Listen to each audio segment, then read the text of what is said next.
Okay, hello everyone. Am I audible? Okay, am I audible? Let me just check. So the screen is clear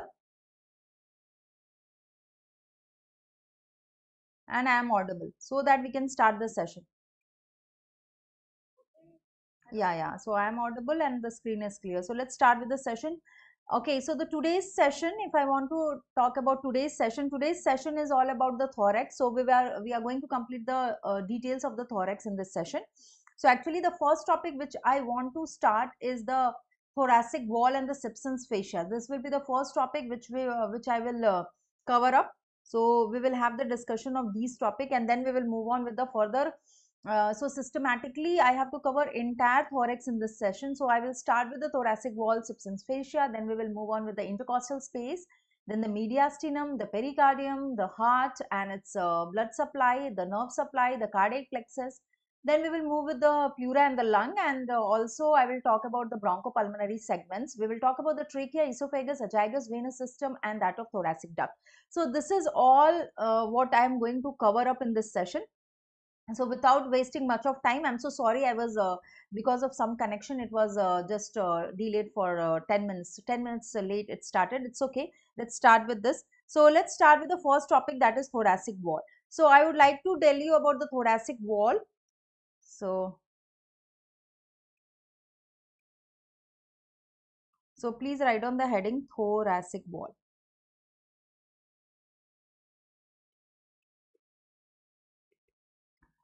So if I am talking about the thoracic wall, it's actually formed posteriorly by the thoracic part of the vertebral column. So what is the posterior aspect? So posteriorly, it is formed by thoracic part of vertebral column. Vertebral column. So we know that the vertebral column is having a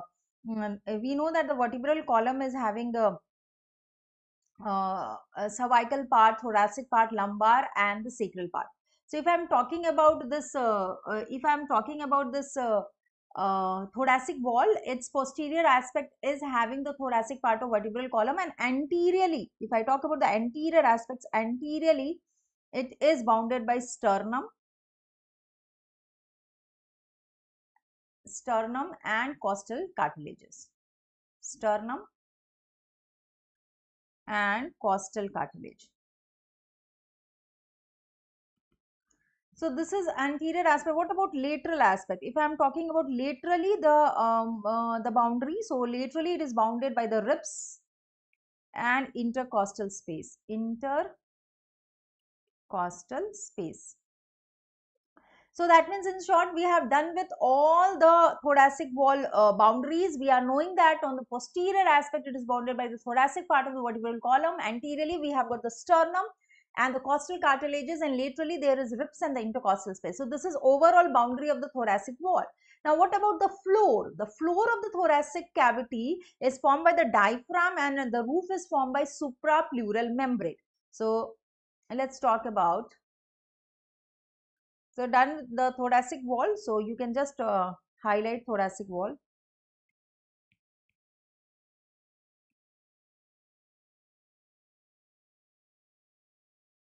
So my dear students and my dear aspirants for the examination of FMG, so it is not only useful for the FMG examination, the NEET PG aspirants can also see this session. This is highly beneficial for them because the portion of what is covered in the FMG and the NEET PG examination is more or less the topics are similar.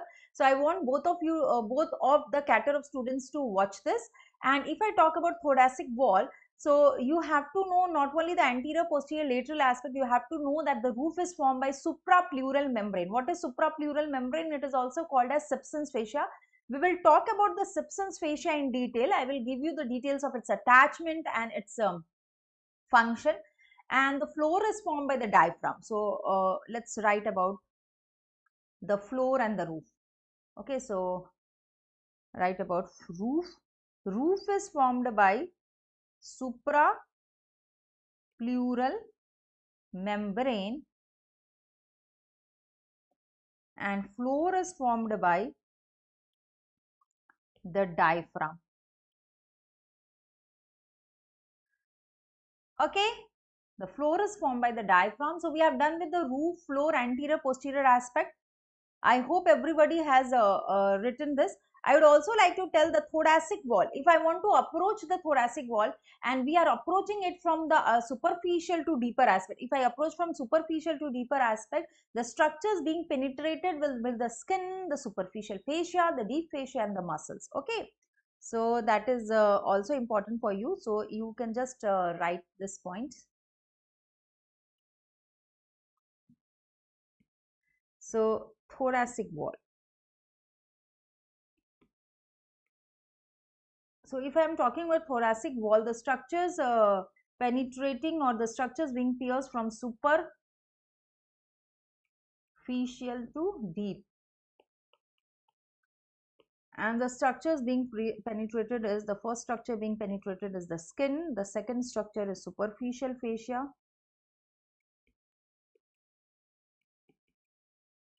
and the third structure penetrated is the deep fascia, and the fourth structure being penetrated is the muscles. Okay, so this is all about the structures being penetrated as we proceed from superficial to deep. The next important point to know is to know the details of Simpson's fascia. So let's move on to the next topic, that is Simpson's fascia. So everybody is able to see this diagram and they can appreciate this. Okay, it's visible. So the other name of Simpson's fascia is, if I talk about the Simpson's fascia, the other name of Simpson's fascia is, it is also called as suprapleural membrane. Actually, it is also termed as the diaphragm of superior thoracic aperture. So it's also important that a single structure can be named by multiple names can be used. So it is important that you should have an idea of that names. So what are the two other names of Simpson's fascia? It is also called as suprapleural membrane, or it is also called as the diaphragm of superior thoracic aperture. So please write it. I just want everyone to have a look on this image. So if you are seeing this image, you can see the suprapleural membrane. So what is it? This is the suprapleural membrane which I have highlighted. Okay, this structure is the suprapleural membrane. Now that means this is covering the superior aspect of the lung and the pleura. It is a protective covering for the apical or the cervical pleura, as you can see in this diagram. And suprapleural membrane is also termed as Simpson's fascia or diaphragm of the superior thoracic aperture. So please note down that. So I just want everybody. So what is the other names of Simpson's fascia? So the other name of Simpson's fascia is, it is also called as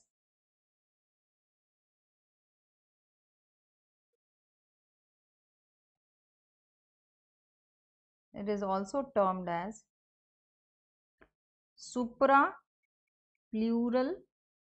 membrane or diaphragm of superior thoracic aperture.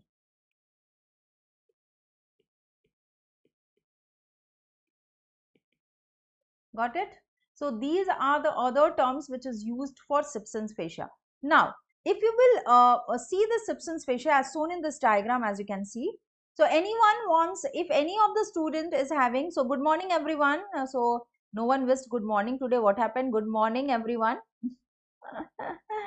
So I just want to tell everybody that if you are not understanding anything or you want me to repeat it or show the image once again, and if you are not able to write on the notes, it's a live session. Okay, we have to interact with each other so that maximum benefit can be taken from this session. So that is highly important for you. Okay, dear. So yes, Tarun is here and Tarun is also wishing good morning. Yes, dear. So this is tent-like. What you can appreciate in this image, that this structure which has been seen is a tent-like structure. This is tent-like structure which is actually it's a part of thoracic inlet on either side, and it is made of dense fascicle sheet. So if I talk about the suprapleural membrane, it is composed of dense fascicle sheets. So Simpson's fascia. So please write down about Simpson's fascia. So write down the heading Simpson's fascia.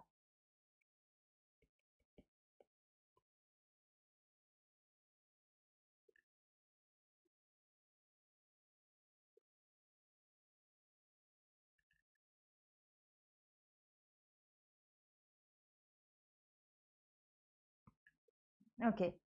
So Simpson's fascia. The other name of Simpson's fascia is suprapleural membrane, and the part of thoracic inlet. So it is made of dense. It is made of dense fascicle sheet. Dense fascicle sheet. It is made of dense fascicle sheet. Now talking about the attachments and relations.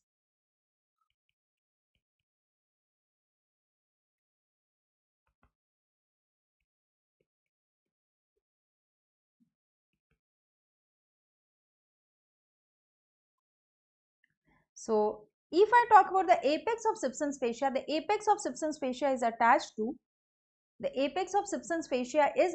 the transverse process, tip of the transverse process of 7 cervical vertebra. And if I talk about its base is attached to the inner aspect or inner border of the first rib and its adjoining costal cartilage.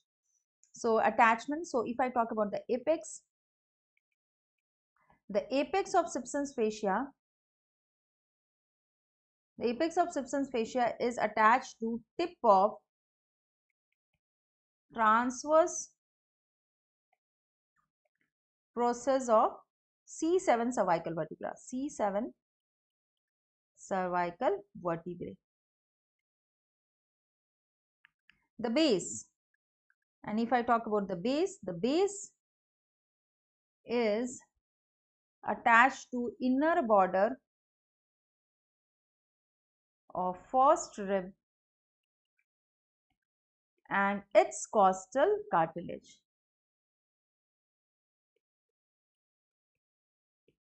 Okay, and its costal cartilage.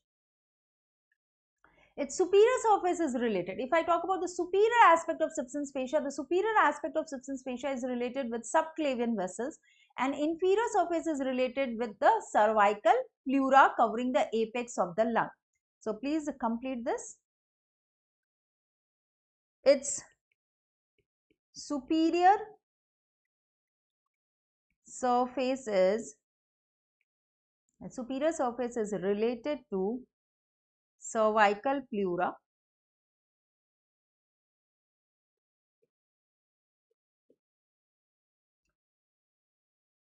covering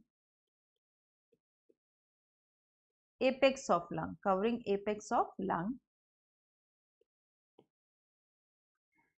So its superior surface is, if I talk about superior surface, so basically superior aspect, if I talk about, it is having the crossing of subclavian vessel, and inferiorly it is related with the, so its superior aspect is related to, so basically just write it more clearly. I think we have to write here. So please make it superior surface is related to subclavian vessels, and its inferior surface or inferior aspect is related with the covering of the apex of the lung, that is called a cervical pleura. Okay, is it okay? Now you're not got confused about this? Yeah. Now it's also important to know the function of Simpson's fascia. The next important point which everybody should pay attention is the functions of Simpson's fascia. So if I am talking about function of the Simpson's fascia, so I just want to firstly show you this image. So all of you just concentrate on this image to understand the attachment. So my dear students, you can appreciate that the upper attachment, if I talk about its upper aspect, it is attached to the transverse process of C7 cervical vertebra. And if you will see, its base is attached with the first rib as shown in the diagram. Okay, And as I told you, superior aspect, it is crossed by which structure? It is crossed by subclavian vessel, and it is forming a protective covering for the cervical pleura and the apex of the lung. So in this diagram, we can actually appreciate what I have told you, and we have already written that. Next important thing is to know the function and morphologically the aspect of the substance fascia. So all of you please write on the heading function of substance fascia.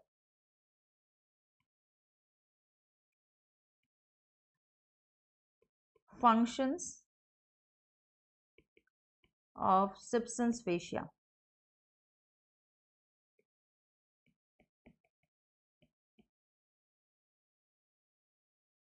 Functions of substance fascia. So the two important function is it protects underlying cervical pleura. It is protecting the underlying cervical pleura, which is called as the apex of lung. And the second function is it resists the intrathoracic pressure during, it resists the increase of intrathoracic pressure during respiration.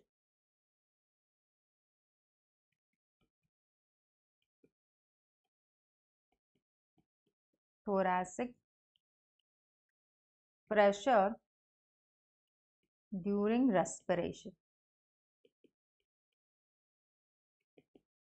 Now, morphologically, substance fascia is, so please write down morphological aspect.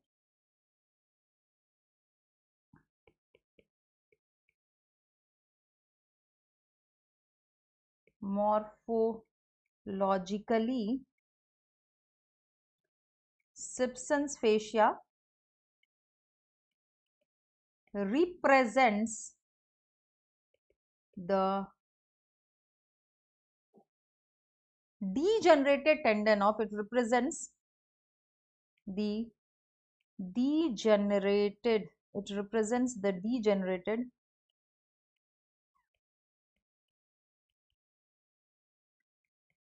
tendon of scalenus minimus muscle, minimus muscle. It represents the degenerated tendon of scalenus minimus muscle. So we have done with this. Now I would like to come with the clinical aspect. Now the next important thing is to know the clinical aspect related to the substance fascia or the cervical rib. So there is a one condition which everybody should know, that is called as thoracic inlet syndrome or thoracic outlet syndrome. Both are similar terms, so please don't get confused that thoracic inlet and thoracic outlet syndromes are basically similar things. So yes, yes Tarun, are you understanding? Any doubt, please let me know. Tarun, those who are live, please let me know, are you understanding? Any doubt?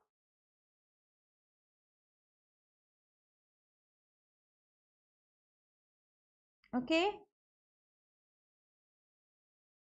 okay. So thoracic inlet syndrome, actually the subclavian arteries and the, let me slightly enlarge this. So if we are talking about the subclavian, yeah, if we are talking about the subclavian arteries and that of cervical rib, so actually if we have got lower trunk of brachial plexus and subclavian arteries, and if there is an extra rib in the cervical region, together we have got 12 pairs of the ribs in the thoracic region. But if we are having an extra rib in the cervical region, what can happen?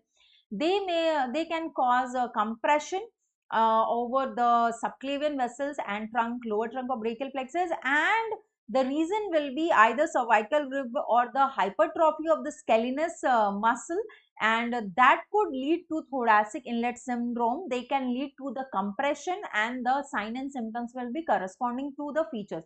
Like for the lower trunk of brachial plexus, if it is compressed, it will cause numbness, tingling sensations and pain along the medial side of forearm and the hand, and also can lead to the wasting of small intrinsic muscles of the hand, because basically lower trunk of brachial plexus is having the root value C8 and T1, and that is the reason they can be compressed. Ischemic syndromes can also be seen in the upper limb, such as pallor, coldness of the upper limb, weak radial pulse due to compression of subclavian artery. So please write down the details of this syndrome, thoracic inlet syndrome. So the reason of this is either the scalenus group of muscle is hypertrophied, or there is a compression of the subclavian arteries and the lower trunk of brachial plexus. Now, one more image is there which will, so the other name of thoracic inlet syndrome is also thoracic outlet syndrome, both is similar thing. Now, here in this diagram, what you can appreciate here, this is the cervical rib. So, this is exactly the cervical rib. Now, in this diagram, and this is the muscle. So, basically muscles, these are the muscles. So, basically what can happen due to the cervical rib, there can be compression of, or due to hypertrophy of scalenus group of muscle, there can be compression of lower trunk of brachial plexus and that of cervical, that of subclavian vessels, and that can lead to thoracic inlet syndrome or outlet syndrome. So, I just want everybody to write down the details of it. So, please write down thoracic inlet syndrome. Thoracic inlet syndrome. Subclavian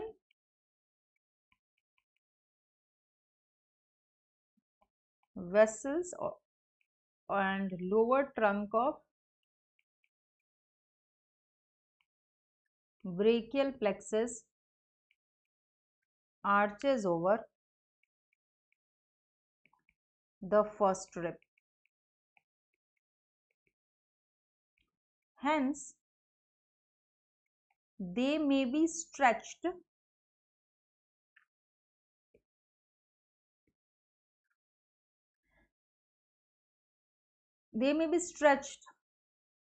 and pushed up by the presence of congenitally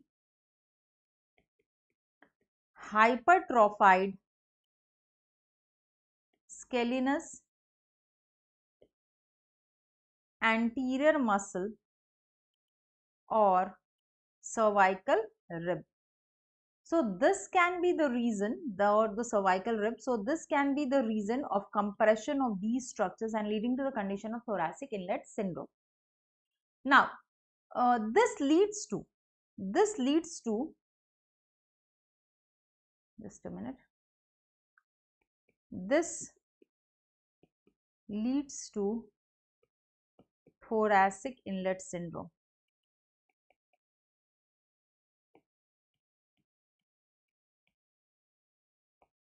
Okay, this leads to thoracic inlet syndrome. Now, if I talk about thoracic inlet syndrome, so further if I talk about this thoracic inlet syndrome, what is important for you to know, the sign and symptoms associated with it.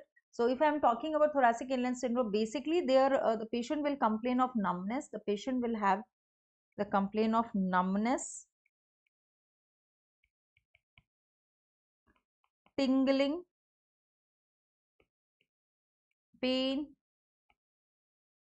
along the medial side of forearm and hand, wasting of small muscles, of hand due to involvement of which trunk of brachial plexus. In this case, there is involvement of lower trunk of brachial plexus due to involvement of lower trunk of brachial plexus.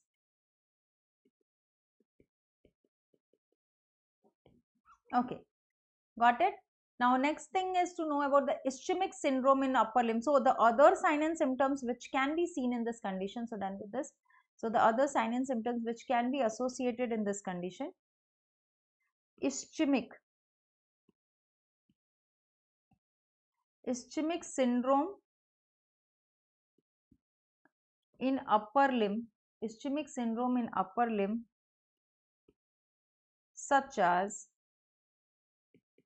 pallor and coldness of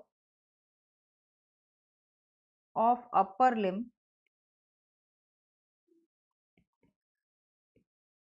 due to, and the reason is weak radial pulse. The patient will have weak radial pulse, and what is the reason of weak radial pulse? That is the compression of subclavian artery is the reason of weak radial pulse. So weak radial pulse due to compression of subclavian artery.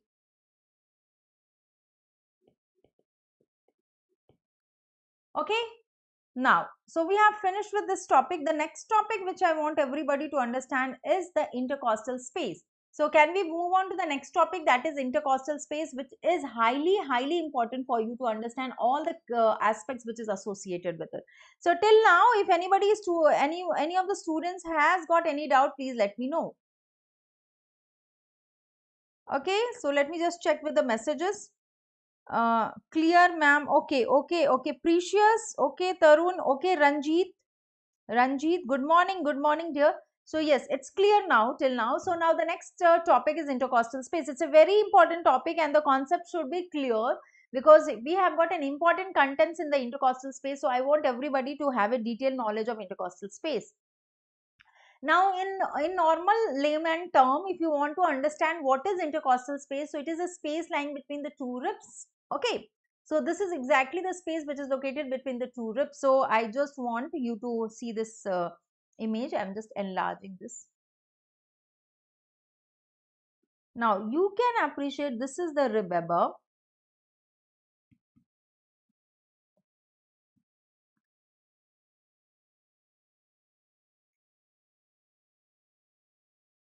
This is one rib above and this is the other rib below. So this is the rib above and this is the rib below. So exactly the space which is lying between these two ribs are termed as intercostal space. What is it? It is termed as intercostal space and you have to know the structures which is lying in this intercostal space, the muscles which is lying here, the name of the muscle, the name of vein, artery and nerve. Actually vein is the term used for this structure. So intercostal vein, intercostal artery and intercostal nerve. So basically from outside to inside you can see the structures. So basically I just want to show you the structure. So basically the most outermost structure which you are seeing here, which is shown in this image is the skin. So this is the skin.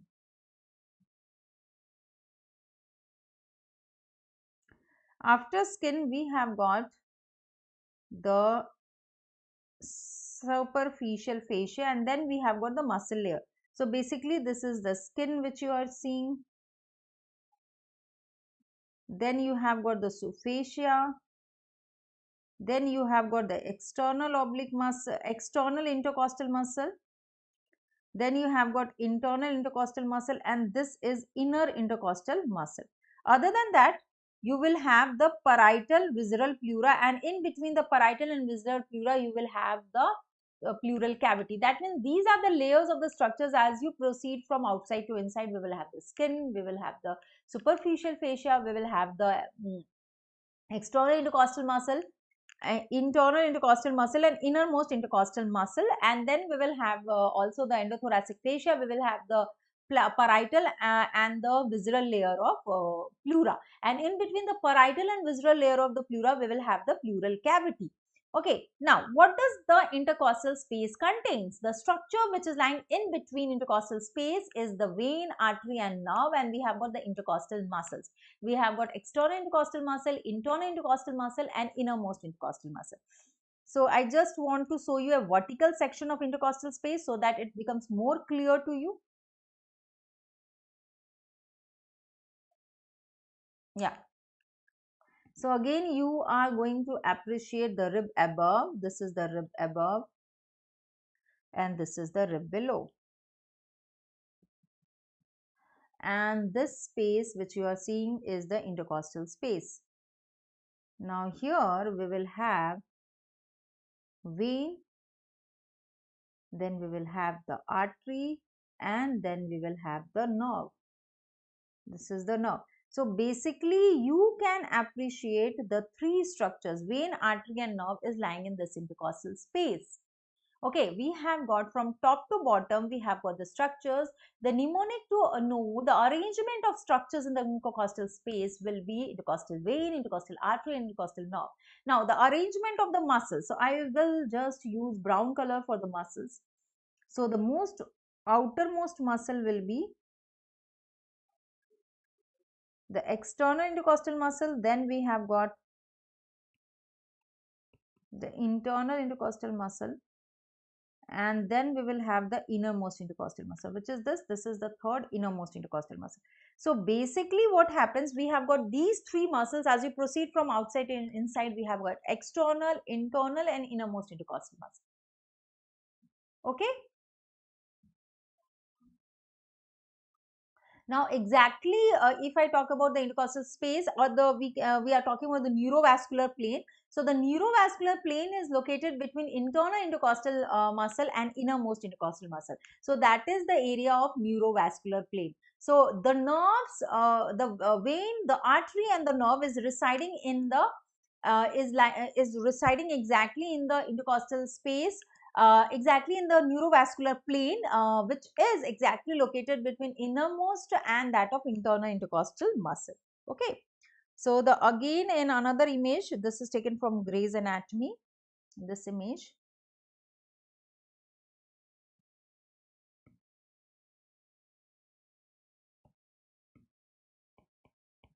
The rib above, the rib below, external intercostal muscle, internal intercostal muscle and innermost intercostal muscle.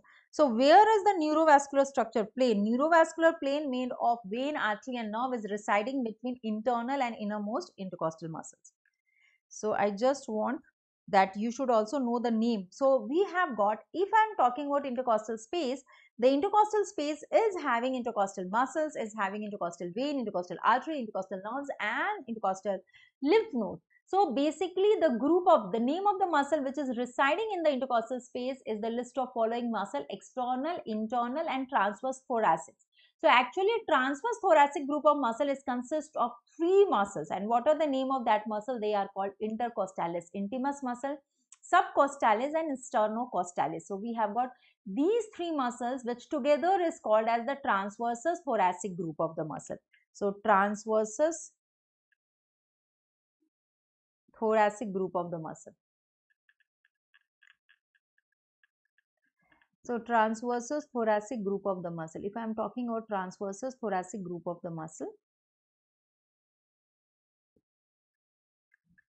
we have got following. We have got intercostalis intimus, subcostalis and sternocostalis. These are the transversus thoracic group of muscle. Done with this. Now let's see this image. So okay, you can also note down, if you want to note down, please write down neurovascular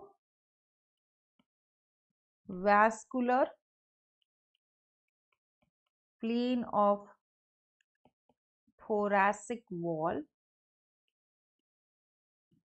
is located between neurovascular plane of thoracic wall is located between internal and innermost intercostal muscle. Innermost intercostal muscle.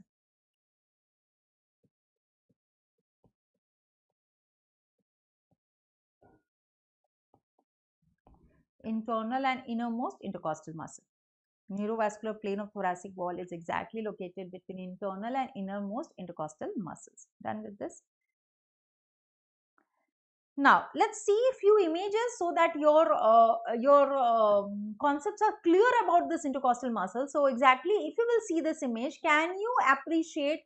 So let me slightly enlarge more. So yes, basically, can you appreciate the green color muscle is the external intercostal muscle, and we have got the yellow color muscle which is the internal intercostal muscle. So everybody, can you appreciate the direction of the muscle is tangential and perpendicular to each other. So if you will see the external intercostal muscle, its direction is traversing lower down and medially. Okay. And just opposite to it is the direction of internal intercostal muscle. The direction. So you can just appreciate this. The rib above, the rib below.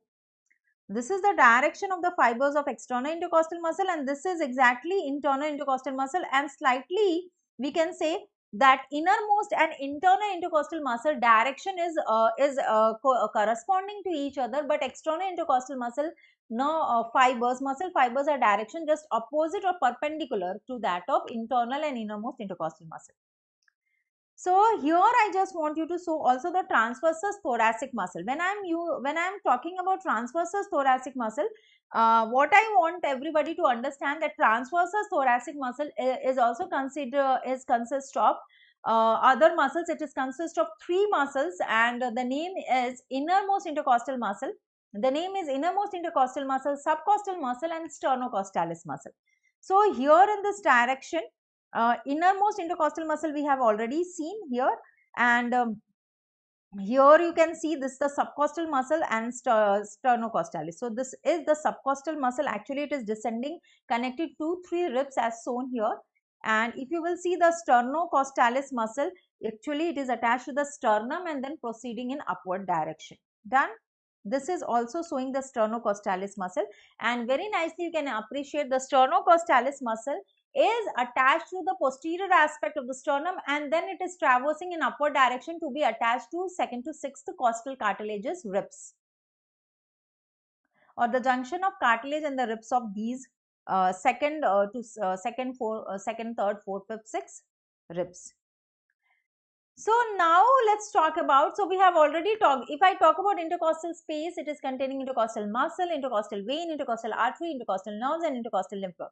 The next topic which everybody should understand is about intercostal nerves. So it's also important for you to understand what exactly intercostal nerves are. So intercostal nerves are formed by, the formation of intercostal nerve is by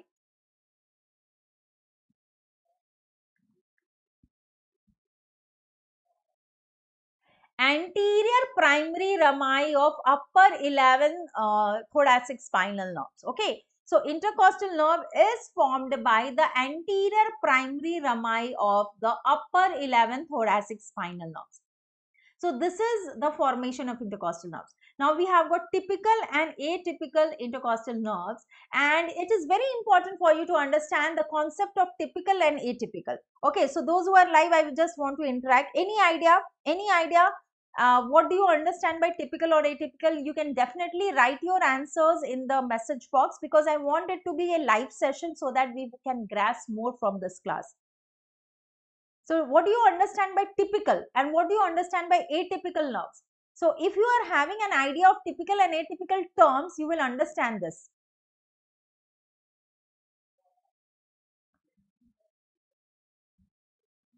Okay. So actually, whenever I am using the word typical, that means that typical nerve is located in its space. Okay. For example, I take an example of a classroom where a bunch of students are residing. So typical students are those who are disciplined, who are like obeying all the orders, and they are confined in their space. They are not bunking the class. But atypical are one, they are like they bunk the class, they go here and there, and they are not confined to that rule and regulation. So they are atypical. The same goes with the typical nerve and atypical nerve. When I am talking about typical intercostal nerve, what does it means? That these typical nerves are confined in their intercostal space. Okay, they are not wandering here and there. What about the atypical ones? When I am talking about the atypical ones, it means they are not exactly confined in their intercostal space. They are wandering here and there. For example, why the first thoracic intercostal nerve is called as atypical? The reason is that it is wandering. It is not only confined to its thoracic region, it is wandering, and it is taking part in formation of brachial plexus. Okay, what is the formation of brachial plexus? C5, C6, C7, C8 and T1, ventral rami of these nerves. That T1 nerve is contributing in the formation of brachial plexus. While the second one is atypical, the second thoracic spinal nerve is considered to be atypical, and the reason is that, why? The reason is that this is called as intercostobrachial nerve, and it is forming communication. It is forming communication with the medial cutaneous nerve of arm. Okay, So this is the reason the second intercostal nerve is also called as atypical. Now the next question which arises in your mind, why the 7, 8, 9, 10, 11 are atypical? They are atypical because they are not confined in the thoracic region, but they are going in the abdominal region, in the abdominal aspect, in the abdominal regions. They are giving innervation to the abdominal wall. So, my dear students, those who are live, have you understood the concept of typical and atypical? Please let me know. If you haven't understood, please tell me, I will repeat the thing. What is the reason that the T1 spinal nerve is atypical? What is the reason that T2 spinal nerve is atypical? What is the reason the 7, 8, 9, 10, 11 are atypical? If anyone is having any doubt, please write in the message.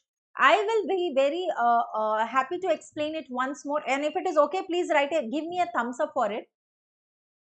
If you have understood, give me a thumbs up for it. Otherwise, you can write in the message that please ma'am repeat this, I haven't understood. Okay.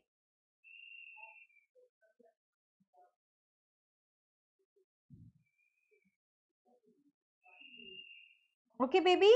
Okay, everyone, students.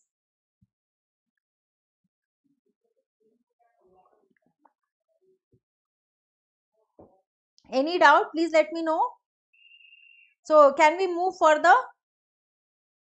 The concept is cleared that only typical thoracic nerve, typical intercostal nerves are third, fourth, 5, 6. Other thoracic spinal nerves are atypical.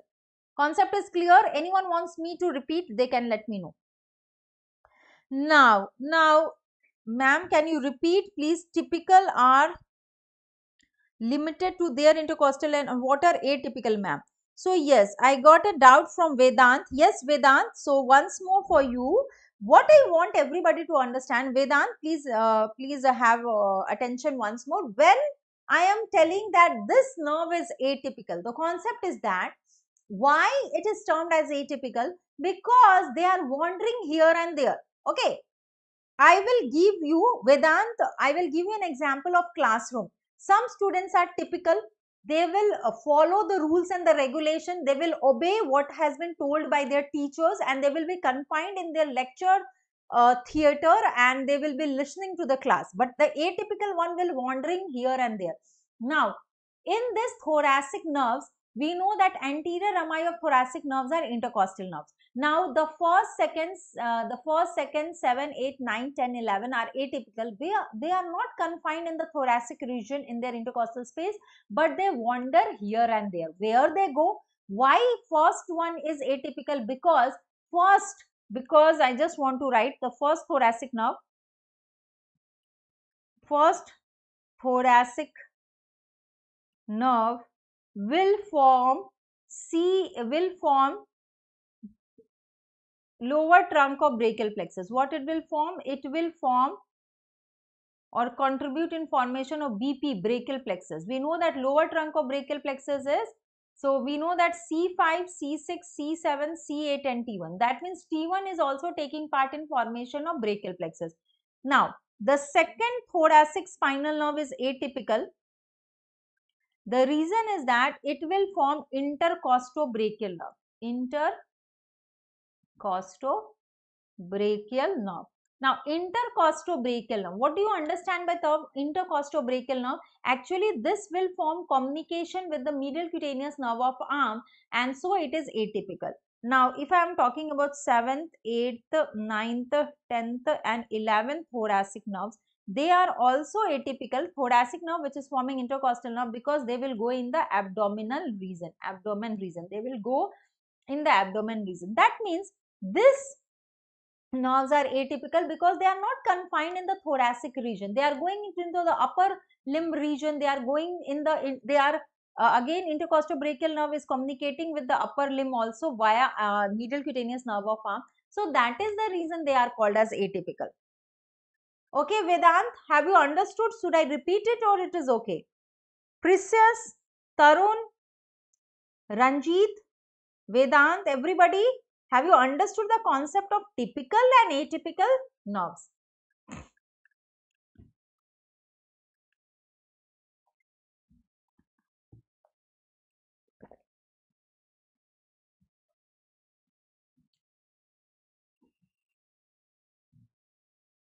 Done?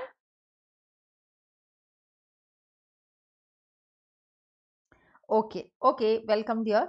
Now, there is a next image in which you can see the intercostal nerves has been shown, and you can see this intercostal nerve is actually, we know that intercostal nerves are formed from thoracic spinal nerves. So they will traverse in between the two muscles. So they are exactly traversing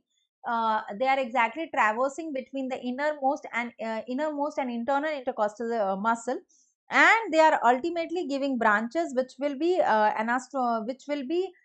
further we can see the branches of the nerves. We have got lateral intercostal nerves, we have got collateral branches, we have got anterior cutaneous branches, we have got muscular branches. These are the all branches given from the intercostal nerves. Okay. Now the next topic which everybody should understand is the intercostal arteries. Intercostal arteries.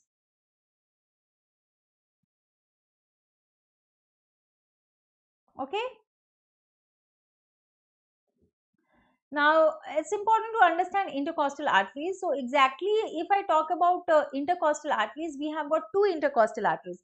We have got anterior and posterior intercostal arteries. Okay. So, we have got two intercostal arteries. One is posterior intercostal artery,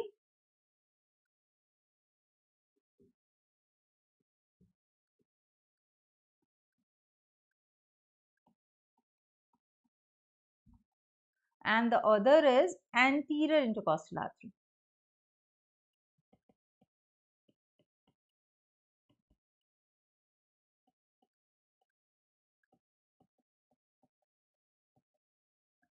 Okay. So, we have got posterior and we have got anterior intercostal arteries. So, now, so these are anterior and posterior intercostal arteries are there. And you have to know, like for example, posterior intercostal arteries, we have got 11 pairs of posterior intercostal arteries, but in 9 intercostal space only we have got anterior intercostal arteries. So just in 9 spaces we have got anterior intercostal arteries. We have got 2 pairs in the each side, so that means we have got 4 anterior intercostal arteries in each intercostal space. Now what is important for you is to know that posterior intercostal artery is a branch of which artery, anterior intercostal artery is a branch of which artery. Okay dear. So firstly I will go with the details of posterior intercostal arteries. Then I will talk about anterior intercostal arteries. So coming to the point of posterior intercostal arteries. Write on the heading.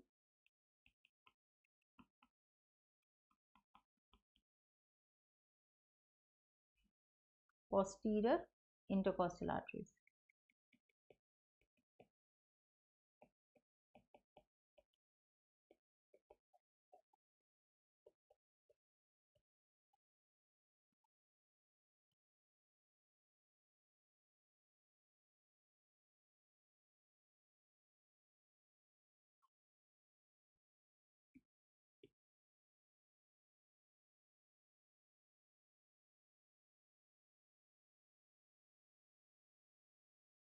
Okay, so when we are talking about posterior intercostal arteries, we have got 11.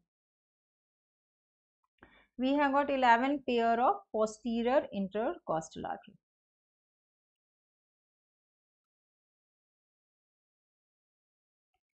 And it is also important that this is branch of which artery. So firstly I would like to explain and then we'll write the details.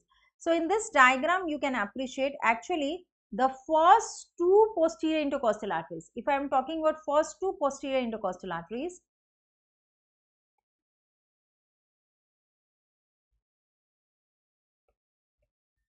that is first and second posterior intercostal arteries, these are branch of superior intercostal arteries, and superior intercostal artery is the branch of, if I talk about superior intercostal arteries, the superior intercostal arteries are the branch of costocervical trunk, and costocervical trunk is a branch of second part of subclavian artery. Rest 3rd to 11th, rest 3rd, 4th, 5th, 6th, 7th, 8th, 9th, 10th, 11th, all posterior intercostal arteries are the branch of descending thoracic aorta. They are branches of descending thoracic aorta. Directly the branch of descending thoracic aorta. So write down this.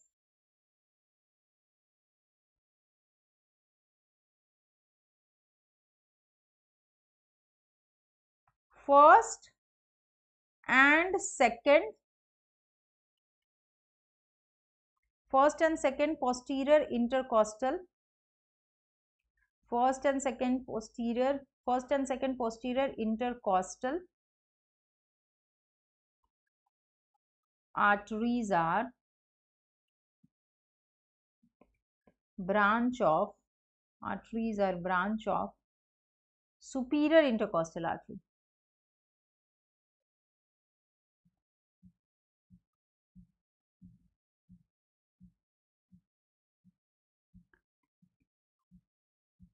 And superior intercostal artery is a branch of, if I talk about superior intercostal artery, the superior intercostal artery is a branch of costocervical trunk, and costocervical trunk is a branch of second part of subclavian artery.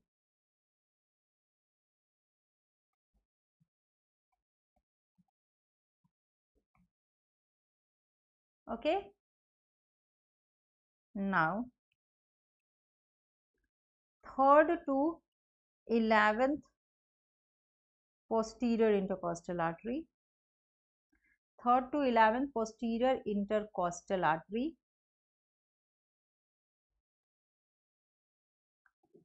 are directly branch of descending thoracic aorta.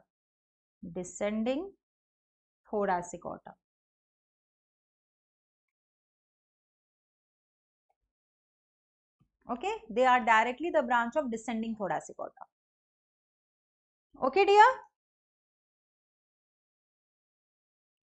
So we have done with this. Now the next thing which I want everybody to understand, is the anterior intercostal arteries. Okay, so done with this. Now we will move with the anterior intercostal arteries. Now for anterior intercostal artery also, firstly I will explain and then write the contents. So see here. So exactly this is internal thoracic artery, and if I talk about internal thoracic artery, so I just want everybody also to know the branches of posterior intercostal arteries. If you want, you can just write down also the branches of posterior intercostal arteries. So you can just write down here. Please write down the heading.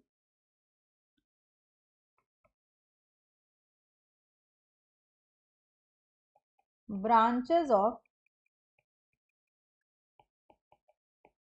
posterior intercostal arteries. Branches of posterior intercostal arteries.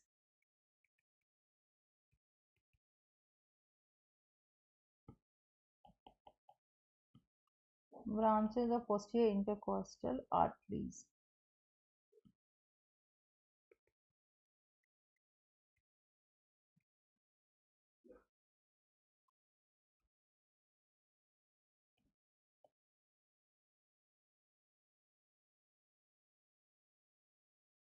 Okay, branches of posterior intercostal arteries.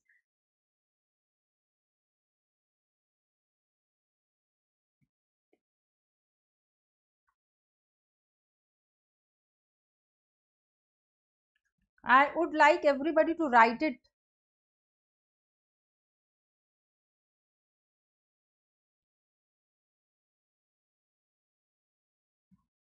I want everyone to write this. Branches of posterior intercostal artery, and the important branches are, it gives muscular branches, it gives collateral branches, it gives dorsal branches,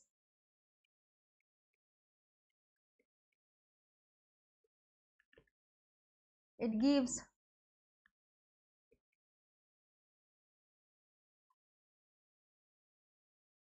mammary branches. So basically, if I talk about mammary branches, these are actually given in following space. It is given in second, it is given in third, and it is given in fourth intercostal space. In fourth intercostal space.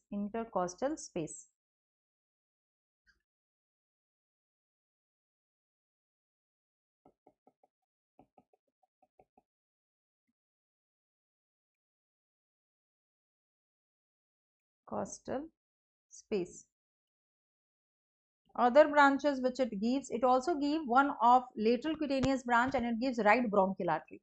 So right bronchial artery, it gives right bronchial artery. Actually, it's very important to know that right bronchial artery is a branch of which artery, because right bronchial artery is a branch from third posterior intercostal artery.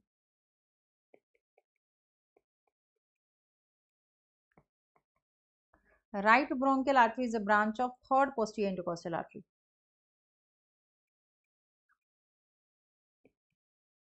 And it also gives lateral cutaneous branches. It also gives lateral cutaneous branches. So done. So these are all the branches of posterior intercostal arteries. These are all the branches of posterior intercostal arteries. And now we'll talk about, these are all branches of posterior intercostal artery. Now we will talk about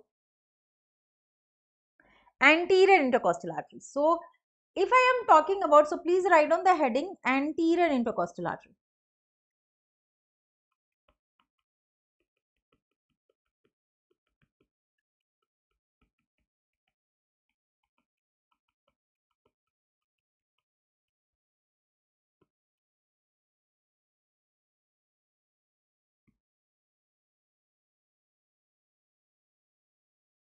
So basically, if I am talking about anterior intercostal arteries, we have to know that anterior intercostal arteries are present.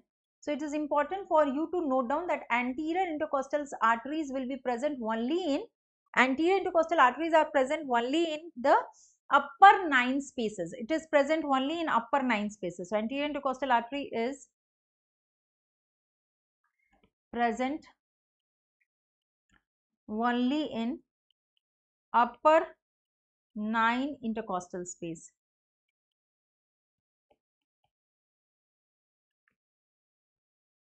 It is present only in upper 9 intercostal space. Now, in the if I talk about first 6 anterior intercostal arteries, the first, if I am going to talk about the first 6 anterior intercostal arteries, the first 6 anterior intercostal arteries is the branch from directly the internal thoracic artery, and the rest of the branch from the terminal part of musculophrenic artery. So firstly, let me explain because you can get confused. So you can see the first 2, 3, 4, 5, 6. So this first 6 anterior intercostal arteries are directly the branch of internal thoracic artery, but 7th, 8th, 9th anterior intercostal arteries are the branch of musculophrenic artery. So what you can see, this is an image showing internal thoracic artery, and here you can appreciate that in the internal thoracic artery, first 6 anterior intercostal arteries are directly the branch of internal thoracic artery, but 7th, 8th, 9th are the branch of musculophrenic artery. 7th, 8th, 9th are the branch from the musculophrenic artery. Okay. 7th, 8th, 9th are the branch from the musculophrenic artery. Now, internal thoracic artery.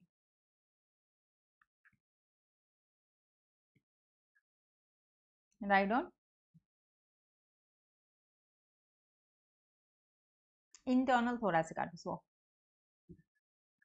So before that, so here I just want everybody to make a note. I will use a red color for it. Write on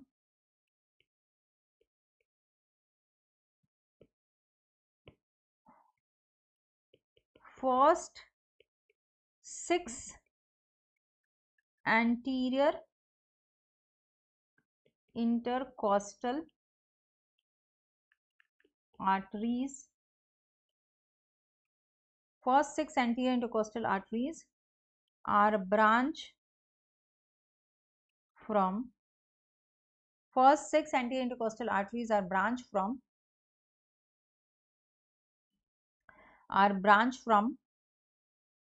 internal thoracic artery, and internal thoracic is a branch from first part of subclavian artery.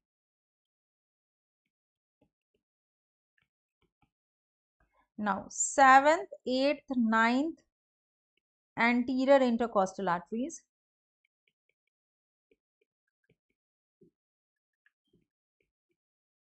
are branched from which structure? They are branched from the terminal branch of internal thoracic artery. They are branched from musculophrenic artery. So they are branched from musculophrenic artery. So this must be known to you. This is very important and should be known to you. Okay. So done with this.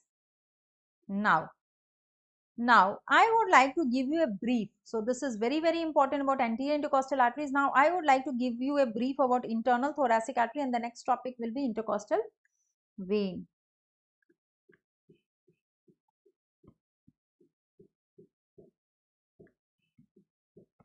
Wait a minute.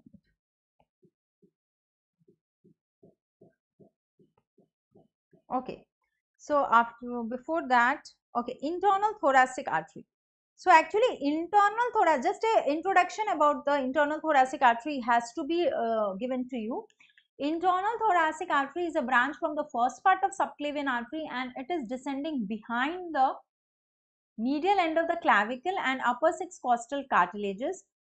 Okay, and it is lying approximately 1 centimeter away from the lateral margin, and it will be ending and terminating as two terminal branches, that is superior epigastric artery and musculophrenic artery. The important branches of internal thoracic artery are, it gives pericardiophrenik arteries as a branch, it gives mediastinal branch, it gives anterior intercostal artery as a branch, it gives perforating artery as a branch. Perforating artery is given in the intercostal space, that is the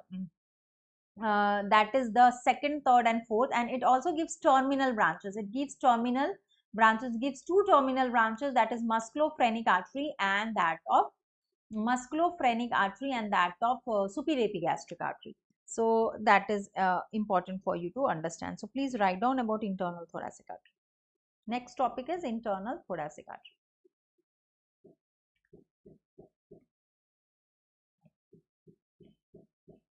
Internal thoracic artery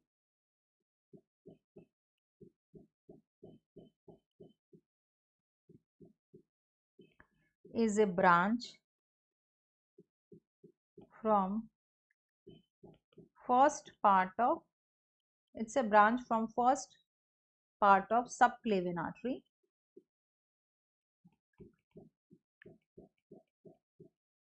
It's a branch from first part of subclavian artery. Yes, good morning, Osama. It descends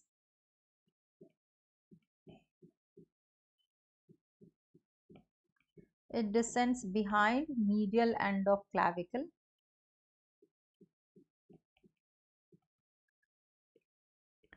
and upper 6 costal cartilages, upper 6 costal cartilages 1 centimeter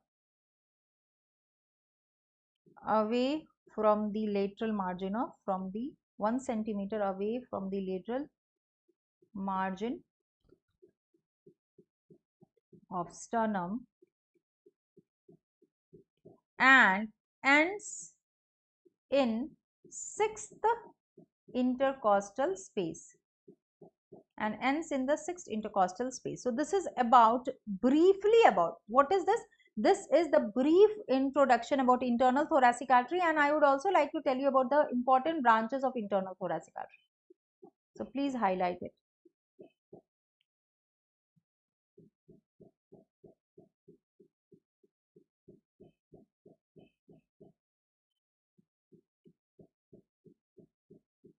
Okay, internal thoracic artery. Done. Now, all of you please write on branches of internal. So, I just want you to show this image where you can have an idea. So, let me just enlarge this.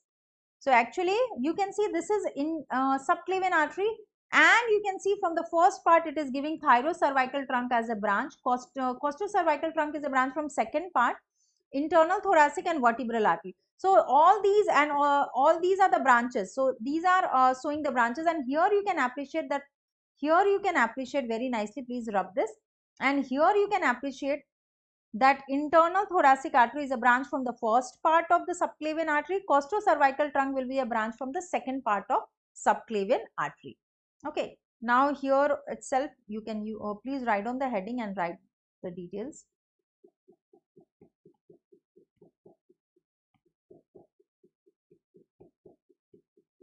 Write on branches of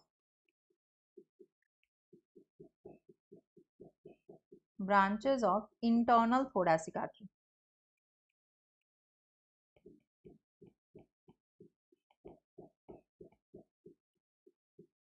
Branches of internal thoracic artery.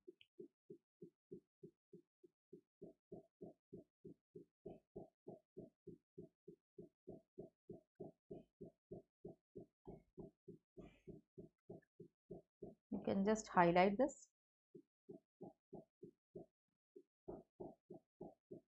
Branches of internal thoracic artery. And what are the important branches? Write on the name. The branches are, the important branches given by internal thoracic artery is pericardiophrenik artery. Pericardiophrenik artery is given. Then we have got mediastinal branch.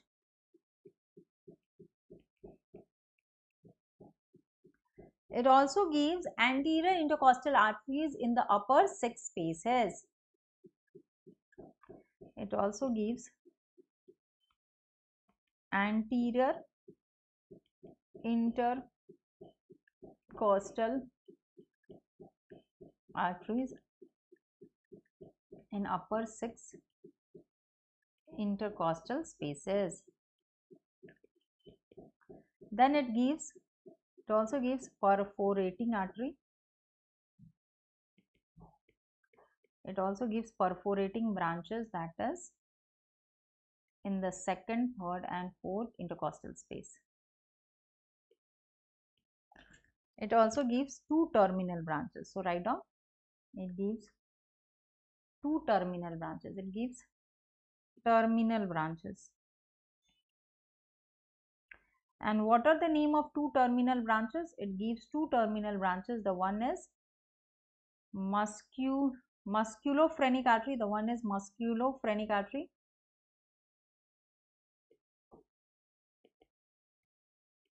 And the other is superior epigastric artery. Superior epigastric artery.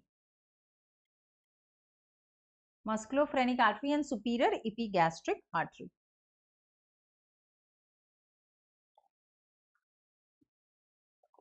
Okay, so these are the branches of internal thoracic artery.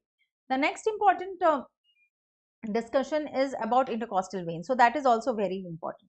So if I am talking about intercostal vein, I just want everybody to understand that intercostal vein, if I talk about anterior intercostal vein, it's just similar. The drainage is just similar. So if I am talking about anterior intercostal vein, its drainage is just similar to that of anterior intercostal arteries. What does that mean? That means that the first 6 anterior intercostal vein will drain into internal thoracic vein, and if I am talking about the 7th, 8th and 9th anterior intercostal vein, it will drain into musculophrenic vein. That means in a just a one line is enough, that anterior intercostal vein is corresponding to anterior intercostal artery.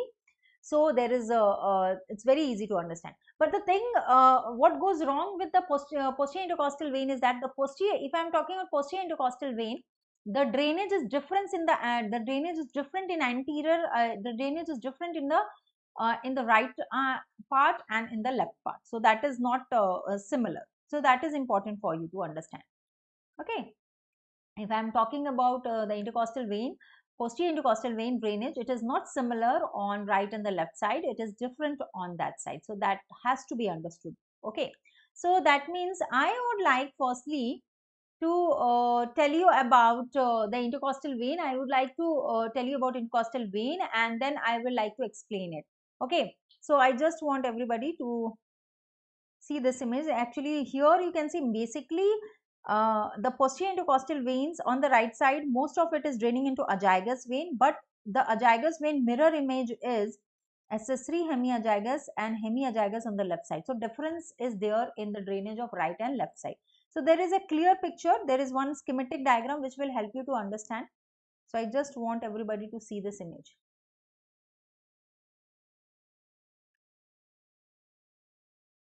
Okay. So if you are seeing this image, you can understand the drainage differences in the right and the left side. So what you can see that this will be the right side. Please write down.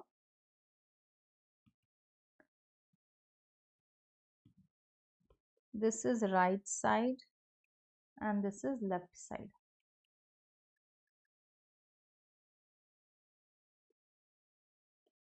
Okay. Now what you can appreciate, the first, so what you can appreciate, the first right posterior intercostal vein is draining into right brachiocephalic vein, and the first left is also draining into left brachiocephalic vein. That means the right and left side first posterior intercostal vein is draining into respective brachiocephalic vein. Now what happens? The second, third and fourth will together join. So you can say second, third and fourth will join to form superior intercostal vein, as you can see. And second, third and fourth superior intercostal vein on the left side is draining also into brachiocephalic vein as shown in this diagram. But in the right side, it is draining into azygous vein. In the right side, what you can say, it is draining into azygous vein.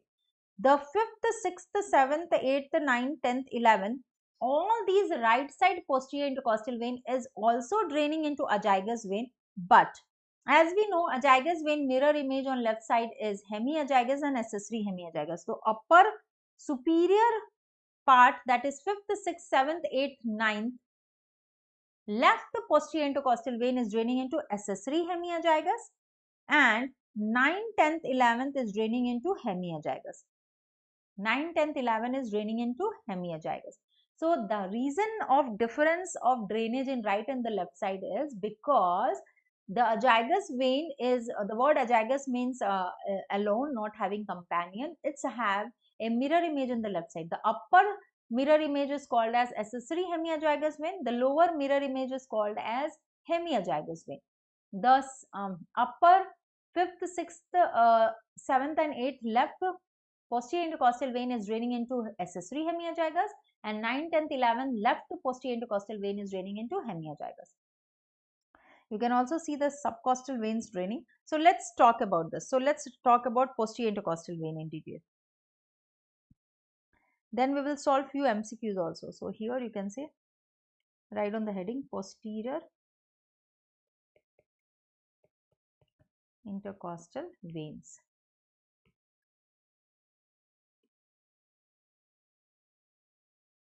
Now, just one point you can write here, intercostal veins.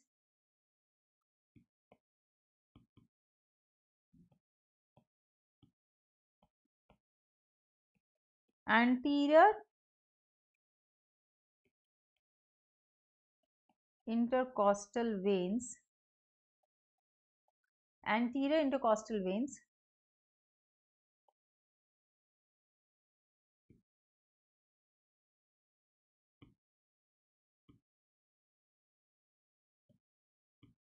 anterior intercostal veins drainages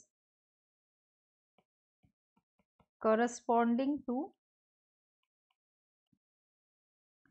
anterior intercostal artery.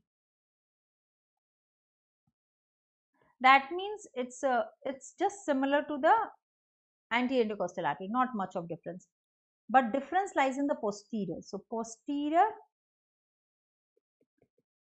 intercostal veins drainages different on right and left side. is different on right and the left side, and that is where you have to pay attention. You have to understand that.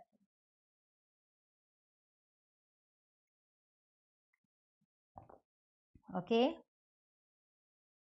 Now, so all the students who are live, I just want to tell, after finishing this topic, we will have few MCQs discussion, and then I will go with the next topic. Okay. So write on the heading. The heading will be posterior intercostal veins. Posterior intercostal veins. And one side you write right posterior intercostal veins, and other side you can write left posterior intercostal veins.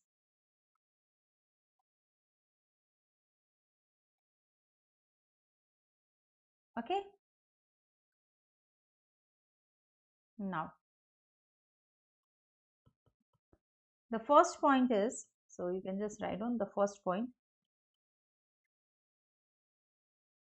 right first posterior intercostal vein drains into right brachiocephalic vein. Right brachiocephalic vein. Then write left first posterior intercostal vein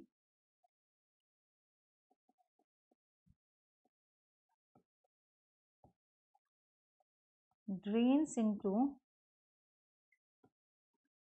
left brachiocephalic vein. Left brachiocephalic vein.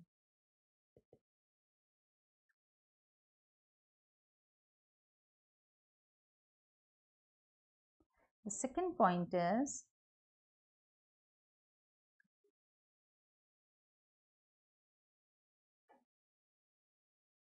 please write down second, third, fourth. Second, third and fourth, right posterior intercostal vein will join to form right superior intercostal vein,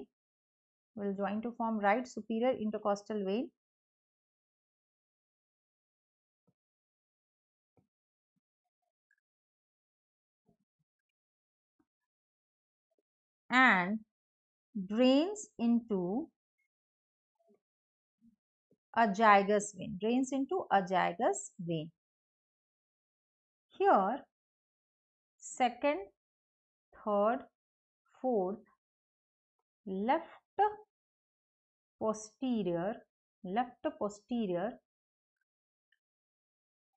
intercostal vein will join to form left superior intercostal vein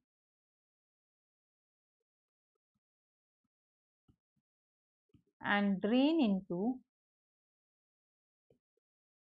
left brachiocephalic vein. So this is the difference. That means right superior intercostal vein is draining into a gyrus vein, but when I am talking about the left hand side, the left superior intercostal vein is draining into left brachiocephalic vein. So that is the difference which is seen in the drainage of the intercostal vein on the right side and the left side. Now the next comes, okay, so done with this. Now the next comes. So you can just highlight this also so that there is no doubt. This is the right posterior intercostal vein.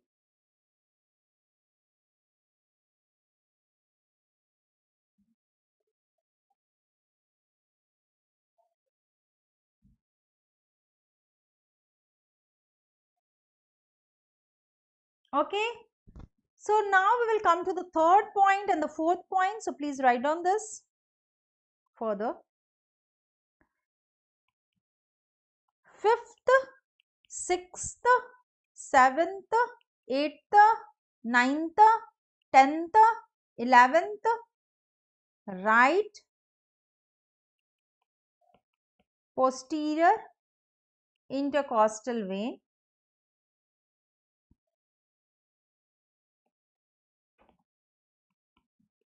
will drain into a gyrus vein. Now, fifth, sixth, seventh, eighth, left posterior intercostal vein will drain into accessory hemiazygous vein. Accessory hemiazygous vein. Okay. Ninth,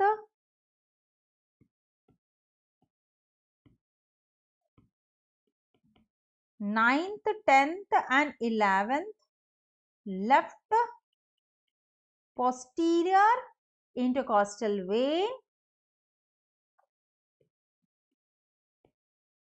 drains into hemiazygous vein. So done with this. So this is the difference of the drainage. So we have done with the right and the left posterior intercostal vein, and we have written the difference of the drainage in the right and the left side. This is highly important. I have already shown you in the image also, and I hope it is understood to you. Now, before proceeding to the MCQs, I just want everyone to write one important point. Actually, muscles of respiration is important for you to note down.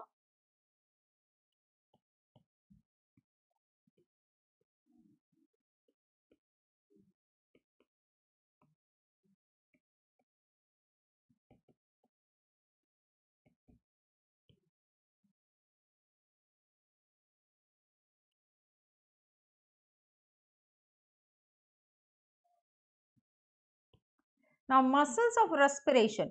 So, exactly just a quick recapitulation I want to give, and then we can proceed for the MCQs. Muscles of respiration.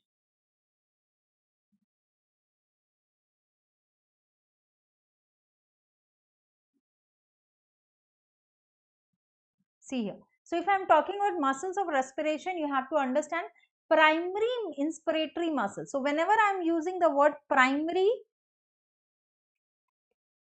inspiratory muscle, so when I am using the word primary inspiratory muscle, the primary inspiratory muscles are external intercostal muscle,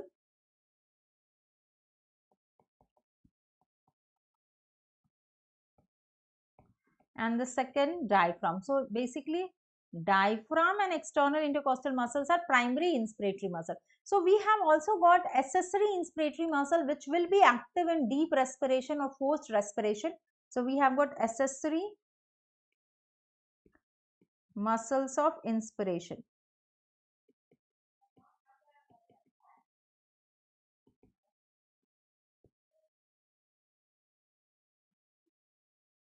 So if I am talking about accessory muscles of respiration, so if we are talking about that, so accessory muscles of respiration will be which are active in the forced or deep respiration. So in that category, the primary will be there, primary inspiratory,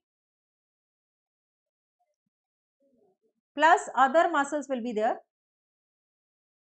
Other muscles are scalenus group of muscle.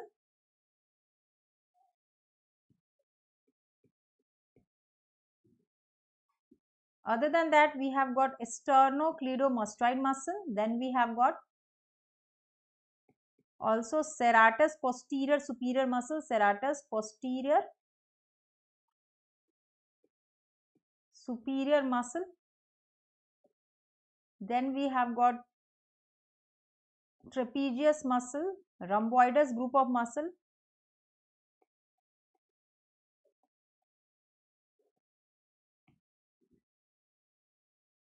So actually serratus anterior, serratus anterior. So basically scalenus group of muscle I have written, yeah. So many muscles are there of head and neck region and upper limb which is active, and they are considered as accessory muscle of inspiration. Here I want you to pay attention that serratus posterior superior is an muscle of inspiration, but serratus posterior inferior is a muscle of expiration. Now here itself in this part, again you can write expiratory muscles, expiration. So when I am talking about an expiration, you can write no muscles are active. It is a passive condition, and it is by the elastic recoil of the lung it happens. No muscles are active. No muscles are active. But in forced or deep respiration, or forced respiration, expiratory muscles are, but in forced respiration or deep respiration, expiratory muscles are muscles of expiration are. So in that you have got following list, and that list of muscles are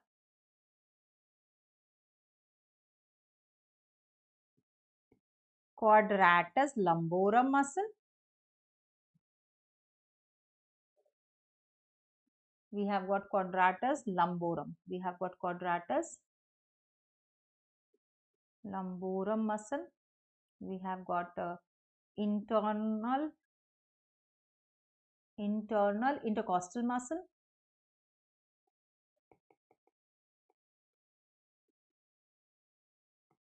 We have got transverse thoracic muscle.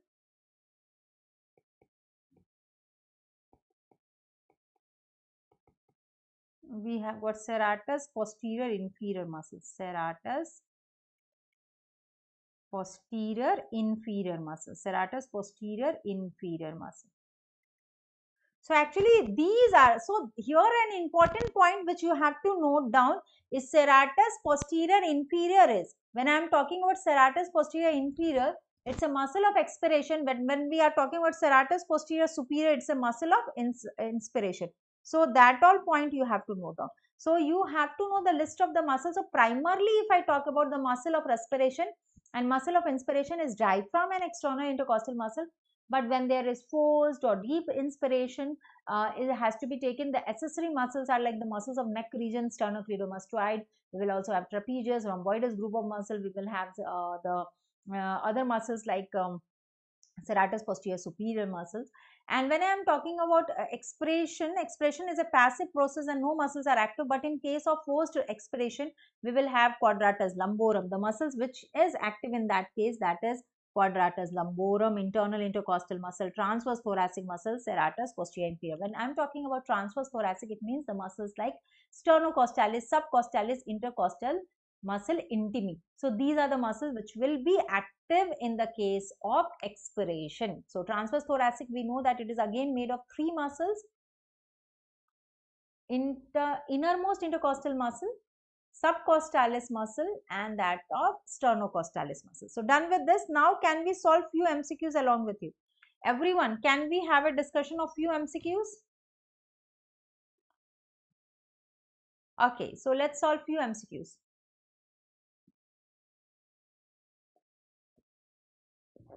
Now the first question is, all of you, I will give you few seconds to mark the right answer. So I will just give you few seconds to mark the right answer. So which posterior intercostal vein of left side drain into accessory hemiazygous? So question number 1, accessory hemiazygous. Which posterior intercostal vein of left side drains into accessory hemiazygous?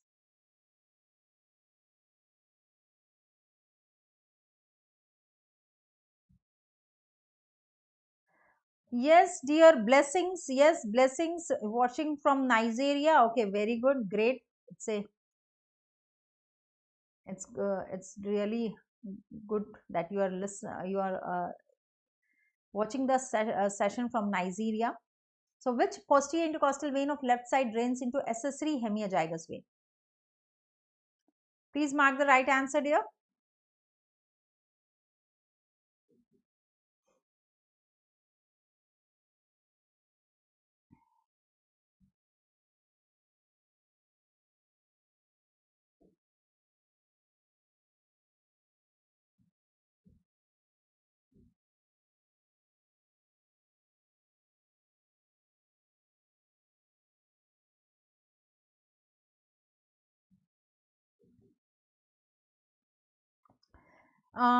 Osama is telling B. What about others? So posterior intercostal vein of left side.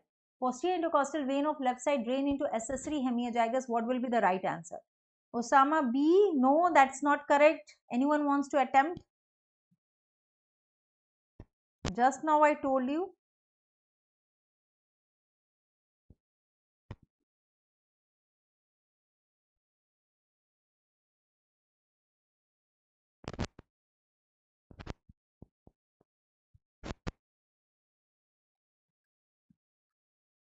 No, B is not the right answer.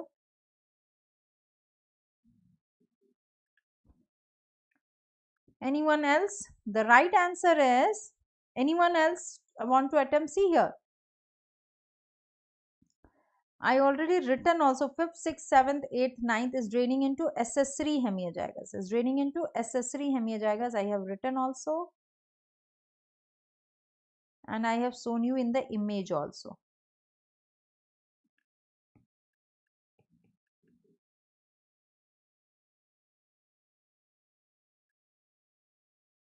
So 5th, 6th, 7th, 8th, 9th. Accessory hemiazygous 5th, 6th, 7th, 8th. 5th, 6th, 7th, 8th. Okay. 9th, 10th, 11th into hemiazygous. Is it clear to you? Everyone? Clear? Now, which one is a branch? Which one is not a branch of internal thoracic artery? Which of the following artery is not a branch of internal thoracic artery? Which one is not a branch of internal thoracic artery? Which one is not a branch of internal thoracic artery?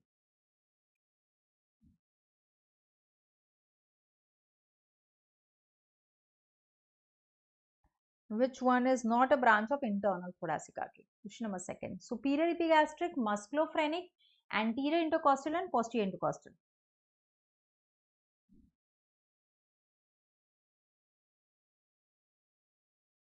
So if you remember, I told you internal thoracic artery, two terminal branches are superior epigastric and musculophrenic artery. So these two are terminal branches of internal thoracic artery. Anterior intercostal and posterior intercostal arteries are there. So also upper 6 spaces anterior intercostal arteries are the branch from the internal thoracic artery. So if I am talking about the posterior intercostal arteries, I already told you posterior intercostal arteries are the branch of superior intercostal, that is costocervical trunk in first 2 spaces, and rest all are from 3rd, 4th, 5th, 6th, 7th, 8th, 9th, 10th, 11th, all are directly the branch of descending thoracic aorta. So the right answer will be, D. This posterior intercostal artery. So the right answer will be D. Posterior intercostal arteries are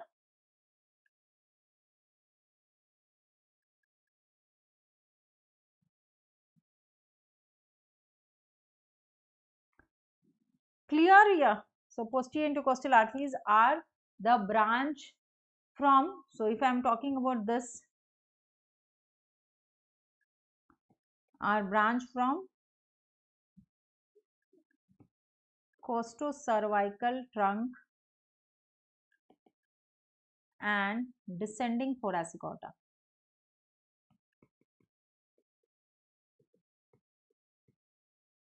Okay. Now question number 3. The order of structure in upper part of intercostal space as you proceed from above to down.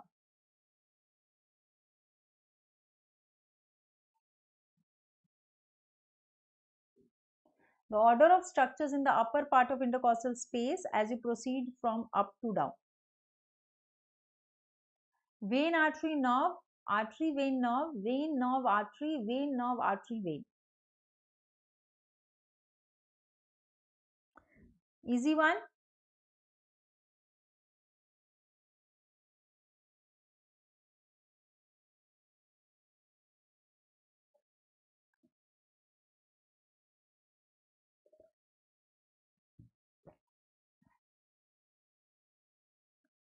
Anyone wants to give the answer?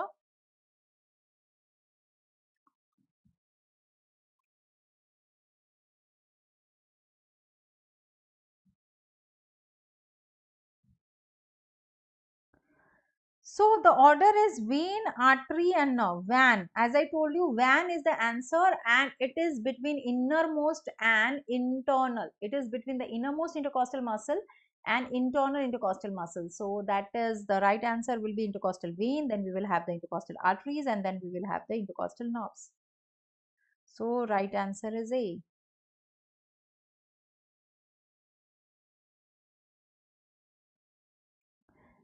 So part of transverse thoracic muscles are all except which is not a part of transverse thoracic muscle. Which of the following among subcostalis, intercostalis intimi, sternocostalis, serratus posterior superior. So they have got 4 muscle and you have to tell that part of transverse thoracic muscles are all except. All of the following are part of transverse thoracic muscle except.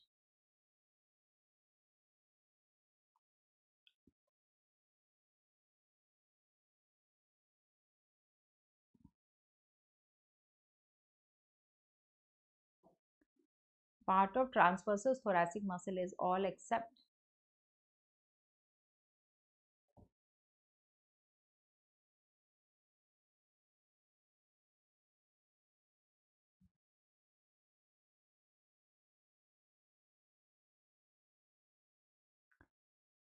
So if we are talking about transverse thoracic muscles, so it is important for us to note down that,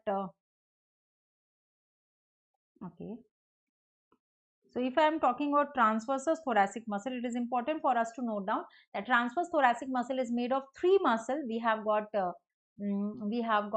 sternocostalis, subcostalis and innermost intercostalis muscle, which is also called as intercostalis intimi. So the right answer will be serratus posterior superior muscle. Which will be the right answer? D will be the right answer. Now, which of the following arteries are enlarged in case of coarctation of aorta? So, if there is a condition of coarctation of aorta, which of the following arteries are enlarged? Which of the following arteries are enlarged in coarctation of aorta? Subclavian, internal mammary, posterior intercostal or anterior intercostal?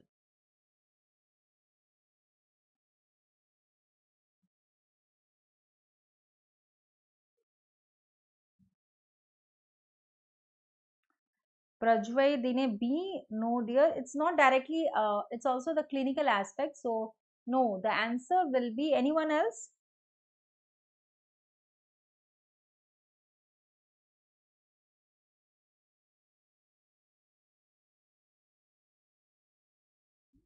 The right answer will be posterior intercostal artery. Posterior intercostal arteries are enlarged and this will cause rib notching. This posterior intercostal will enlarge and will lead to case of rib notching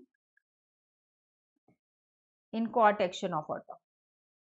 No, subclavian artery I told you in the thoracic syndrome.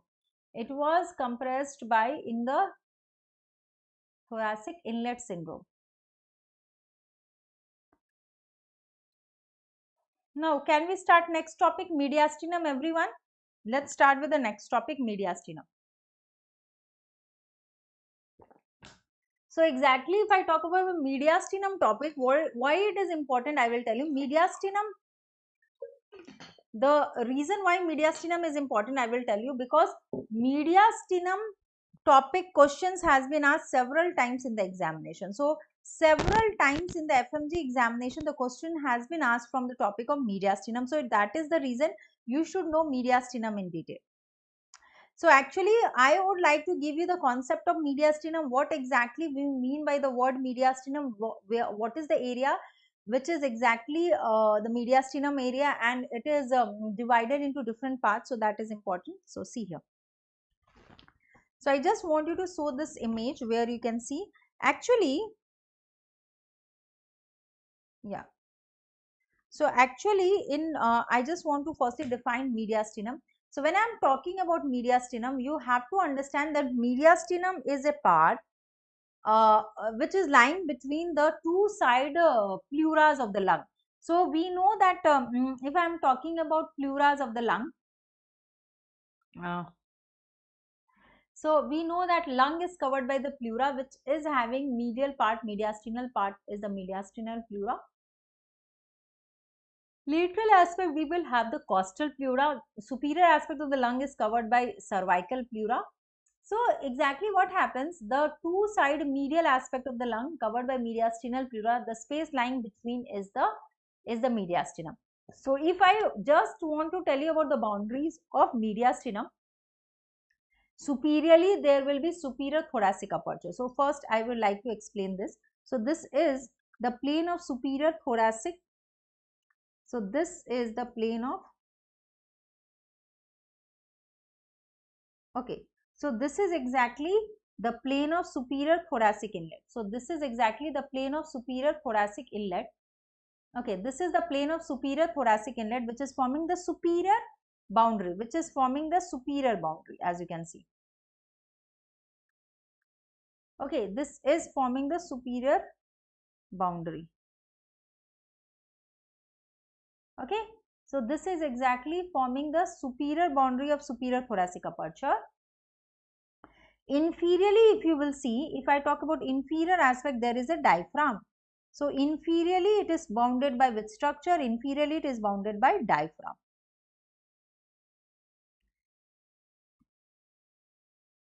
So inferiorly we have got a diaphragm, superiorly we have got superior thoracic aperture. In front it is bounded by manubrium sternum, the sternum bone, and behind it is bounded by the thoracic. Behind it is, if I talk about the behind aspect, so behind we have got the thoracic part of vertebral column. So behind it is bounded by thoracic part of vertebral column. So this is the overall boundary. This is the overall boundaries of mediastinum. So this is how the mediastinum is bounded.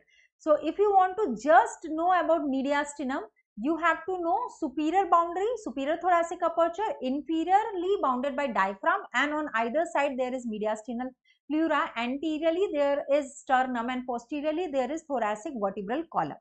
Now we will divide this mediastinum into 4 parts. So I just want to show you another image, so where I am just enlarging this. So in this diagram you can understand. Okay, so in this diagram I will draw an imaginary line. So just to make you understand, an imaginary line, and this imaginary line or plane is passing,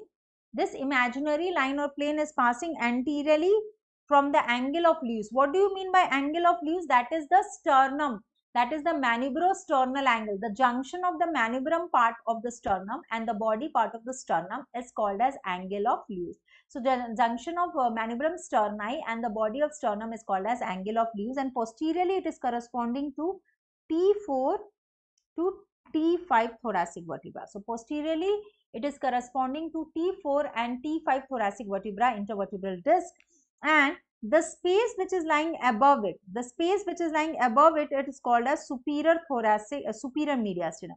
So the part of mediastinum which is lying above this plane is called as superior mediastinum. What is it called as? It is called as superior mediastinum. Okay, and the part below this is called as inferior mediastinum. Again, the inferior mediastinum is divided into 3 parts. Okay, 3 parts. Now the part which is lying behind the manubrium sterni and that of anterior to the pericardium of the heart. This is called as anterior mediastinum. This part is called as anterior mediastinum.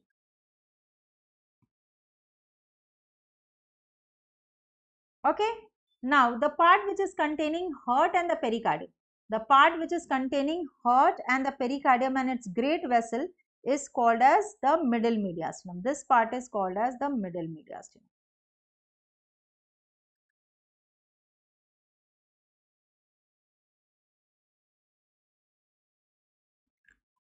This part is called as the middle mediastinum. And the part lying posterior to it, and the part which is lying posterior to middle mediastinum and in front of the vertebral column, in front of the vertebral column, that is called as posterior mediastinum. The part which is lying in front of the vertebral column, this part is called as posterior mediastinum.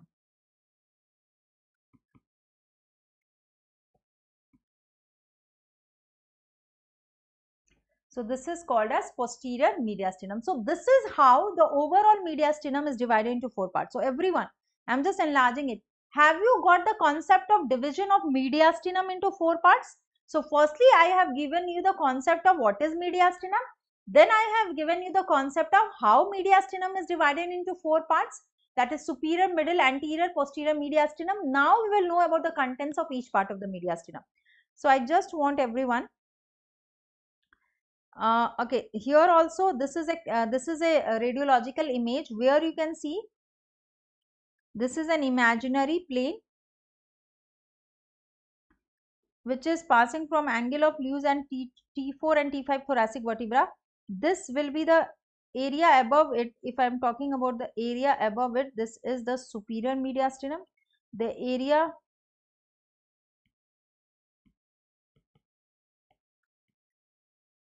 this is anterior mediastinum, posterior to the sternum, anterior to the heart. We have got this structure as the middle mediastinum, heart and its great vessels, and we have got posterior to the heart and anterior to vertebral column, P as the posterior mediastinum. So here A for anterior mediastinum. So in this term you can clearly understand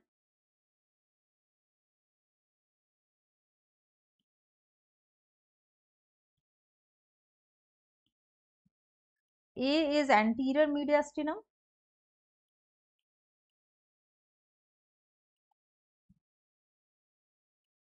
A is anterior mediastinum, S is superior mediastinum,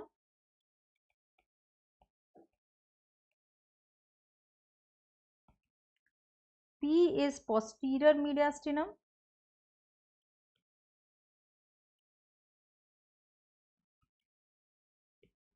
M is middle mediastinum.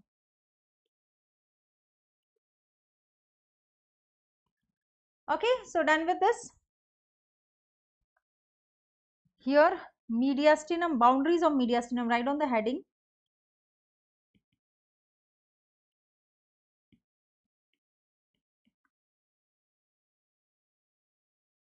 Boundaries of mediastinum.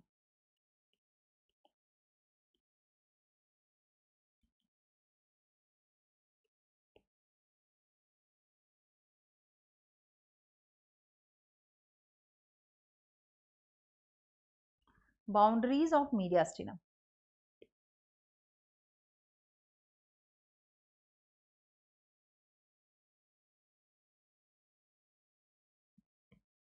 So the boundaries of mediastinum is that superiorly it is bounded by superior thoracic aperture,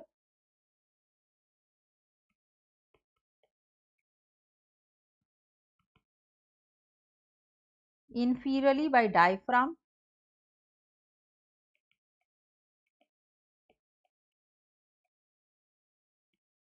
on each side it is bounded by mediastinal pleura.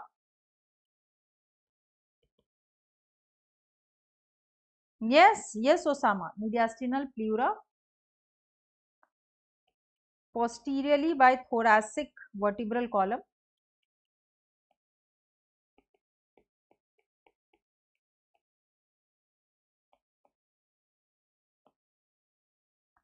and anteriorly by sternum, anteriorly by sternum.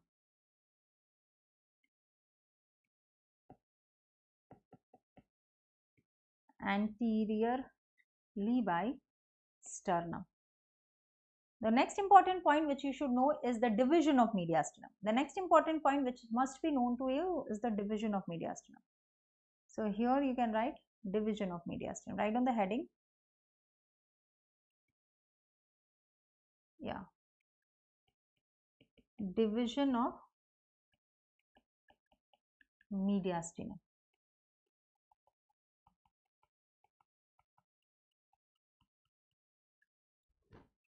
So just a minute. Division of mediastinum.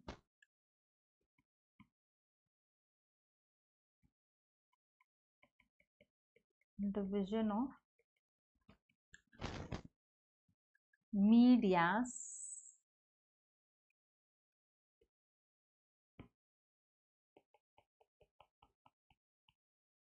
Division of mediastinum. So division of mediastinum by an imaginary plane passing anteriorly through angle of Lewis, which is manubrosternal angle, and posteriorly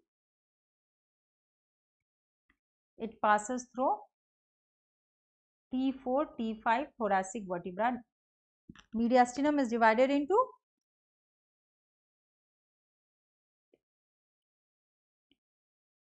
superior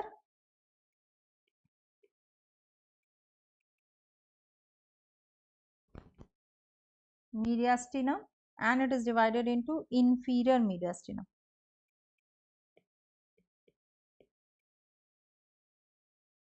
Okay. Now inferior mediastinum is further divided into 3 mediastinums. What is it? So this is how the mediastinum and inferior is divided into. The inferior is divided into anterior mediastinum, middle mediastinum and posterior mediastinum. So this is how the mediastinum is divided into following parts. So this is the topic of division of mediastinum. So this is how the whole mediastinum is divided into how many parts? Into 4 mediastinum. One is the inferior mediastinum, then is the superior mediastinum, then is the anterior, middle and posterior mediastinum.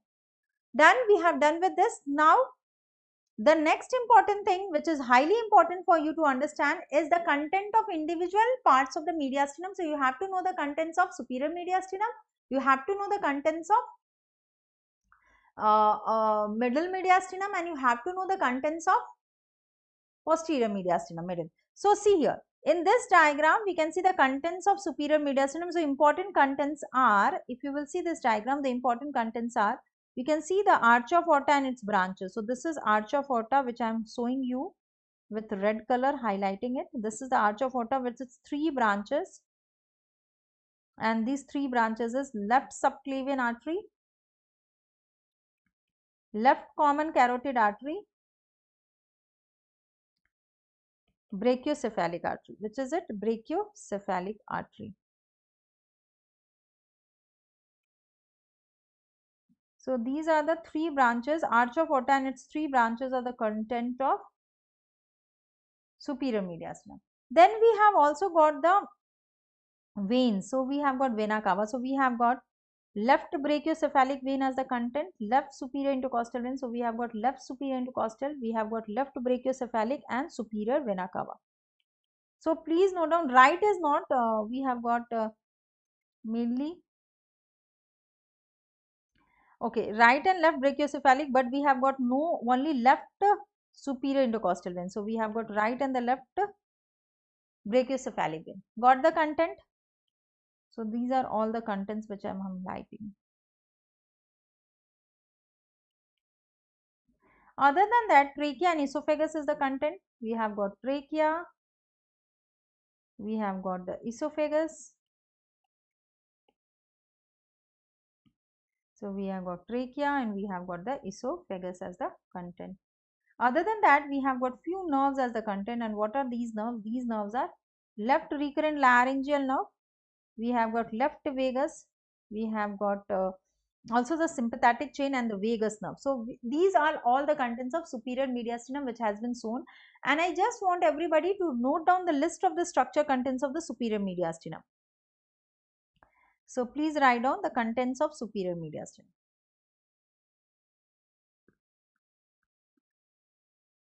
So please write down contents of superior mediastinum.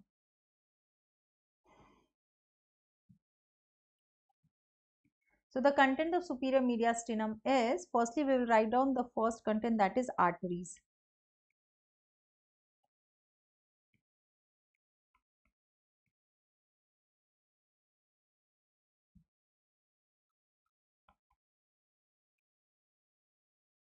Arteries. The important arteries as the content are arch of aorta,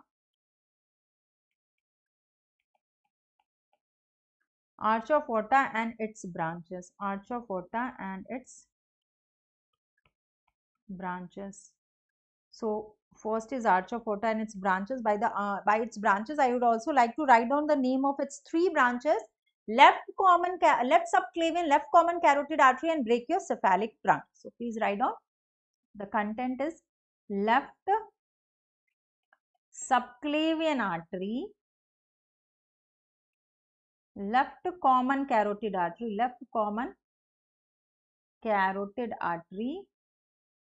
and that of brachiocephalic trunk,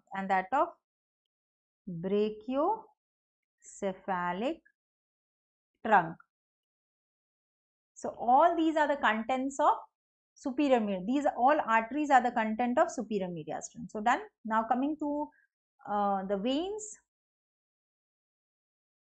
the important veins. So write down the important veins as the content.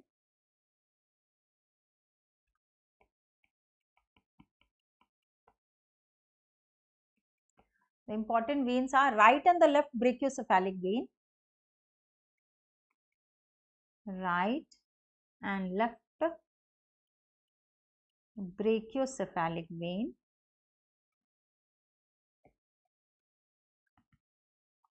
Then we have got upper half of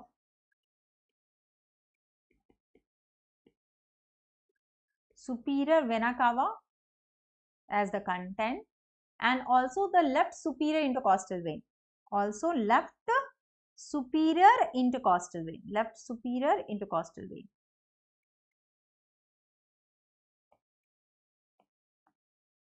So these are the contents of superior mediastinum. So we have written the arteries, we have written the veins. What are the next?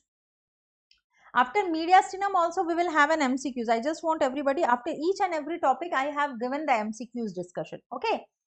So we have finished till now the two topics: thoracic wall, substance fascia, suprapleural membrane, and also intercostal space, and then we have solved the MCQ related to the topic. Now then we have also completed intercostal spaces and its content and MCQs. Now the next topic is mediastinum, and here in the mediastinum again we will have the whole content, and then I will discuss the MCQs related to the topic.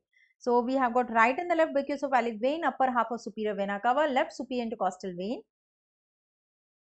Now write down the nerves. The next is nerves.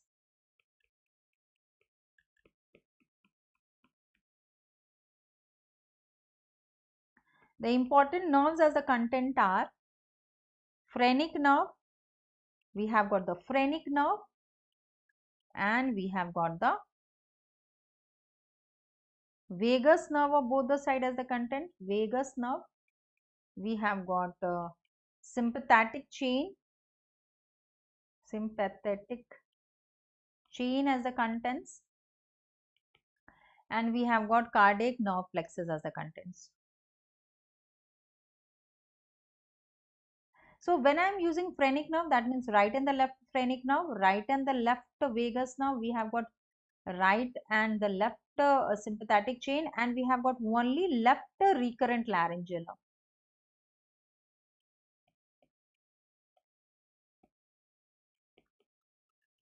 Only left recurrent laryngeal nerve. So these are the nerves. Now talking about, so here also you can see the level of sternal angle and plane, and all the arteries and the veins has been shown. So important contents of superior mediastinum, the arch of aorta and its branches and the veins, superior vena cava, brachiocephalic veins are all the contents along with superior intercostal veins. Now, I would like to move on with more content. So, we have finished the arteries, veins and the nerves. We have got lymphoid structures, tubes and the muscles also as the content. So, please write down. The fourth content is the lymphoid organ.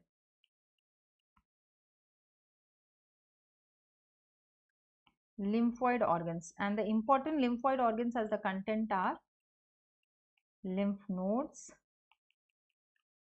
the thoracic duct,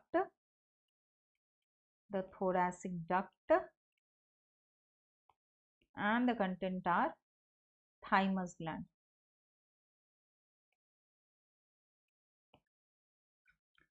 Then we have got the other contents like muscles,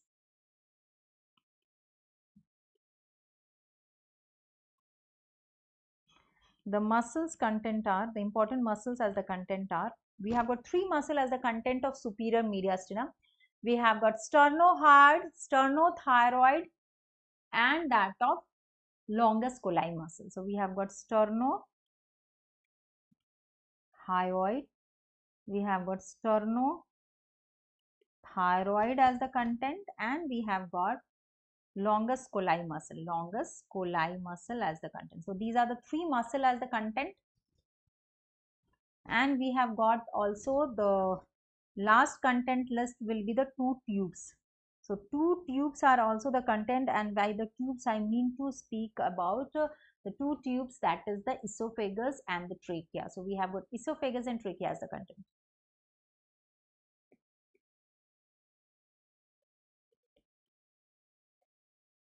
Okay, so done with this. So, we have finished with entire list of the content of superior mediastinum. These are all the contents of superior mediastinum, and I hope all the list must be written by you, because I will solve MCQs related to this mediastinum after completing this. So, before starting with anterior mediastinum, I just want everyone to see this transverse section. So, when you see this transverse section, you are able to now understand the contents as you proceed from anterior to posterior. So, here how you are going to know which is the posterior part. So, see here, if you see the transverse section, you can see this is the thoracic vertebra. So, we know that thoracic vertebrae will lie posterior, and we will have the sternum as anterior. So, this is quite clear that this will be posterior part and this will be the anterior part. Now, the contents are, for example, you can see the muscles as the content. So, anteriorly we have got two muscles, sternothyroid, and posteriorly we have got the longus colli muscle. So, these are the muscles as the content.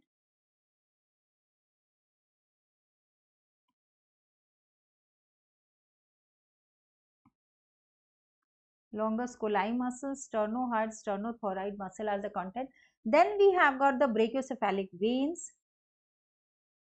So, we can just, we have got the brachiocephalic veins as the content.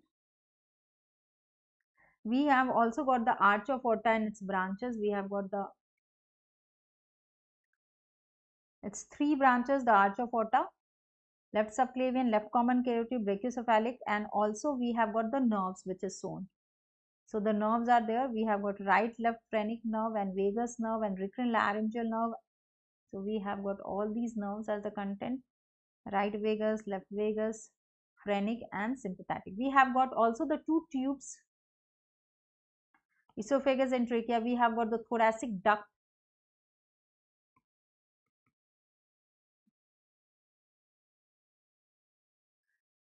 So, basically you can say many important structures, thymus gland is also there. So, many important structures are forming the content. So, we can also see the thymus gland anteriorly. So, many of this structure as the content, and you can actually see the sequence of the content as you proceed from anterior to posterior. This is a schematic diagram of transverse section of the thoracic of the superior mediastinum, where you can see the content of superior mediastinum as we proceed from anterior to posterior.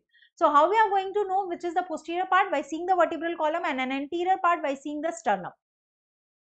And then we can see the plane and the structures arranged. So just posterior to the sternum we will have the muscle attached to the sternum, then we will have the thymus gland, then we will have the thymus gland, and then we will have the other structures like veins and the arteries and intervening nerves and the tubes, trachea posterior to esophagus, and the longus colli muscle posteriorly, and sympathetic trunk posteriorly. Now let's write on the contents of anterior mediastinum. Now we are going into the details of which mediastinum? Anterior mediastinum. Anterior mediastinum is the part of the mediastinum which is lying posterior to the manubrium sterni, which is lying posterior to sternum, and anterior to the middle mediastinum. That means anterior to the pericardium and its great vessels. Okay. So content of anterior mediastinum are, it contains, contents of anterior mediastinum are, it contains loose areolar tissue,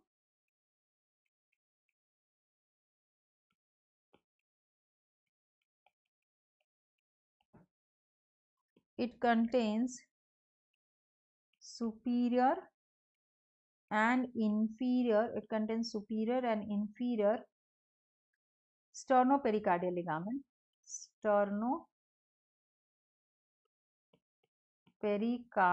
ligament,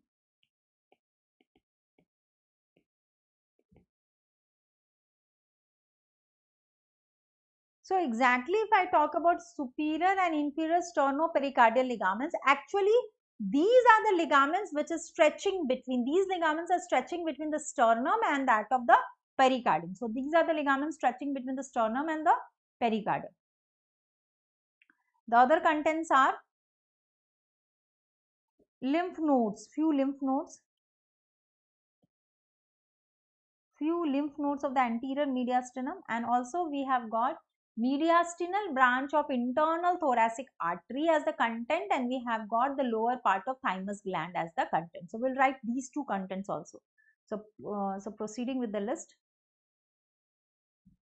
two more contents are there. We have got mediastinal branches of internal thoracic artery as the content. Mediastinal branches of internal thoracic artery as the content.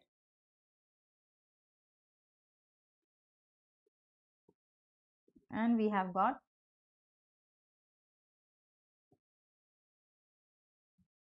lower part of thymus gland.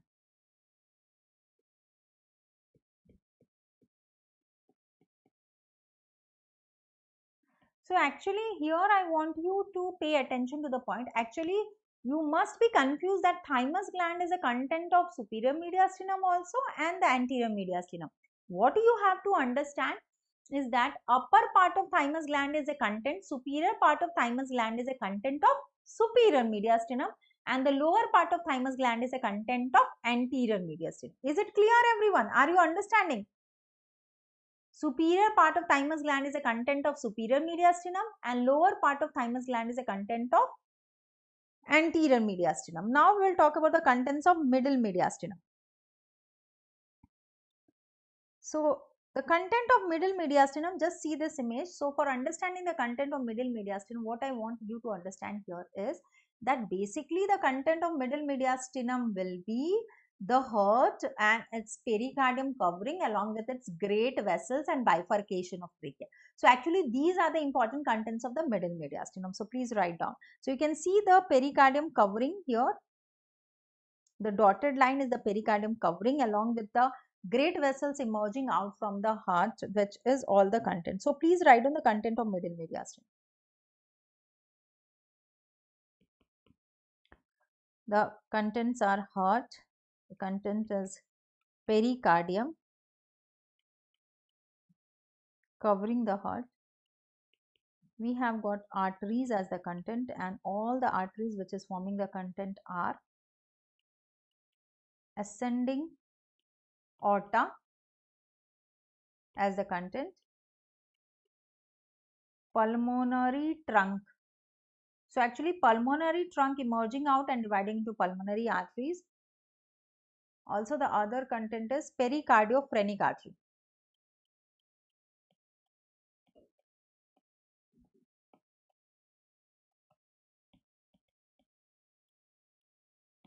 Pericardiophrenik artery. The contents are pericardiophrenik artery. Other than that, we have got few nerves as the content and veins as the content and the lymph nodes as the content of middle media. So these are three primary contents which we have written. Continuing with the list.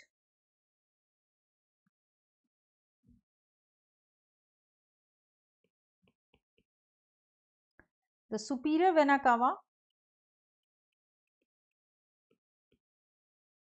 So actually here also superior vena cava lower half, because upper half is the content of superior mediastinum. The azygous vein terminal part, azygous vein, in bracket you can write terminal part.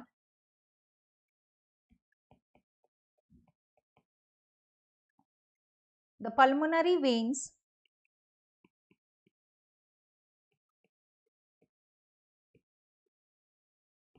that is the right and the left, the right and the left.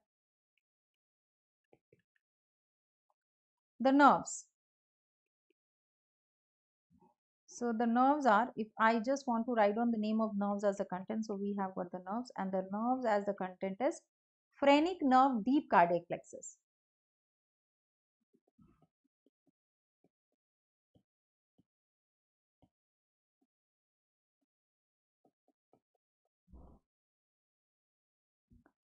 The lymph nodes, that is tracheobronchial lymph nodes.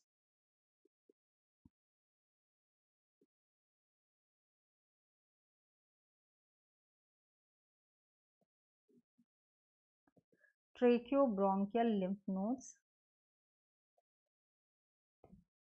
And the tubes. Other content is the tubes.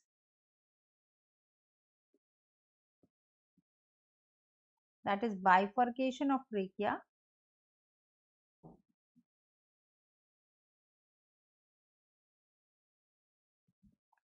Bifurcation of trachea into right and the left, the principal bronchus.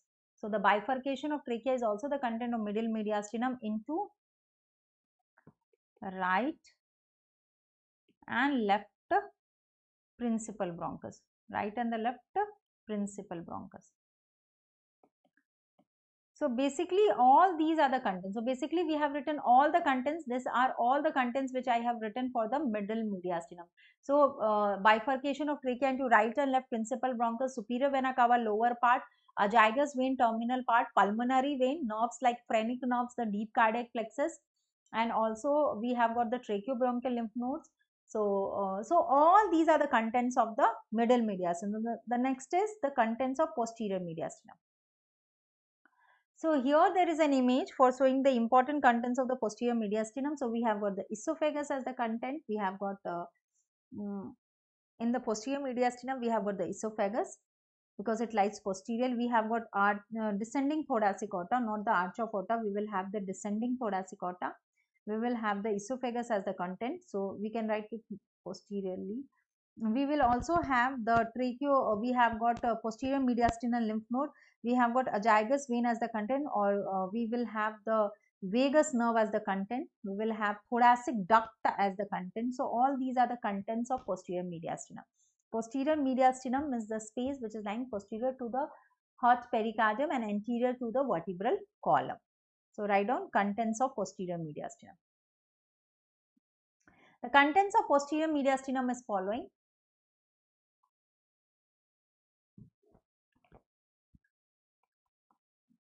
Esophagus,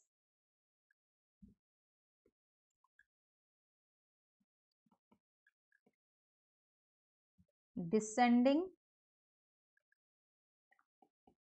thoracic aorta and its branches, descending thoracic aorta and its branches, thoracic duct,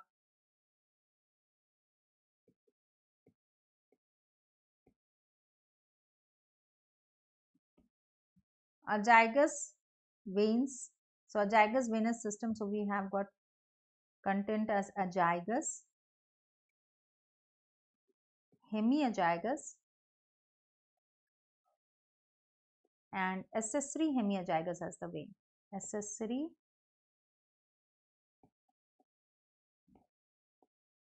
hemiazygous veins as the contents.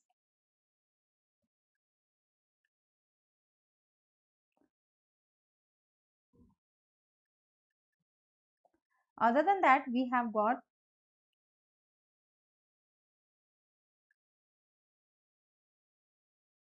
vagus nerves as the content,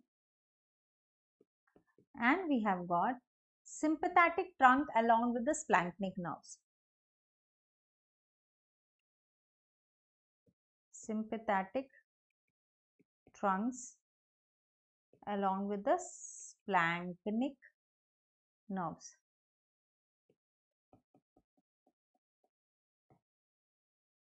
We will have posterior mediastinal lymph node also as a content. Posterior mediastinal lymph node as a content. So these are the contents, these are all the contents of posterior mediastinum which you have to know. These are all the contents of posterior mediastinum which you have to know.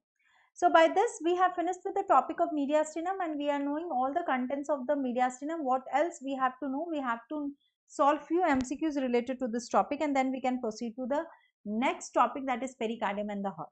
So let's talk, can we solve the MCQs? Everyone, are you ready for it? Before that, if any of the student is having any doubt, please let me know. If any of the student is having any doubt, please let me know.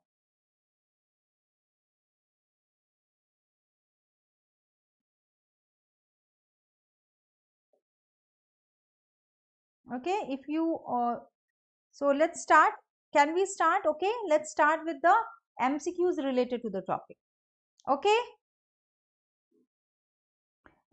So boundaries of mediastinum is all except.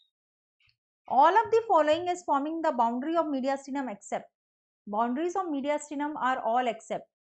Sternum is there, cervical vertebra is there, thoracic inlet is there, diaphragm is there. So all of the following is forming the boundary of mediastinum except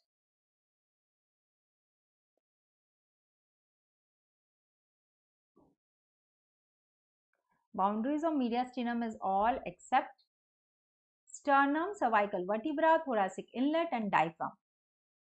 So I got an answer. One of the answer is coming from Blessings. Okay, what about others? Osama has also given the answer. Blessing has also given the answer. Prajwal has also given the Prajwai has also given the answer. And all of you are absolutely correct. So thumbs up goes for everyone. Thumbs up goes for everyone. Yes, absolutely right. Okay.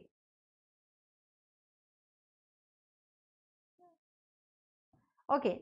So absolutely correct answer. Cervical vertebra is not forming the boundary of mediastinum. It's the thoracic vertebra which forms the mediastinum boundary, not the cervical vertebra. Absolutely correct. Now coming to the next one, content of middle mediastinum is all except. Content of middle mediastinum are all except heart with the pericardium, pulmonary arteries, upper half of superior vena cava, bifurcation of trachea.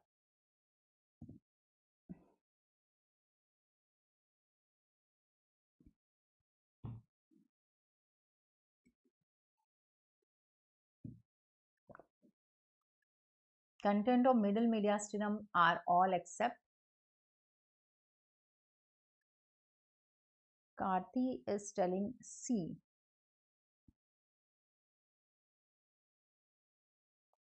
So Karthi S has given the answer. What about others? Content of middle mediastinum are all except. So I got answer from Karthi S. What about others? Osama has given the answer.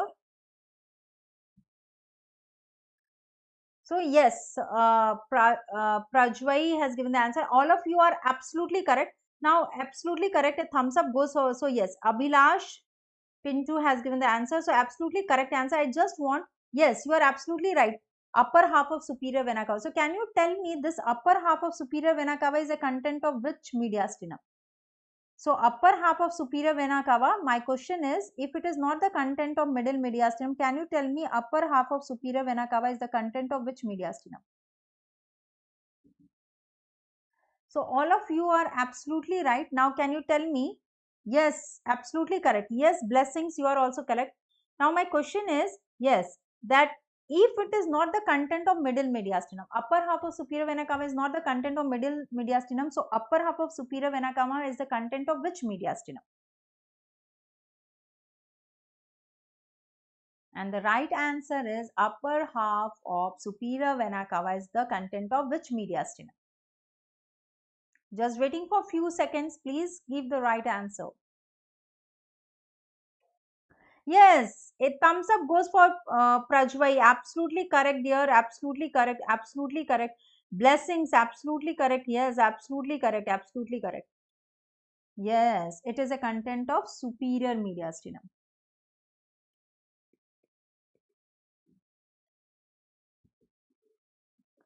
Done. Now, which one of the following is not a content of superior mediastinum? The options are arch of aorta, trachea, lower half of superior vena cava, or esophagus.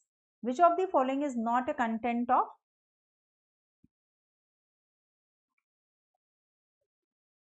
superior mediastinum? Arch of aorta, trachea, lower half of superior vena cava, or esophagus.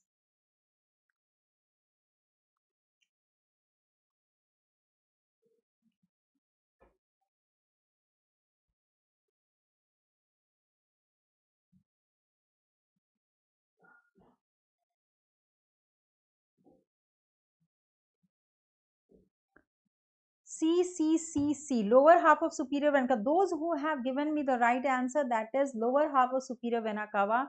All those, more of everyone, I think, has given absolutely right answer, and everyone is right. Yes, lower half of superior vena cava is not the content. It's not the content. It is going into the middle mediastinum. So basically, it is the right answer. Absolutely correct. We have just now.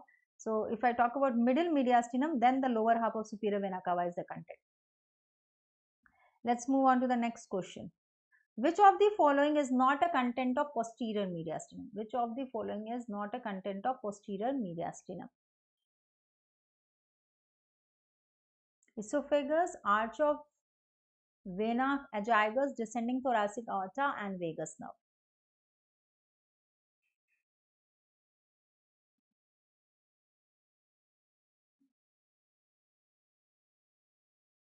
Which one is not a content of posterior mediastinum?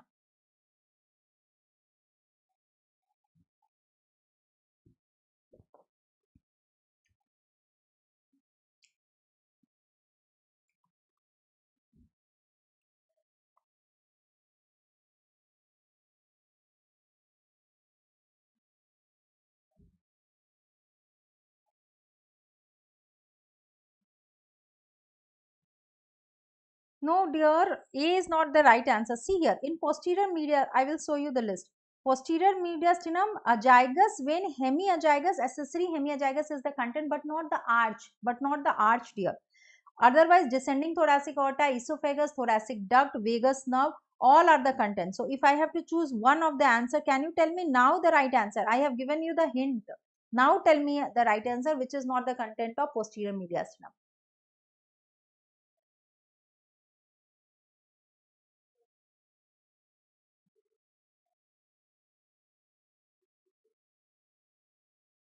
Now tell me the right answer. Give it a try. One more try. One more try. Blessings. Uh, okay, yes. ACBD. Okay, I have written like this. Yes. Arch of venous azagus is absolutely right. Yes, arch of venous azagus is absolutely right answer. It is the azagus veins which is the content, but not the arch. So basically that is the right answer. Now everyone has got the right answer. Yes, absolutely right. Absolutely right. Now can we start with the next topic? Pericardium and the heart. So firstly, actually heart is a big topic. So what I will do, I will first explain the heart outer aspect and the pericardium, and then we will move on into the interior of the heart, coronary arteries and all. So it's a big topic, and it has to be studied in detail. So we will start firstly from the outer aspect. Okay, pericardium. So what is pericardium? When I am talking about the word pericardium, what does that mean? That means that the heart is having a protective covering. Pericardium is a fibroserous sac which is enclosing the heart and its great vessels. So pericardium is exactly a fibroserous sac enclosing the heart and its great vessels. So we have got a covering of the heart. As you proceed from outside to inside, we have got fibrous pericardium. Then we have got a serous pericardium, which is again formed from the parietal and the visceral pericardium. So serous pericardium is made of parietal pericardium and the visceral pericardium, and in between the visceral and that of the parietal pericardium, the space is called pericardial cavity, which is containing approximately 50 ml of pericardial fluid, which is important for lubrication of the heart. So basically, if you proceed from outside to inside, the layers of pericardium will be outermost is the fibrous pericardium, then we will have the serous pericardium, that is having parietal and visceral layer of pericardium. And you can see here in this diagram, the pericardial fluid is exactly between parietal and visceral pericardium. So write down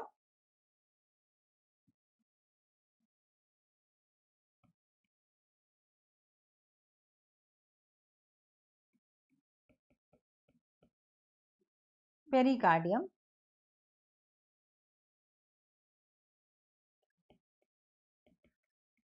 Pericardium is a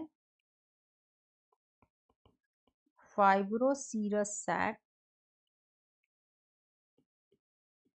enclosing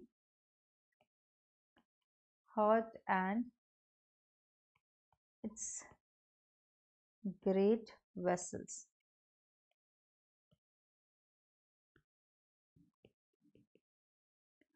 From outside to inside,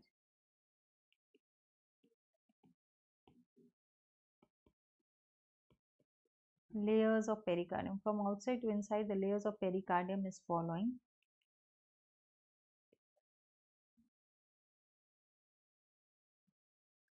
So from outside to inside, the outermost layer is fibrous pericardium.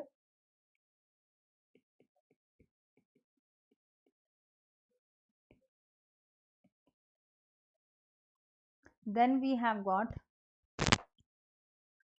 the serous pericardium, which is again formed of two layers, that is the visceral and parietal pericardium. That is the visceral and parietal pericardium.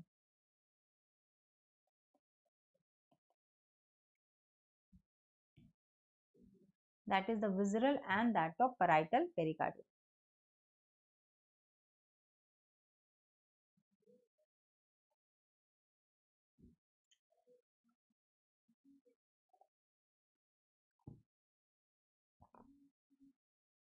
Okay, done.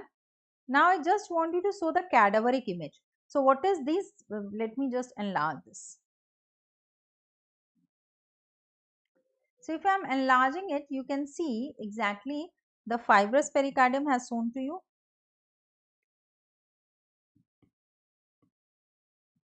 So we will have the fibrous pericardium as the outermost, and you can see the phrenic nerves running over it, protective covering of the heart, and you can see there the pericardium, fibrous pericardium is cut, and when it is cut out, these are the cut ends of the fibrous pericardium which has been shown, and when it is cut out inside, we can see the serous pericardium. The serous pericardium again is made of the parietal and the visceral layer of pericardium. Okay. So now I just want you to give the details of sinuses of pericardium.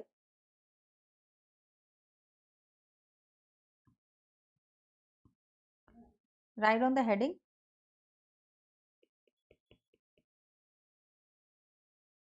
Sinuses of pericardium.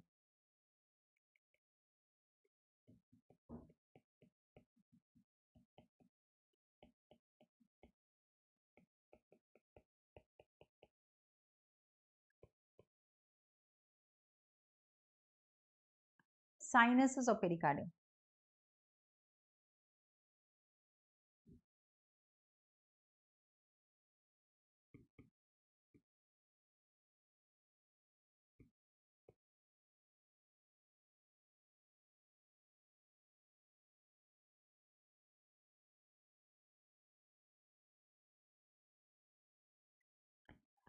So sinuses of pericardium, if I talk about, we have got followings. They are, so basically you have to know what is sinuses means recesses.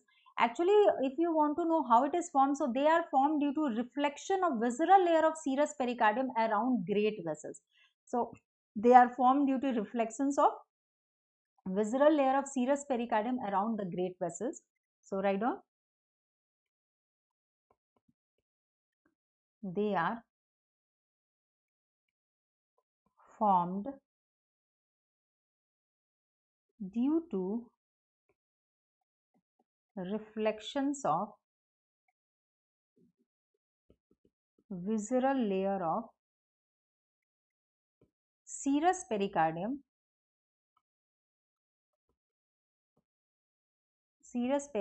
around great vessels, around the great vessels.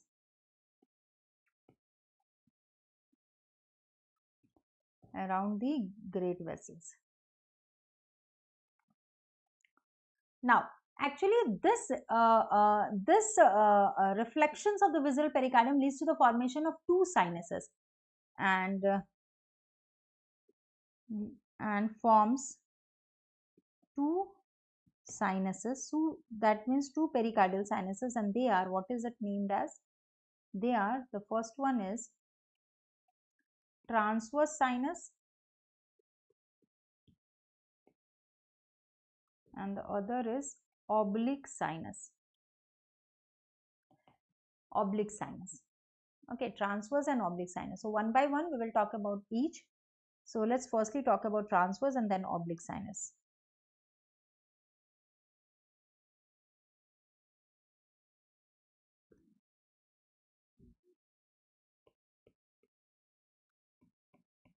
Transverse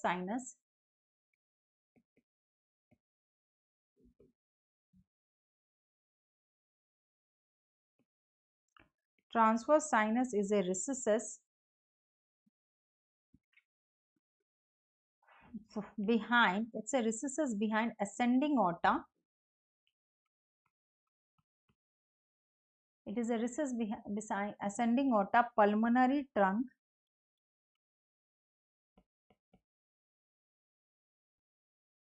and in front of superior vena cava and superior pulmonary vein, and superior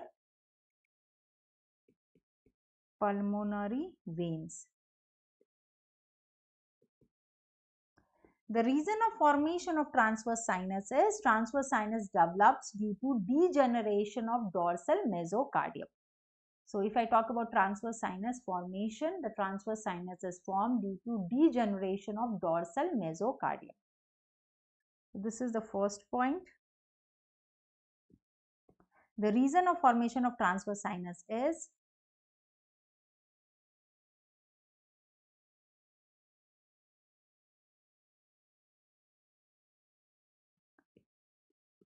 transverse sinus develops due to degeneration of dorsal mesocardium.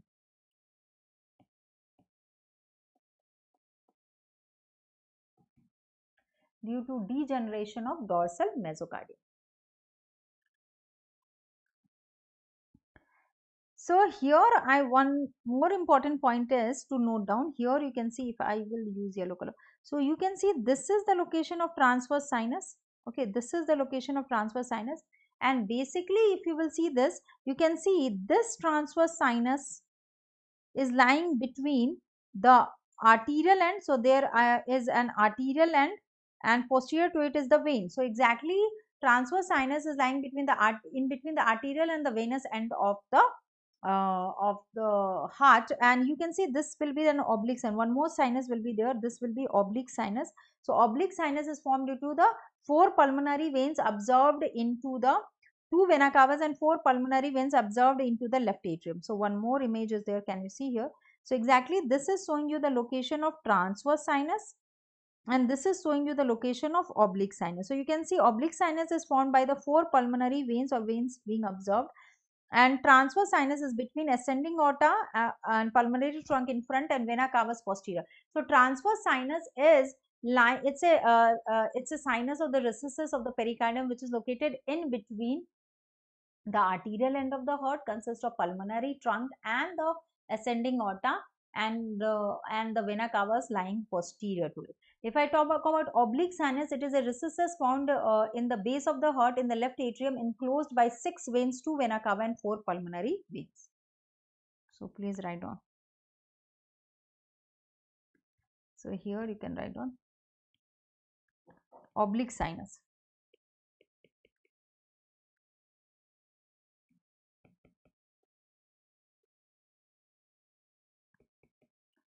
Oblique sinus, it is a recesses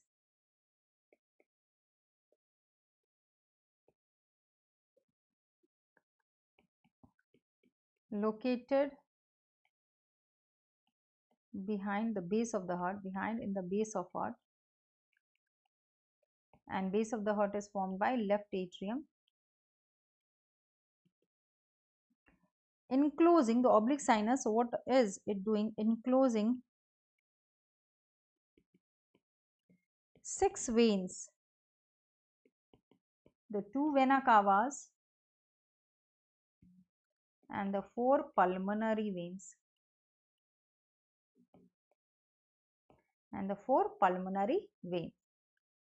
Okay, so done with this. Now I would also like to tell about the arterial supply and all. So basically, this is again a diagram where you can see the reflection of OS means oblique sinus.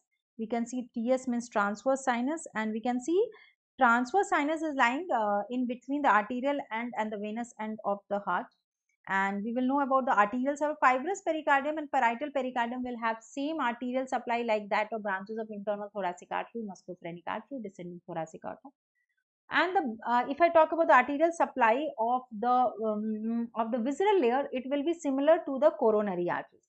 If I talk about so other than that, if I talk about nerves, phrenic nerves will give innervation to that of pericardium, fibrous and parietal, and visceral will be having same nerve supply as the heart, that is vagus nerve, sympathetics and by cardiac plexus. So write down here one more point you can write down.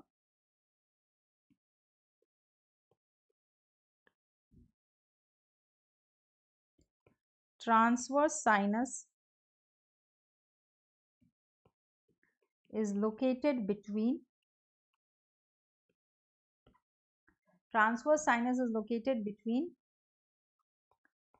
arterial and venous end of the heart,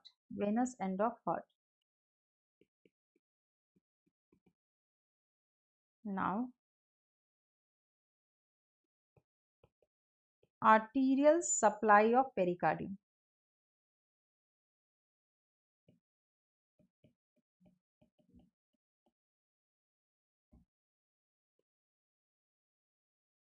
Arterial supply of pericardium.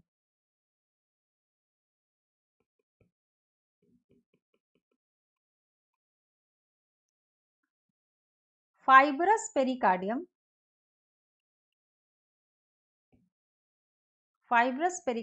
and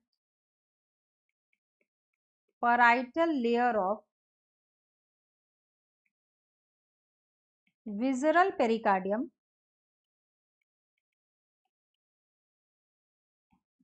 is supplied by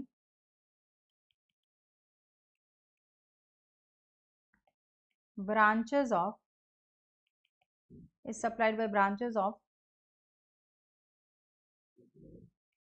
internal thoracic artery,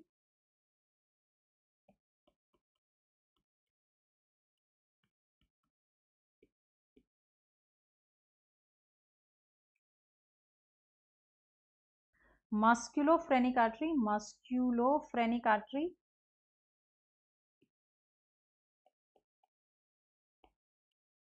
and descending thoracic aorta, descending thoracic aorta, descending thoracic aorta. So this is about the arterial supply of pericardium. This is about arterial supply of pericardium. Of the fibrous and parietal. What about the arterial supply of the visceral layer of pericardium? So then the second point is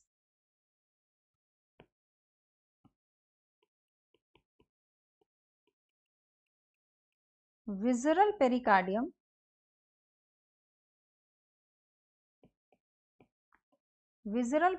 is supplied by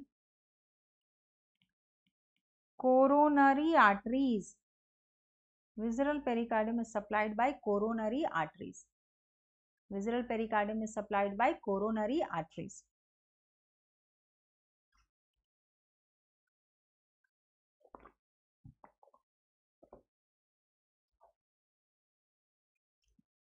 Now coming to the nerve supply.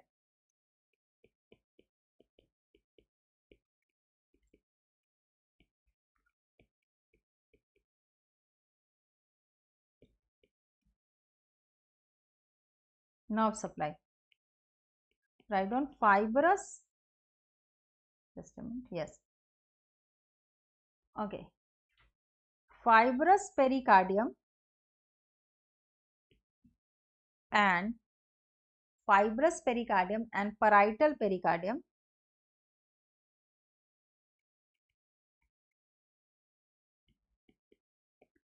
is supplied by phrenic nerve.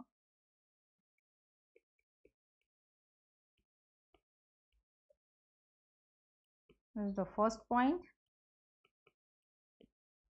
Here write down visceral. What about the visceral? If I talk about the visceral pericardium, it will have the innervation same as the heart. So it will have the innervation same as the heart. So write down visceral pericardium. Visceral pericardium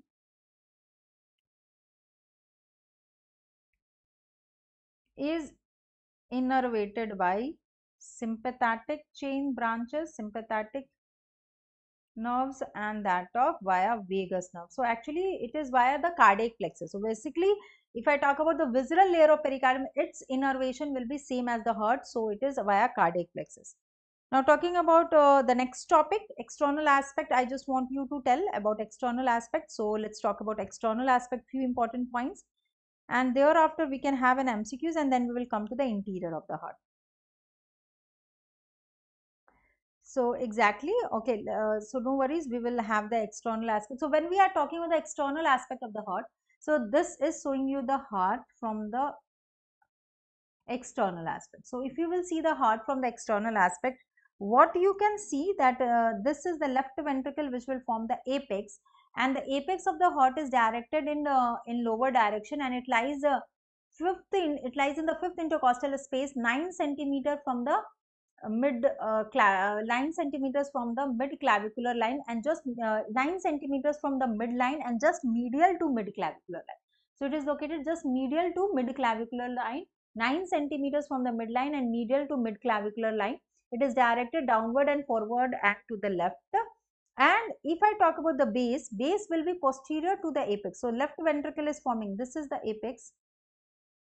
And if you see the posterior aspect, this is the left atrium along with a part of right atrium. This is basically forming the base. So base of the heart is just, base means posterior aspect of the heart, and it will be lying posterior to the heart, apex of the heart. So apex of the heart is lying in left to fifth intercostal space, 9 centimeters from the midline and just medial to mid clavicular line. Base is formed by, is just opposite to the heart, and it is exactly formed mainly by the left atrium and part of right atrium, and it is corresponding to T5, T6, T7, T8 thoracic vertebra in the supine position, and when the person is erect, it descends one thoracic vertebra. It corresponds to T6, T7, T8 and T9 thoracic vertebra. So let's write firstly about the apex and the heart. So heart is, so firstly write down apex of the heart.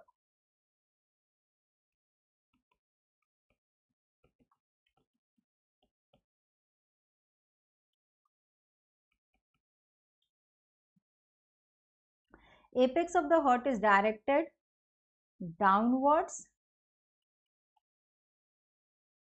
forwards and to the left.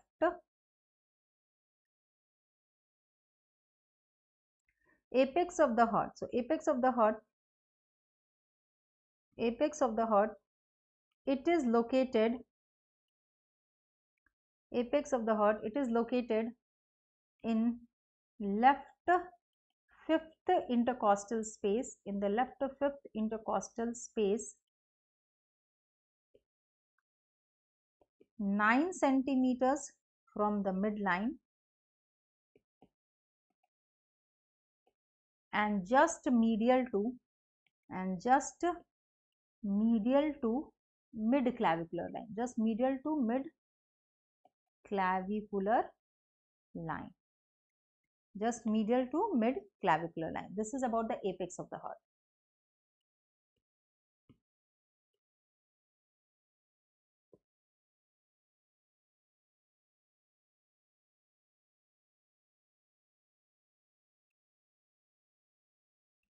Now talking about the base of the heart.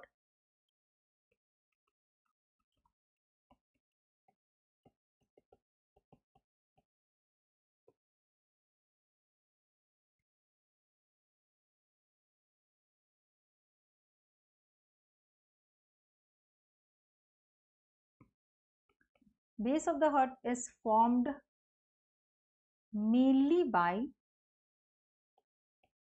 left atrium. It is basically mainly formed by the left atrium. Base of the heart is mainly formed by the left atrium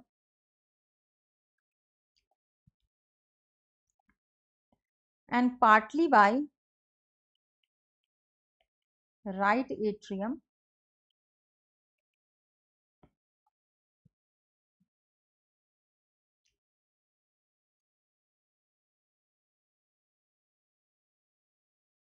in supine position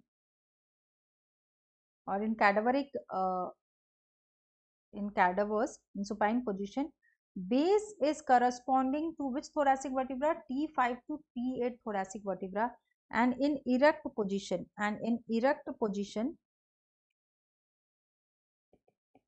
base of the heart is corresponding to T6 to T9 thoracic vertebra. T6 to T9 thoracic vertebra, and the location of base of the heart, which is the posterior surface of the heart, is just posterior. It is just lying posterior to that of the apex of the heart. So done. So we have done with this. Now I just want, like in case of the heart, so if I talk about the heart, heart is having apex, heart is having base, heart is having surfaces and the borders. So if I talk about the surfaces of the heart, so we will have anterior surface or sternocostal surface. So a sternocostal surface or anterior surface, if I am talking about, it is formed by right atrium, right ventricle mainly, and basically in right atrium and right ventricle is forming. Left surface is formed by left ventricle, and if I talk about diaphragmatic surface, it will be formed mainly by left ventricle and right ventricle. Diaphragmatic surface means on which it is resting on the diaphragm. It merges with a fibrous pericardium. So three surfaces are there. So write down. Heart is having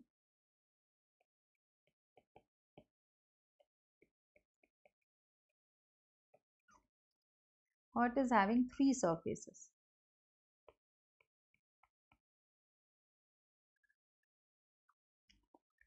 The first is anterior surface, which is also called as sternocostal surface. What is it called as? It is called as sternocostal surface.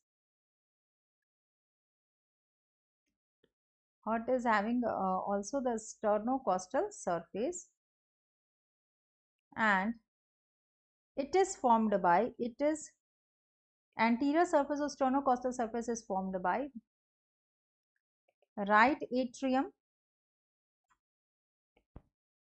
and right ventricle, also slight part of the left ventricle. So mainly now the second surface is diaphragmatic surface. So sorry.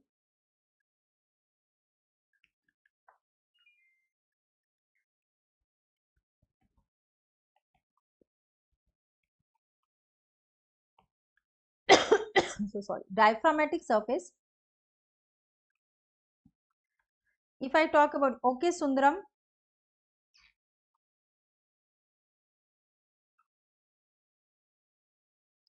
diaphragmatic surface is mainly formed by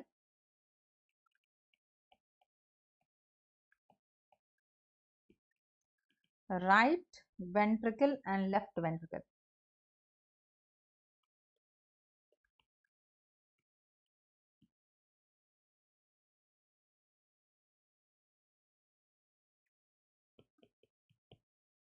Left surface is mainly formed by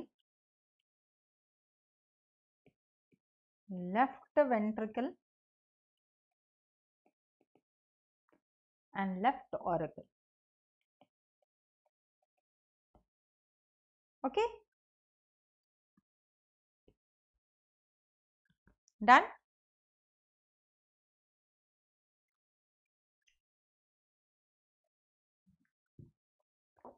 It is mainly formed by diaphragmatic surface, so we have done with this. Now after that we will have the borders. So we will also have the discussion of borders. Yes, you are right.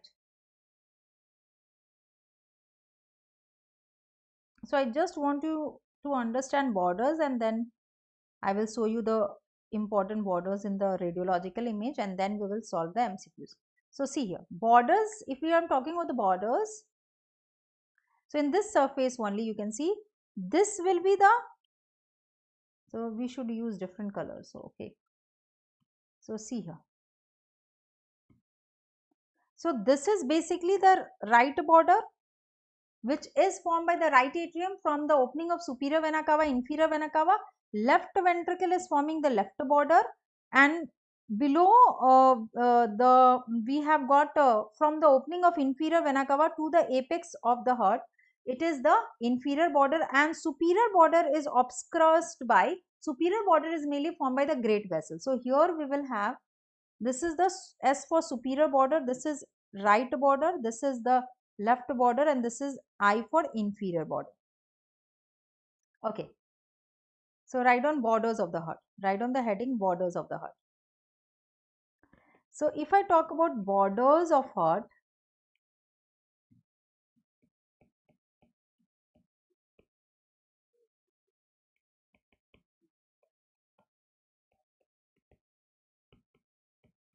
we have got superior border, we have got inferior border, we have got right border and left border.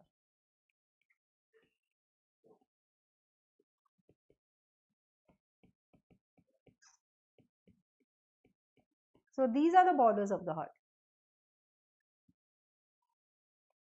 Now superior border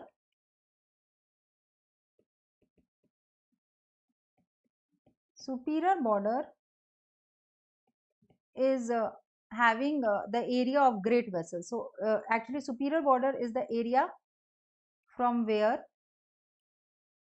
great vessels emerge out, great vessels emerges out.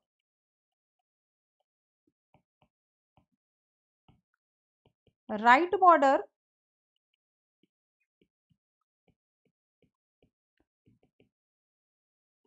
is formed, if I talk about right border is formed by right atrium from the opening of superior vena cava to inferior vena cava, from the opening of superior vena cava to that of inferior vena cava. This is about the right border. Left border is formed by left ventricle.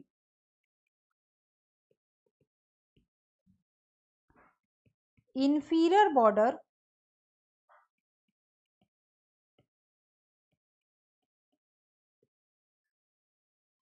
is formed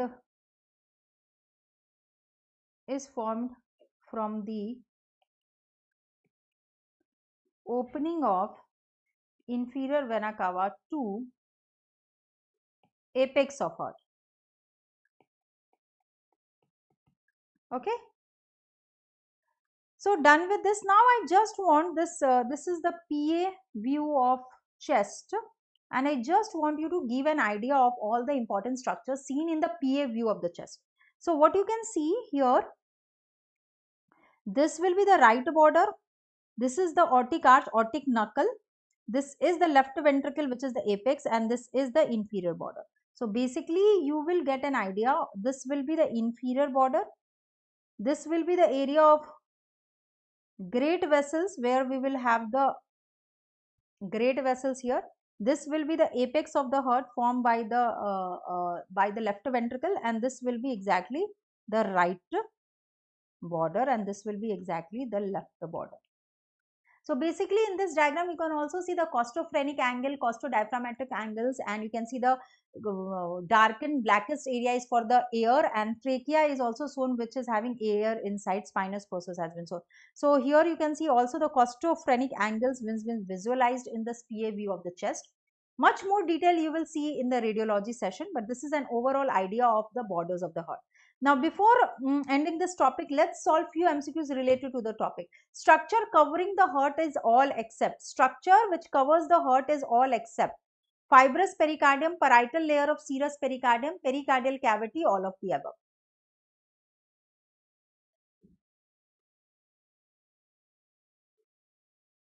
Structures covering the heart is all except. Structures which is forming covering for the heart. All of you, please mark your right answer. I will wait for few seconds.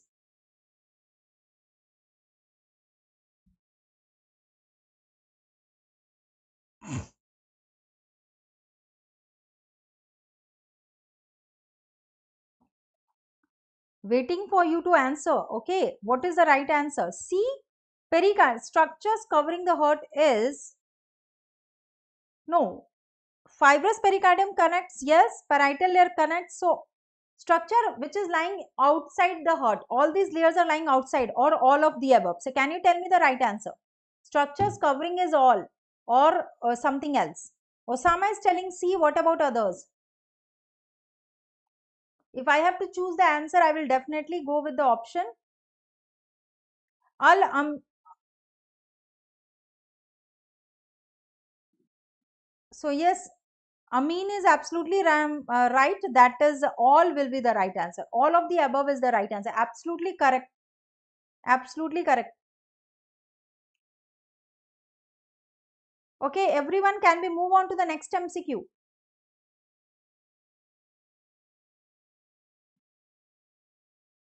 Next MCQ. All boundaries of oblique sinus are all except. Yes, Osama, you are right. Now, boundaries of oblique sinus are all except. Oblique sinus, which is in the left atrium. Can you tell me it is having all these following except?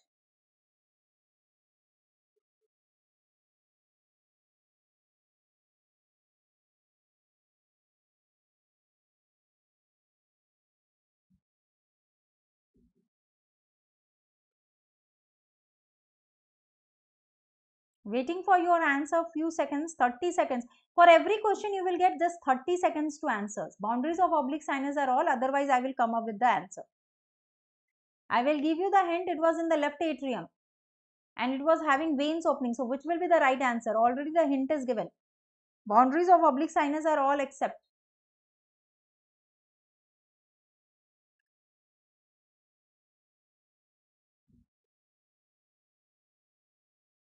Chandana has given D. What about the others?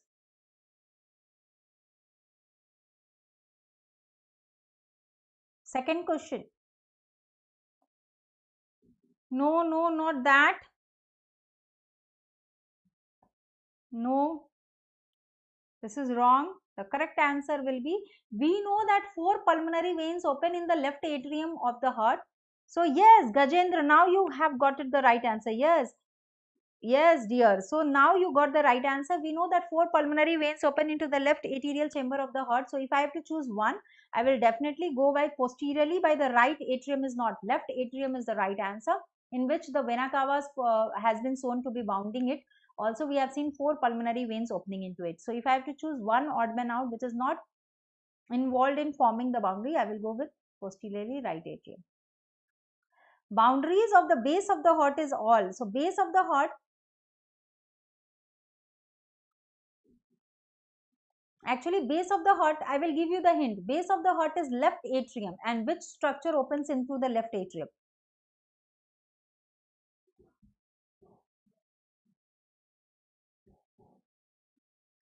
Base of the heart is posterior. See this image, I will give you the hint. See this image.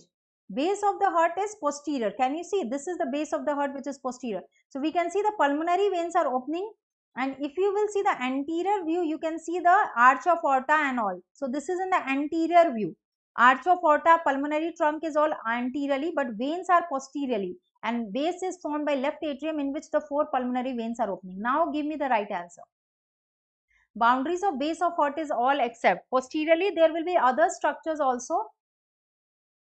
Yes, Gajendra, pulmonary veins are opening, but which of the following structure will be not lying in the posterior aspect of the heart, but it lie anteriorly in the heart? Which structure not lie posteriorly in the heart, it lies anteriorly in the heart?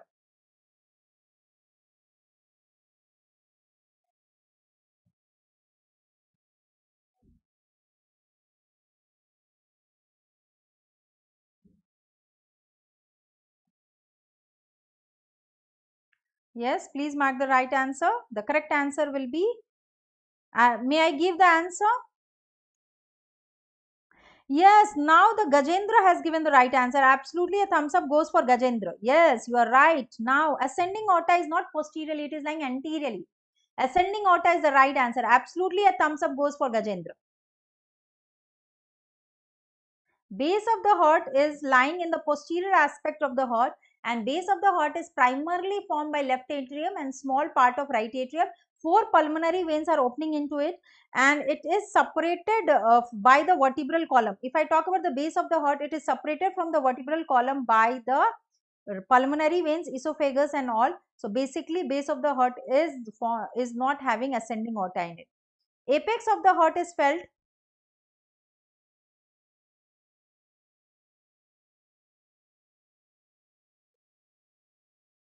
So, here this just making a correction, this will be, this word is midline.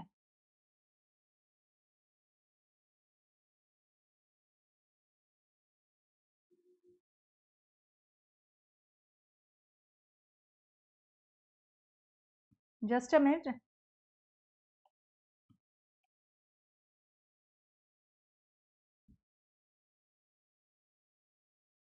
Now give me the answer.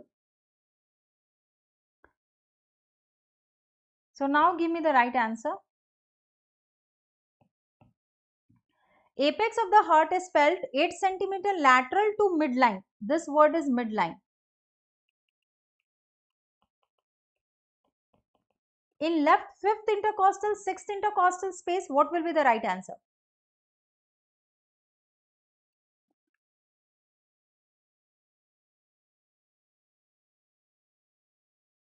Gajendra has given the answer. What about others?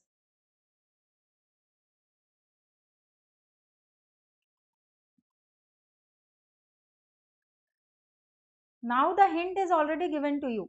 It is 9 centimeter lateral to, it is 9 centimeter lateral to midline, and it lies in which intercostal space? It lies in which intercostal space? Al Amin, Gajendra, all of you has given a perfectly right answer. Absolutely correct. The right answer will be 9 centimeters lateral to midline and just medial to mid clavicular line in the left 5th intercostal space. So, it is located in left 5th intercostal space. Absolutely correct.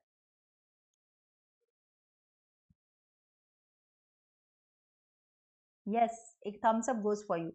Then the next one is entry channel of the heart is all except. All of the following is an entry channel of the heart except. Yes, Gajendra, left 5th intercostal space. Yes. Entry channel means actually entry means blood is going in, and one of the structure is from which blood is going out. So, which of the following structure is the structure of the heart from which blood is going out? Which is the exit channel of the heart? Which is the exit channel? I will explain this also. Once I will complete this, I will give you a break of 7 minutes, 7 minutes break. And then again, I will come up with the next topic of the heart where I will tell you also more detail of the heart. So here Karthik has given the answer, Gajendra has given the answer, and a thumbs up goes for both of them. Yes, you are right. Pulmonary trunk is the right answer. Pulmonary trunk is not the entry, but it is the exiting channel. It is the exiting channel. Here, the pulmonary trunk will divide into pulmonary arteries and it will carry the deoxygenated blood from the heart to the lungs where oxygenation is done.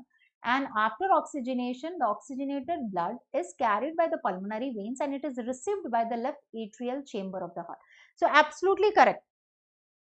Now the next topic is heart part 2. So heart topic is a big topic. So I will teach heart in the two categories. So I will teach heart in two categories. One is the interior and coronary artery. So the next part of the heart will be done in the second part. So I will give you a break of few minutes, 7-8 minutes. Okay, is it okay? A break of 7 minutes and then we will again come back with the discussion. So can I give everyone, is it okay? 7 minutes, 7-8 minutes break. Okay. Okay, dear. Thank you.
So hello everyone, can we start the session now? I am back.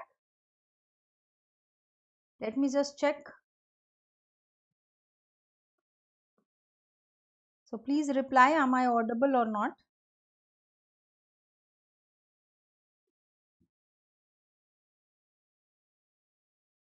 Everything is audible? Everything is audible, dear? Now we have already covered the heart external aspect. So we have already covered that. External aspect is already has been done. Now what I want that we will go with the internal aspects. Okay. So internal aspect has to be discussed along with the coronary arteries, along with the nerve supply and the venous drainage of the heart. So that is absolutely important. So first thing, all of you just have a look on this image. If you will see this image, you can understand the whole chambers of the heart and how the blood circulation happens in the heart. So I just want to elaborate this. I just want to elaborate this image. Yeah.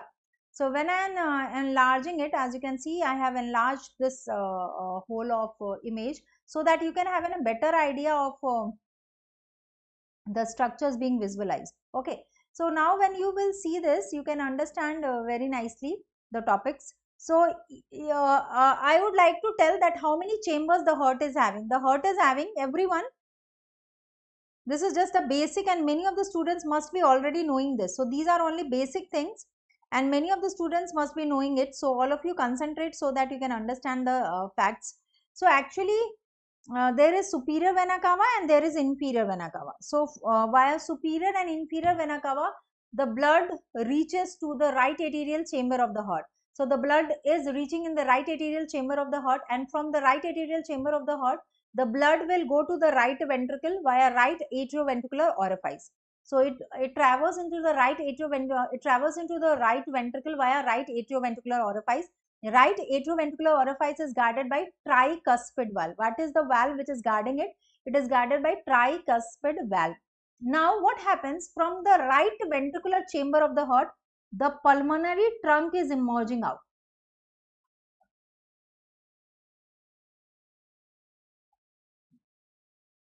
Okay, the pulmonary trunk is emerging out, and we know that pulmonary trunk is dividing into pulmonary arteries. As you can see here, it is the left pulmonary artery and there will be a right pulmonary artery. So it divides into pulmonary artery and it takes deoxygenated blood which is having less amount of oxygen. It goes to the lungs where the oxygenation of the blood is done. So oxygenation of the blood is done, and now via pulmonary veins this oxygenated blood, now via pulmonary veins the oxygenated blood reaches to the left atrial chamber of the heart. So you can see there are pulmonary veins. So we will have another image where you can see there is a pulmonary veins. Okay. So just a minute, there are pulmonary.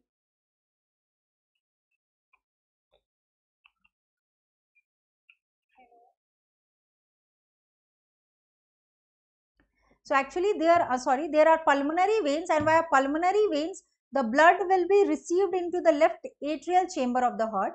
Left atrial chamber of the heart, the blood will be received which is oxygenated, and from the left atrium it will traverse into the left ventricle. So here we will have this as the left ventricle, and we know that from the left ventricle the arch of aorta arises, and arch of aorta will distribute the blood into the systemic circulation via its all branches.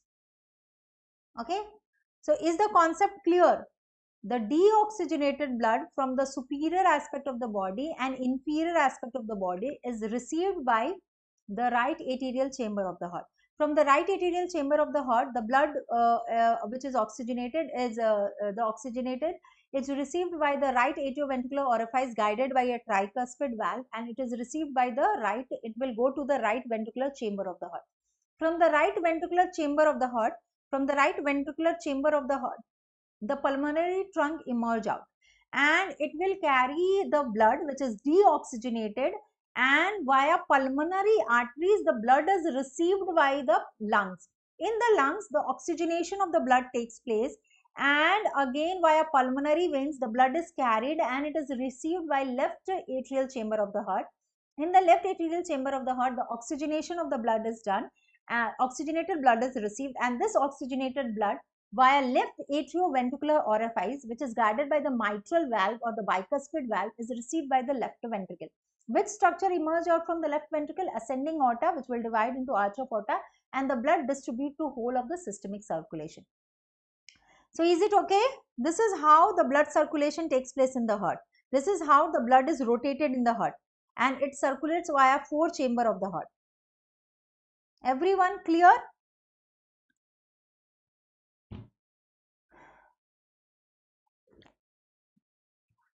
Everyone is clear? If any doubt, please tell me. I will again show you an open section of the heart. See this image. See this image. This is superior vena cava. Lower down there will be inferior vena cava. This will be the inferior vena cava. The blood is received by right atrium. The blood, can you see the white arrow? Can you see the white arrow? Now the blood from the right atrium, see here. This is right atrium. This is the right atrium. It will be received by the right ventricle. And this blood flow occurs via right atrioventricular orifice, which is guarded by tricuspid valve. So it is guarded by tricuspid valve. From the right ventricle, the blood will enter into the pulmonary trunk and via pulmonary arteries. So these are right and the left pulmonary arteries. And via right and the left pulmonary arteries, the blood will be going towards the left. It will be received into the lung, and there the oxygenation of the blood is done, and via pulmonary veins. So you can see pulmonary veins. Now this pulmonary veins will have, these are all pulmonary veins. This, and via pulmonary veins the oxygenated blood is received into the left atrial chamber of the heart, and from the left atrial chamber of the heart the blood will received by the left ventricular chamber of the heart, and the guarding of left ventricular chamber of the heart is done by the mitral valve, and here the guarding of right atrioventricular orifice is done by the tricuspid valve. Now this left, from the left ventricle only, you can see the structure which is emerging out is ascending aorta. What is it? This is A for ascending aorta, and this is arch of aorta. So via arch of aorta the blood distribution is done, which is oxygenated. So everyone, please let me know, have you understood this concept? Can we proceed with the interior of the heart? I think many of you must be knowing this also. Everyone done? Can we proceed to the next? Okay. Now let's talk about the chambers of the heart. So first chamber which I am talking is the right atrial chamber of the heart.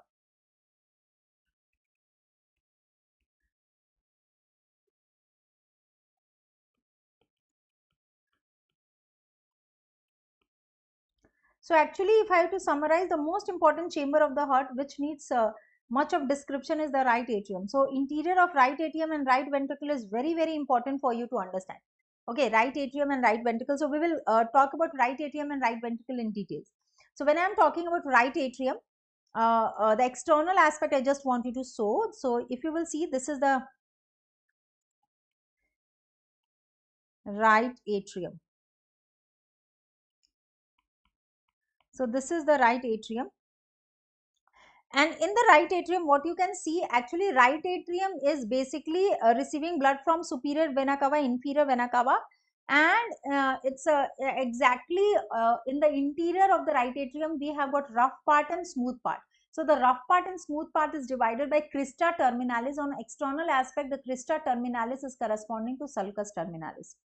So I just want you to see the open aspect. So you can see this is exactly superior vena cava, this is inferior vena cava, which is exactly opening into the right atrial chamber of the heart. And here I just want everybody to understand this. This is sulcus terminalis. What is this sulcus terminalis? Actually, sulcus terminalis is corresponding to a line which is running, depressed area which is running from superior vena cava to that of inferior vena cava, and it is corresponding interiorly to crista terminalis, which divides the rough and the smooth part of right atrial chamber of the heart. Now the importance of this sulcus terminalis is that sulcus terminalis close to the outer, in the outer aspect, sulcus terminalis close to superior vena cava has got the location of SA node. What is SA node? It is sinoatrial node, which is the pacemaker of the heart. So there is the location of SA node. Now, if you will see the interior, now I just want you to show, this is showing you the interior of right atrial chamber of the heart. This is showing you interior of.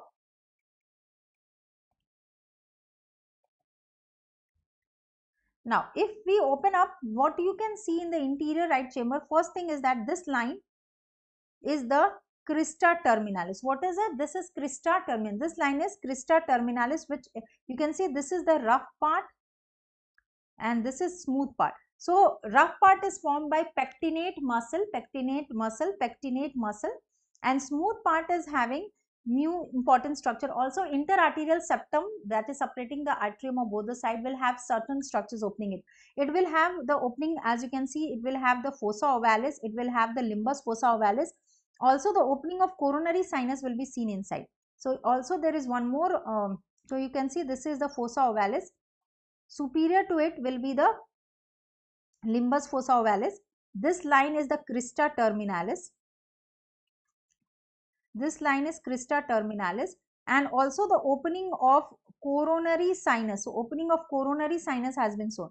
So, the vena cava opening and opening of coronary sinus, actually what is the coronary sinus? All the veins of the heart is opening into the interior of right atrial chamber of the heart. Okay. So, firstly write down this, then I will tell you about triangle of Koch. So, write down about right atrium. Right atrium, superior vena cava and inferior vena cava carries deoxygenated blood from body to right atrial chamber of the heart. Right atrial chamber of the heart.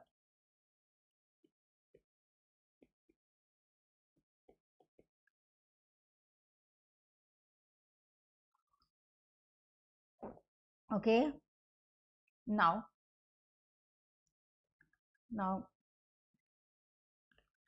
write down what is sulcus terminalis. So, write down what is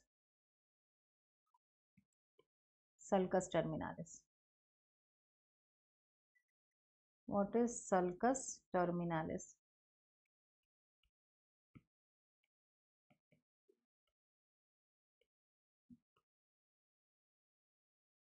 What is sulcus terminalis? So, if I talk about sulcus terminalis, it is a groove, linear groove, you can say it's a linear groove. It is a linear groove running from the opening of superior vena cava to inferior vena cava on the external aspect of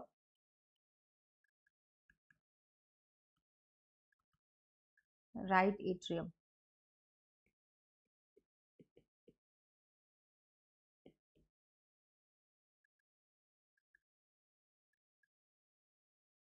Okay?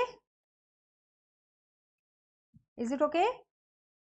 So, my dear students, if you are not understanding anything, please let me know. If there is any confusion and you are not understanding anything, please let me know. Now, just write down close to superior vena cava, the sulcus terminalis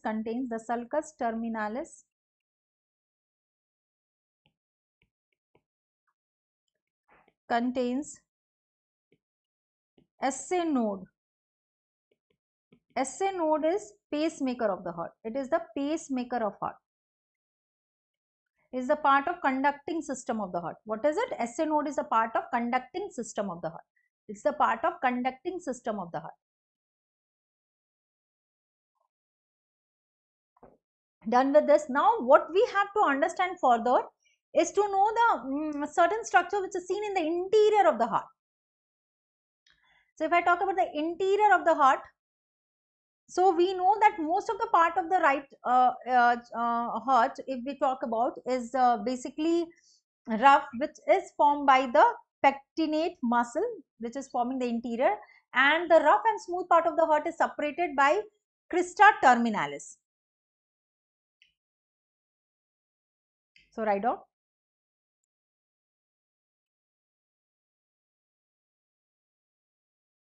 Okay, write down right atrial chamber of the heart. Write down interior of right atrium.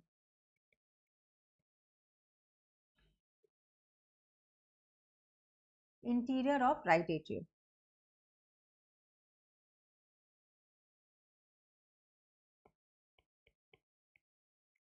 The rough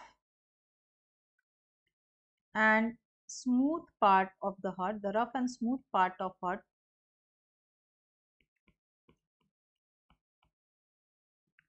is divided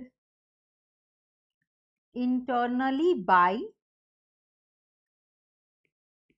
crista terminalis. Internally by crista terminalis. It is divided internally by crista terminalis. The rough part of the heart is made of musculae pectinate, which is giving rough appearance to the interior of the heart. Now,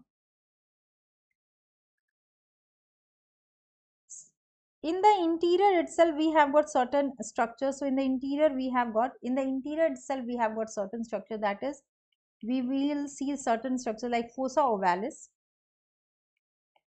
So, basically, these are the structures in the septal wall of right atrium. So, these are the structures in the septal wall of right atrium.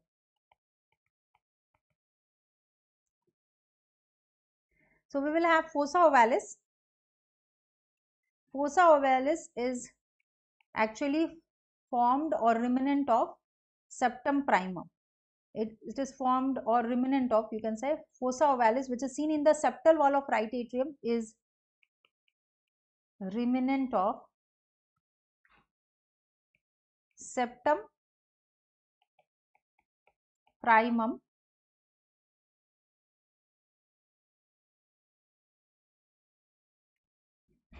which is actually denoting foramen ovale of the fetus.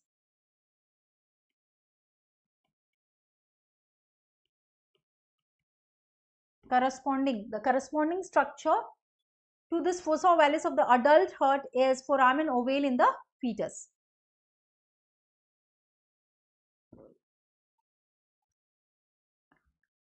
Now, talking about limbus fossa ovalis.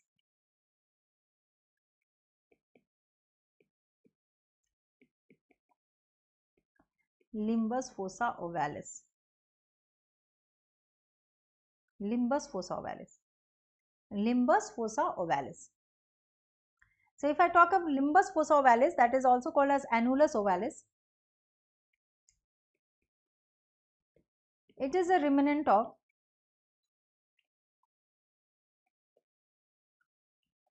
septum secundum.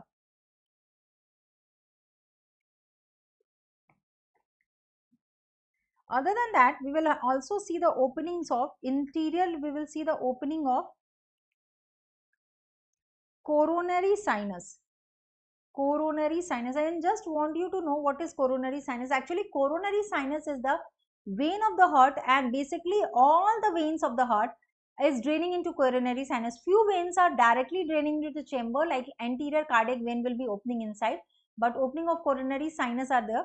So, basically, if you want to know what all structure open into the right atrial chamber, I will write a list. Okay.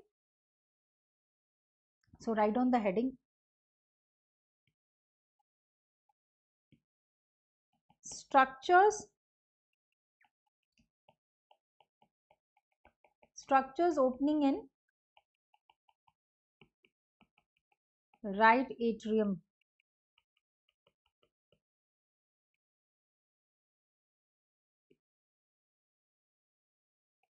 So, there will be opening of superior vena cava in the inside.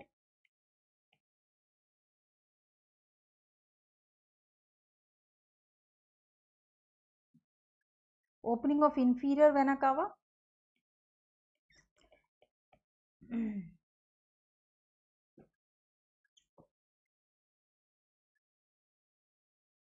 So actually this inferior vena cava, coronary sinus, these are all openings are guarded by rudimentary valves. They are all rudimentary valves.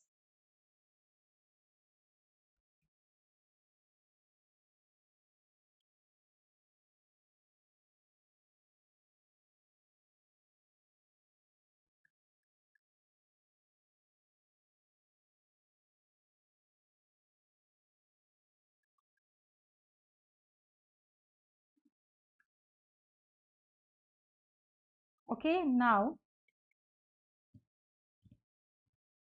opening of inferior vena cava, then we will have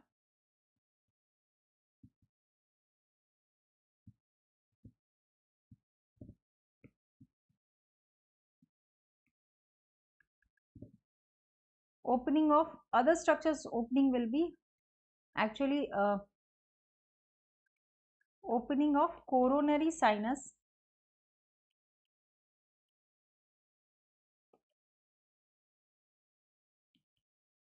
opening of coronary sinus is there. Right atrioventricular orifice guarded by, there will be also right atrioventricular orifice guarded by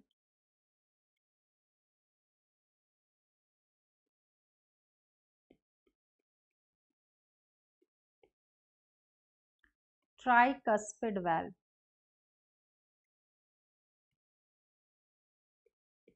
and there will be anterior cardiac vein which opens, and there will be small vena cordis minimi, small venae cordis minimi. So all these structures which I have written, is opening into the right atrial chamber of the heart. Now we have done with this. Now one of an important structure which I want everybody to understand is the triangle of Koch. What is it? Triangle of Koch.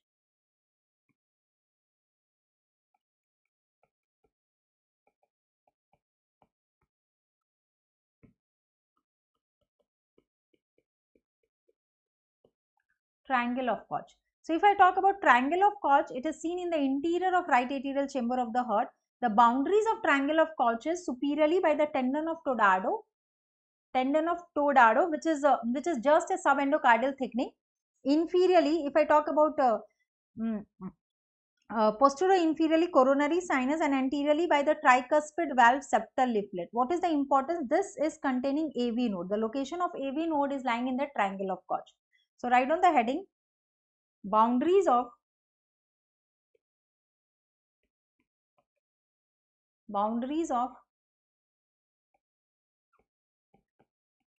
triangle of Koch. Boundaries of triangle of Koch.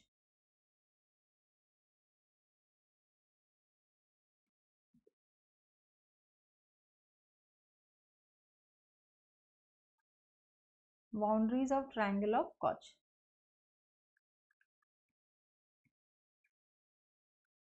Boundaries of triangle of Koch are anteriorly, it is bounded by tricuspid valve septal leaflet, tricuspid valve septal leaflet.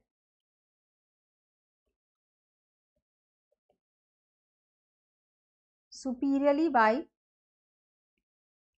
tendon of Todado,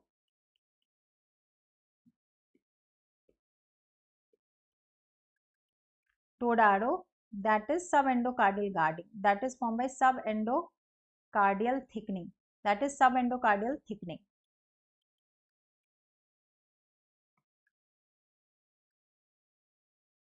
and posterior-inferiorly by the opening of, and posterior-inferiorly it is guarded by the opening of coronary sinus, opening of coronary sinus.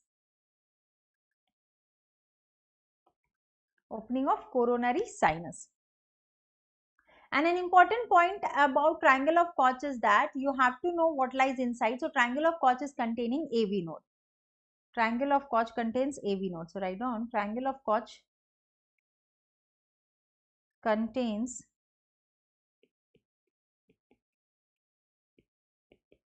AV node. Triangle of Koch contains AV node.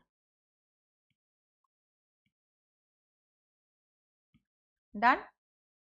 Now we have to know about the next chamber of the heart, that is right ventricle. What is it? That is right ventricle.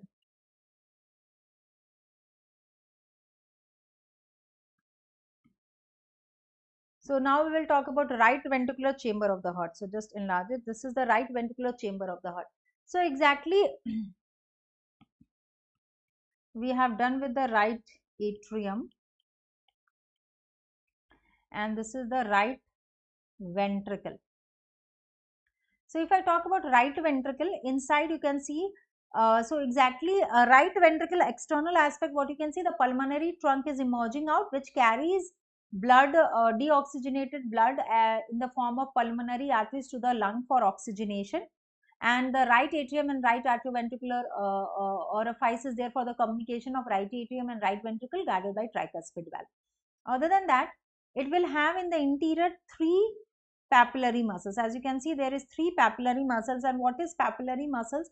So these papillary muscles are actually connecting the ventricular wall with the caudate tendineae of tricuspid valve leaflet. So one more diagram is there which will help you to understand. This is showing you right ventricle. Here you will see the papillary muscles. So you will see the papillary muscles here. Papillary muscles are there. So actually there is anterior posterior septal, or you can say inferior anterior and septal papillary muscles. So these are all papillary muscles. This is a papillary muscle. So this is also a papillary muscle, and this is also a papillary. So here you can see there is a band. What is this band called as? This band is called as septomarginal band or moderator band. So septomarginal band or moderator band is present in the right ventricle, and it is connecting the right ventricular wall with the caudate tendineae of tricuspid valve. So what is this is only present in the right ventricle, it is not present in the left ventricle. And why it is important? It is actually preventing over distension of the right ventricular chamber, and it is the conducting part of the heart. So please write down, this is all about the interior. So write down right ventricle.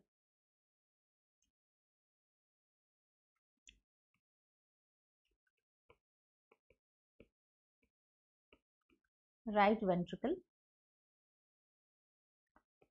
So right ventricle is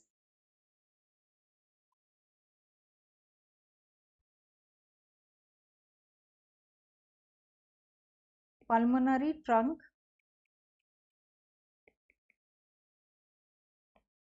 emerges out from right ventricle and via pulmonary arteries carries deoxygenated blood to lungs, where oxygenation of blood is done. In the interior of right ventricle, now talking about interior, so write down interior of right ventricle.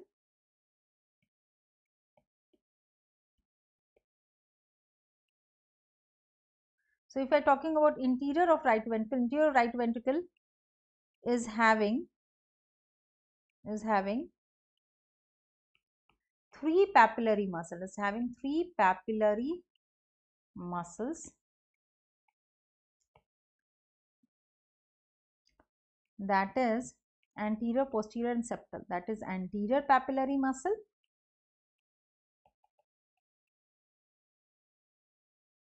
we have got posterior papillary muscle, and we have got septal papillary muscle.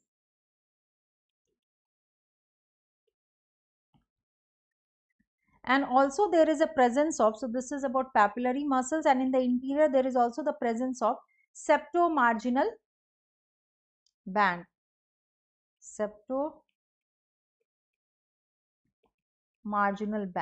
So the other name of septomarginal band is, it is also called as moderator band. It is also called as moderator band. It's also called as moderator band. So if I talk about moderator band, this is a muscular ridge extending from ventricular septum to the base of anterior papillary muscle, to the base of anterior papillary muscle across ventricular cavity, across the ventricular cavity. Okay, and it is the component of conducting system of the heart, and it prevents over distension of right ventricular chamber of the heart. So it is, what is the function of septomarginal band or moderator band? It is preventing over distension of right ventricular chamber of the heart.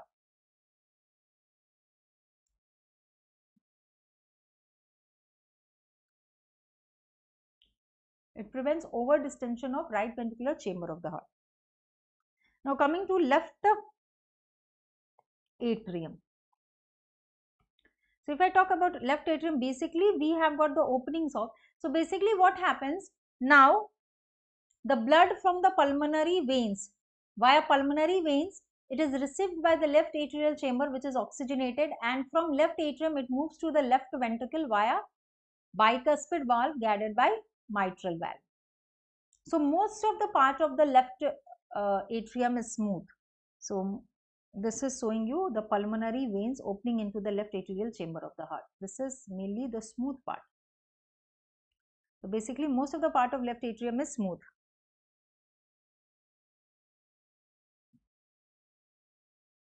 Write down. Blood from, now write down, oxygenated blood from the lung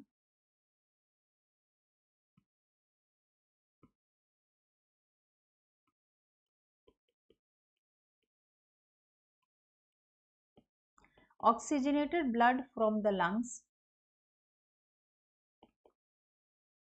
oxygenated blood from the lungs via pulmonary veins is received by left atrium. From left atrium, the blood flows via left atrioventricular orifice, left atrioventricular orifice guarded by bicuspid valve, guarded by mitral or bicuspid valve. So what is the guarding? Which structure guard this? So this is guarded by bicuspid valve or mitral valve. Now the next chamber is the left ventricle. Now the blood has been received in the left ventricular chamber of the heart. Now in the left ventricular chamber of the heart, you can again see there is two papillary muscle, anterior and posterior papillary muscles. And what I told you, these papillary muscles are connected with the coda tendineae of the bicuspid mitral valve, as you can see, and there is no moderator band but the wall, but actually oxygenated blood is received. If I talk about this, oxygenated blood is received if I talk about oxygenated blood, it is received. So oxygenated blood is received by, if I talk about this, oxygenated blood is received by the left ventricle, and via ascending aorta it is distributed to. So and via so exactly what will happen via pulmonary, actually what happens via ascending aorta and arch of aorta is distributed to the systemic circulation. So the wall or ventricular wall of left ventricle is 3 times thicker than the right ventricular wall and contains 2 papillary muscles only, and there is absence of moderator band. So write on left ventricle. Write on the heading left ventricle.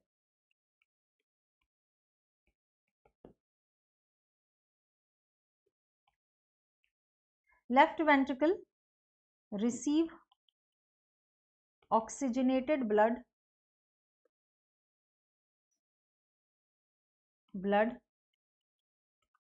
from left atrium. Its walls are 3 times thicker than right ventricular wall. It contains only 2 papillary muscle, that is anterior and posterior, and no moderator band,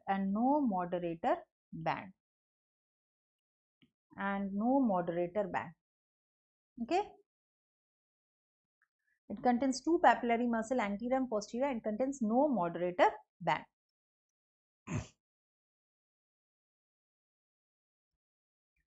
Done. Now we will talk about the coronary arteries. The next topic is coronary arteries. Okay, so coronary arteries, it's a very important topic and so many questions has been asked from this. So we have to know, actually there are 2 coronary arteries. We have got right and the left coronary arteries. Basically these coronary arteries are functional end arteries. Why functional end arteries? Because they are anastomosing with the neighboring arteries. But they are, so basically they are anastomosing with the neighboring arteries, and they are that anastomosis is not enough to maintain the nutritional demand of the myocardium or walls of the heart. So they are called as functional end arteries. So we have to know about these 2 coronary arteries, that this is a branch, this is arising from which structure. So actually they are arising from aortic sinuses of ascending aorta. Right coronary artery arises from anterior aortic sinus, and we have to know the important branches of right coronary arteries. It gives various important branches. It gives arterial branches, conus branches, right ventricular branches. It gives posterior interventricular branches. It gives marginal branches. It gives blood supply to SA node and AV node. So basically here in this cadaveric image you can see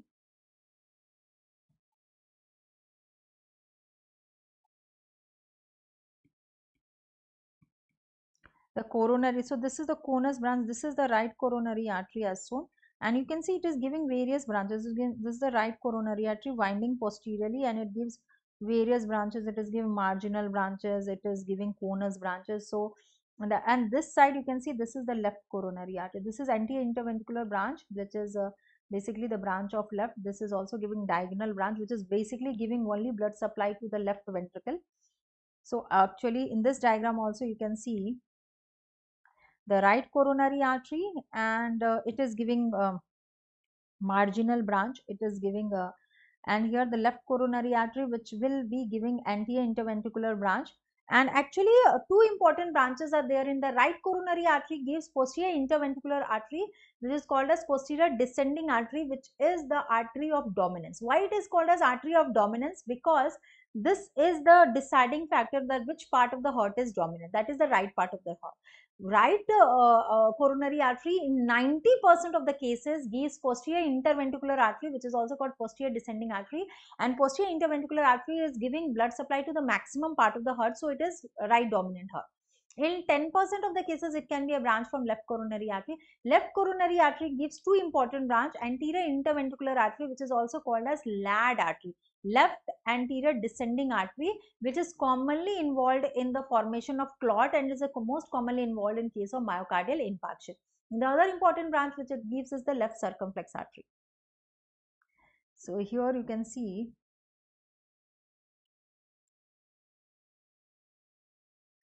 Again, the tricuspid valve has been opened up, showing communication between right atrium and right ventricle. The left ventricle, and here we can see also the bicuspid valve. We can see the pulmonary trunks. We can see the septums, interventricular septums also clearly here in the open. This is an open part or open section. So please see this cadaver. This is the open part of the cadaveric heart. Now we'll come to veins. So firstly, please write down the important arteries. So write down about arteries. So coronary arteries. So two arteries. Coronary arteries are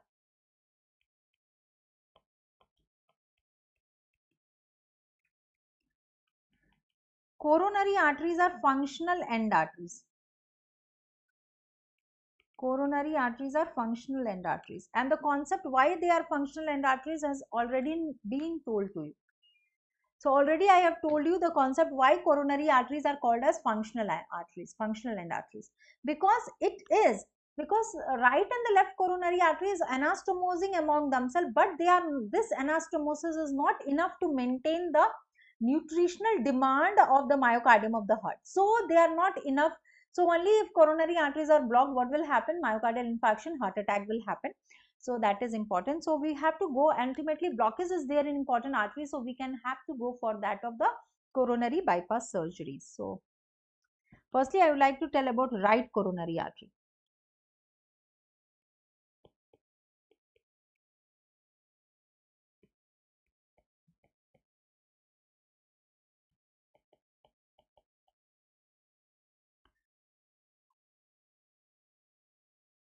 Right coronary artery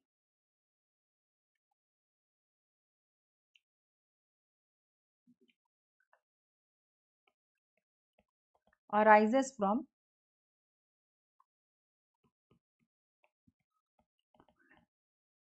anterior aortic sinus.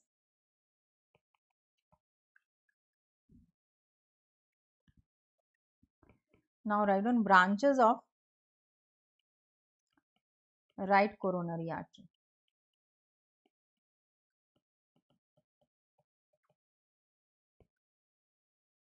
Branches of right coronary arteries. Right coronary artery arises from anterior aortic sinus, and you have to know the branches. So it is giving various branches. It gives right conus artery.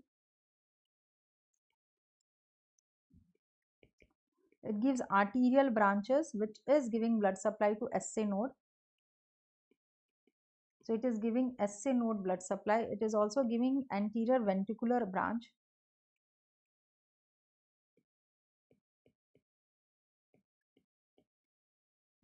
Which also gives marginal artery. It also gives posterior ventricular branch.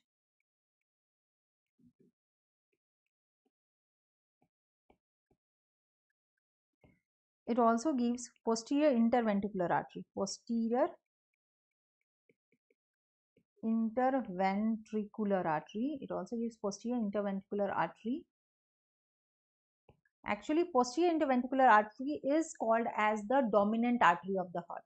So this is called as the artery of dominance. Here it is very important for you to know. This has been asked in the MCQ. So many times the question has arrived that which is the artery which is called as artery of dominance. So basically, if we talk about this coronary artery, so basically if I talk about the coronary arteries, posterior interventricular artery is deciding factor for the artery dominance. Posterior interventricular artery is the artery of dominance. It is called as the artery of dominance. In 90% of cases, it is branch of right coronary artery. What does that mean? That means in 90% of individual we have got right dominant heart, and basically I just want everybody to note down that why the posterior interventricular artery or the posterior descending artery is regarded as the artery of dominance, because this is the artery which is supplying major part of the heart. So it is giving blood supply to following reasons. So please write down ABC. So posterior interventricular artery is giving blood supply to posterior interventricular septum. It is giving blood supply to posterior interventricular septum.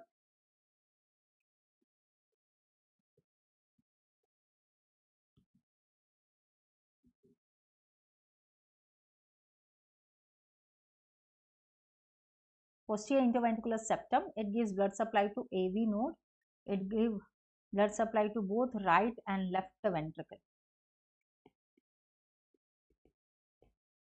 Blood supply to both right and left ventricle.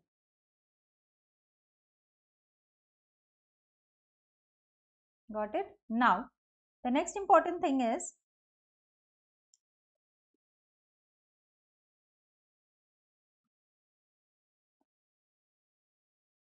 we will talk about the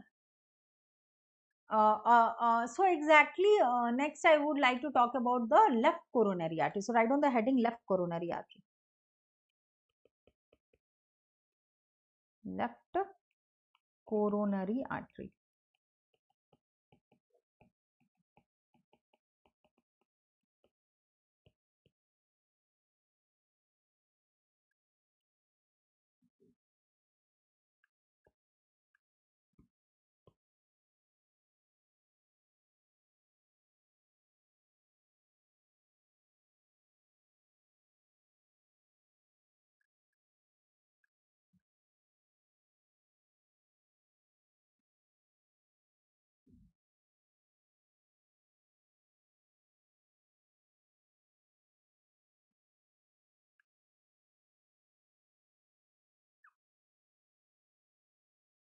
Left coronary artery. So if I talk about left coronary artery arises from or originates from left posterior aortic sinus. Left posterior aortic sinus. Left posterior aortic sinus.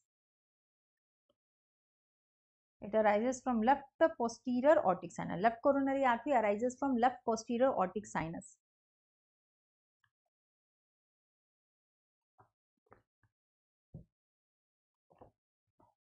Left coronary artery arises from left posterior aortic sinus. Branches. So write down branches of left coronary artery.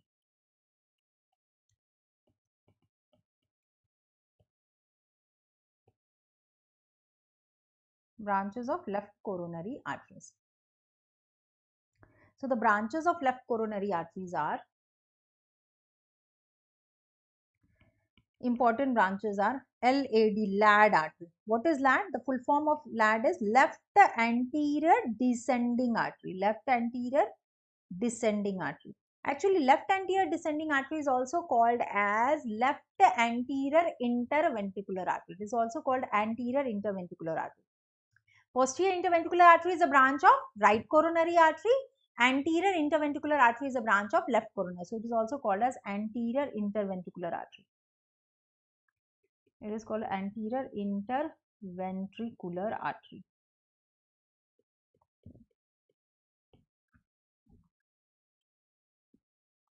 The other branches which it gives is circumflex artery. It gives circumflex artery. It gives diagonal artery. It gives branches like diagonal artery. It gives a branch like conus artery. It gives the branches like arterial branch. It gives arterial branch.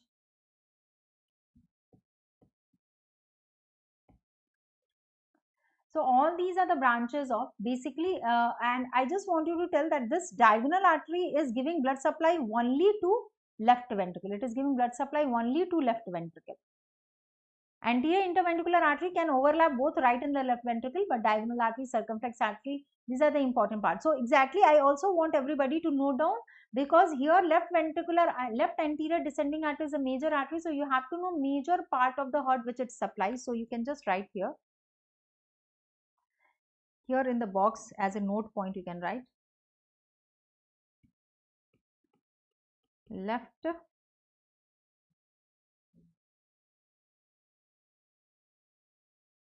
anterior interventricular artery, left anterior interventricular artery, left anterior interventricular artery.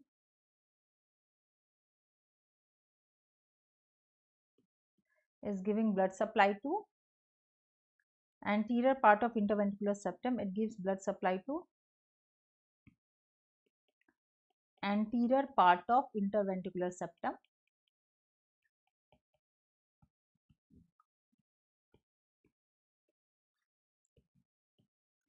It gives blood supply to greater part of left ventricle.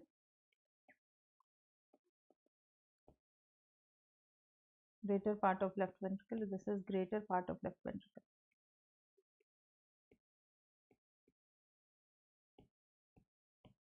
Greater part of left ventricle, and it also gives blood supply to the part of bundle office. Part of bundle office. Okay. So done with this. Now before proceeding to venous drainage, I just want everybody to have a note of one important point, the arteries which is involved in thrombus formation. So major artery which is involved in the clot formation. So write on. Common arteries involved in myocardial infarction, or you can say common arteries involved in thrombus formation.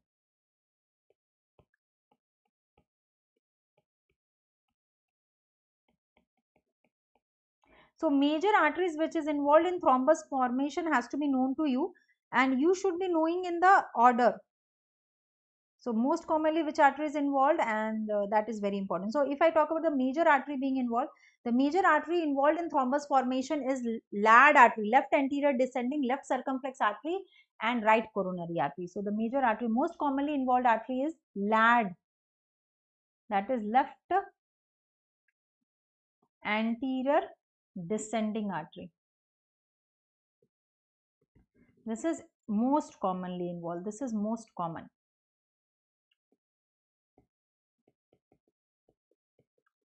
The other arteries which will be involved in the thrombus formation is circumflex artery,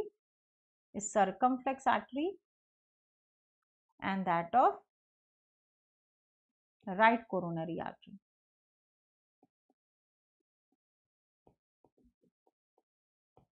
Done?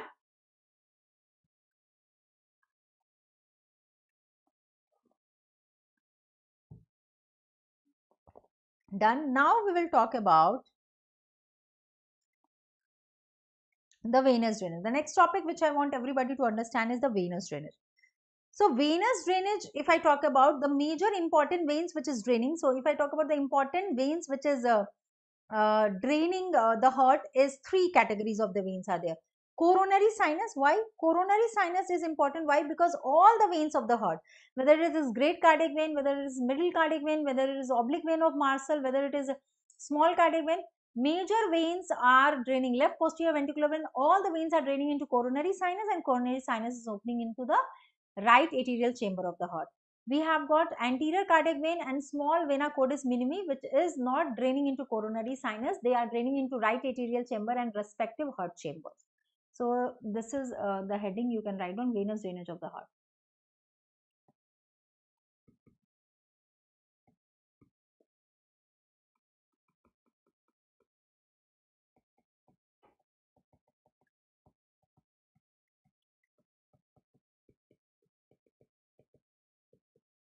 Venous drainage of the heart.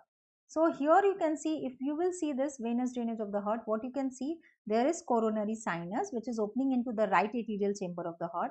As you can see, it is opening into the right arterial chamber of the heart, and in this coronary sinus, oblique vein of Marshall, left posterior vein of left ventricle, great cardiac, middle cardiac, right marginal, small cardiac, all are draining. This anterior cardiac vein is separately opening into the right arterial chamber of the heart. It is not draining via coronary sinus, but it is separately draining into the right arterial chamber of the heart. So write down venous drainage of the heart.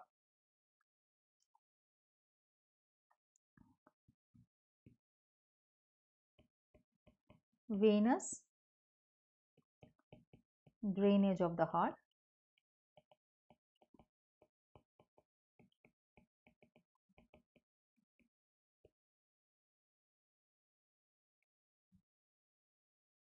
Venous drainage of the heart. All the veins of heart mainly drains into coronary sinus. So the major veins draining, one will be coronary sinus, the other will be anterior cardiac vein.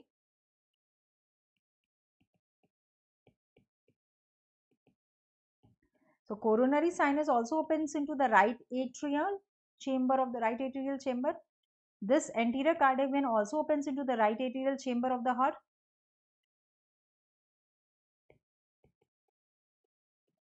And vena cordis minimi. Vena cordis minimi. When I am using the word vena cordis minimi, it means small veins are also draining in the heart. So small veins are also draining in the heart. Vena cordis minimi. Small veins are also draining into the heart. That is vena cordis minimi. Now done with it. Now we will talk about.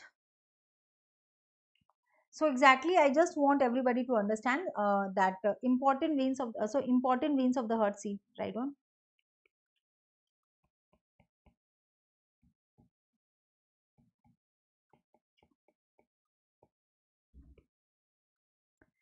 So three important veins are there. One is great cardiac vein.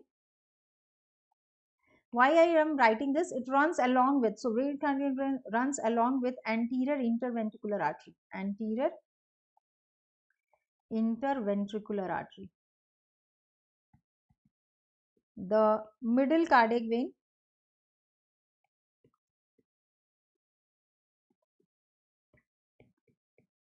So we have got middle cardiac vein also. We have got middle cardiac vein. This runs along with posterior interventricular artery. Posterior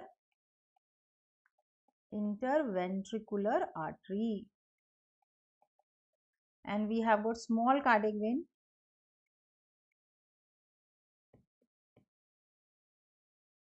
And the small cardiac vein is running along with coronary artery, along with the right coronary artery. And all the veins ultimately draining into which chamber of the heart? Right atrial chamber of the heart. All these are draining into right atrial chamber of the heart. So done with this. Now the next thing which I want to start, this will be important for the nerve supply of the heart, is the cardiac plexus, is to know the cardiac plexus. So let's start. So write down nerve supply of the heart. So when I am talking about nerve supply of the heart, so nerve supply of the heart is important. Nerve supply.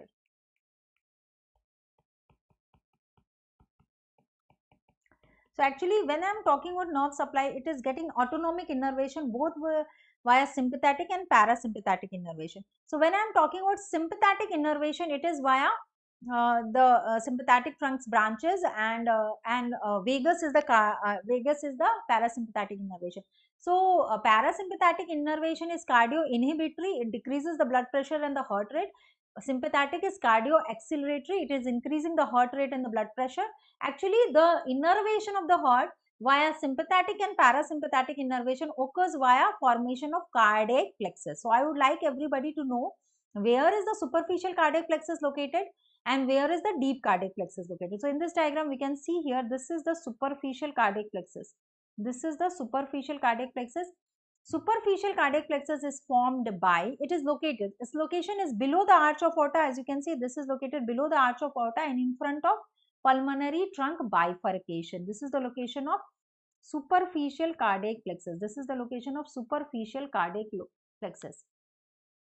Now, if we talk about formation, superficial cardiac plexus is formed by superior cervical cardiac branch of left cervical sympathetic trunk and inferior cervical cardiac branch of left vagus nerve.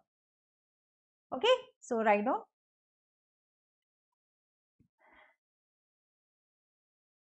Heart is supplied by both sympathetic. Yes, thank you, dear. Yes, dear. Heart is supplied by both sympathetic and parasympathetic innervation.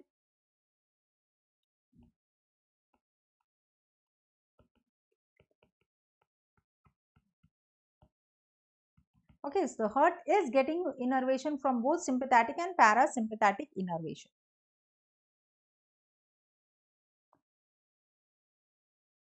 Okay, now sympathetic innervation is cardio acceleratory.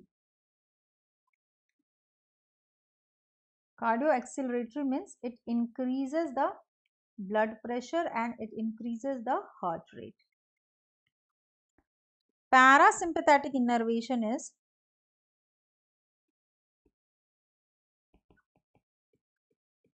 cardio inhibitory. That means it decreases the blood pressure and it decreases the heart rate. It decreases the blood pressure and decreases the heart rate. Now, innervation of the heart will be happening via cardiac plexus. Will be possible via cardiac plexus formation. So, innervation. So, firstly, I would like everybody to understand what is superficial cardiac plexus.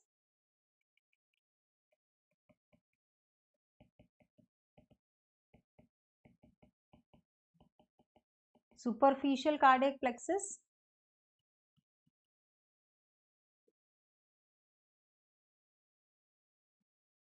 And where it is located. So, superficial cardiac plexus. When I am talking about superficial cardiac plexus, it is located below arch of aorta. It is located below arch of aorta and in front of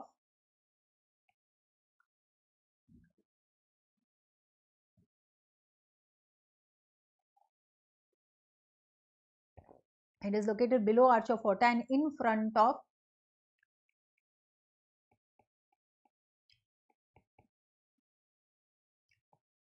bifurcation, in front of pulmonary trunk bifurcation. Now, formation is also important.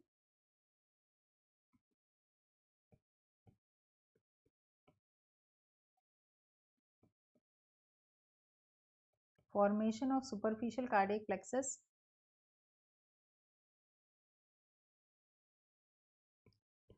The formation of superficial cardiac plexus is via superior cervical cardiac branch, is via superior cervical cardiac branch of left cervical sympathetic trunk, left cervical sympathetic trunk,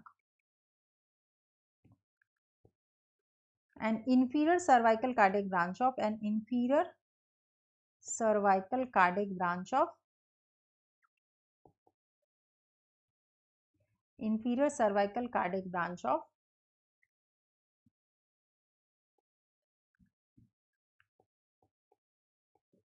left vagus nerve. Left vagus nerve. So done. So we have done with this. Now I just want you to show another image which is of deep cardiac plexus, which is of deep cardiac plexus. So yes, we will finish with this, and I just want, after finishing this, before starting lung and pleura, we will solve few MCQs related to this heart topic, and then we will move on with the lung and bronchopulmonary segment. So so be connected, dear, be connected. Okay, so this is deep cardiac plexus, which is located anterior to the tracheal bifurcation. This is the deep cardiac plexus, which is located anterior to tracheal bifurcation. The formation, so you can see deep cardiac plexus is formed by all the branches from the vagus nerve except the inferior cervical branch of left vagus and all the branches from the sympathetic chain branches. So exactly it is formed by all cardiac branches of cervical, the 3 cervical and 4 and 5 thoracic ganglia, except that that is superior cervical cardiac branch of the left cervical sympathetic trunk, which is taking part in formation of superficial cardiac plexus. So all other forms deep cardiac plexus. So write down deep cardiac plexus. Write down the heading deep cardiac plexus.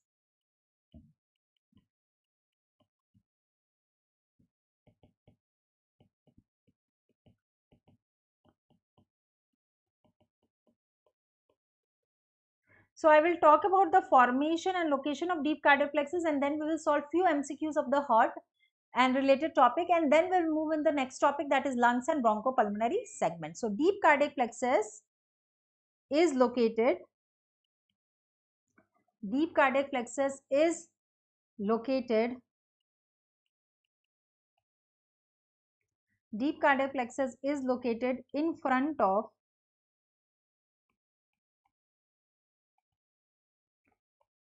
tracheal bifurcation.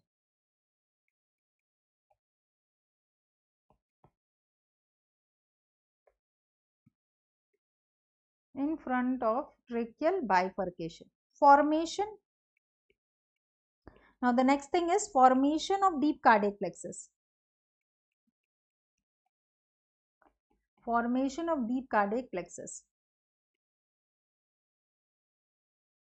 Now formation of deep cardiac plexus, if I talk about formation of deep cardiac plexus, is it is formed by all the cardiac branch of, it is formed by all the cardiac branch of 3 cervical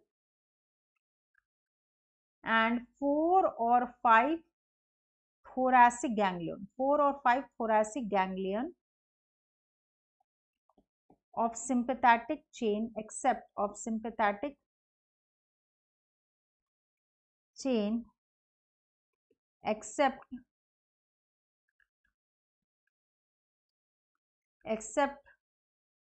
superior cervical cardiac branch of left cervical sympathetic chain, left cervical sympathetic trunk. Why not the superior cervical cardiac branch of left cervical sympathetic trunk? Because this take part in formation of superficial cardiac plexus. So this is the first point of formation. The second point is all cardiac branches of vagus, all cardiac branches of vagus nerve, vagus recurrent laryngeal nerve, all cardiac branches of vagus nerve except inferior cervical, cardiac branch of, inferior cervical cardiac branch of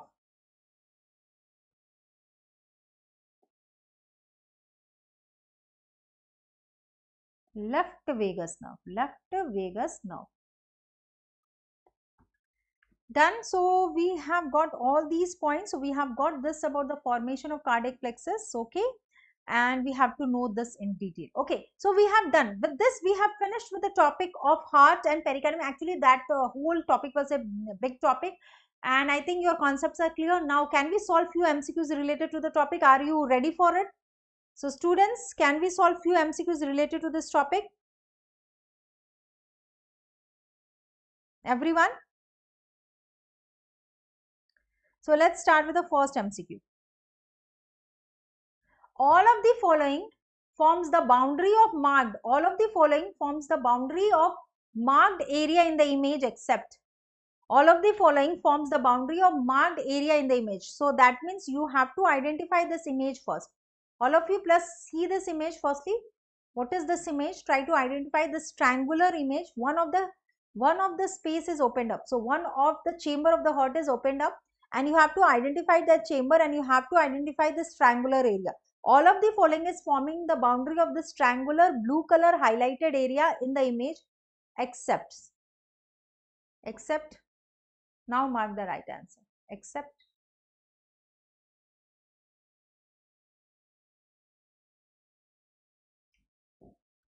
The option given is coronary sinus, tendon of Toledo, septal leaflet of tricuspid valve, and superior vena cava.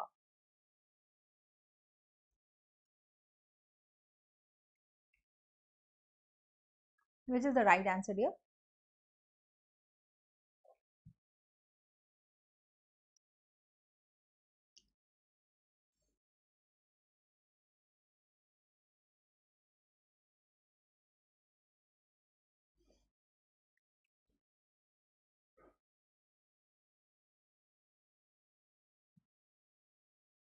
Which will be the right answer? Can you tell me this triangular area is which area? What is this triangular area signifying? Which triangular area is this? This triangular area is triangle of Koch.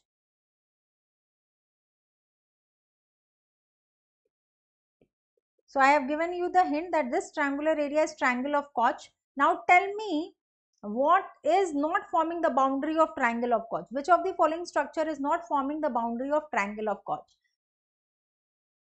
Coronary sinus, tendon of Todado, septal leaflet of tricuspid valve, superior vena cava.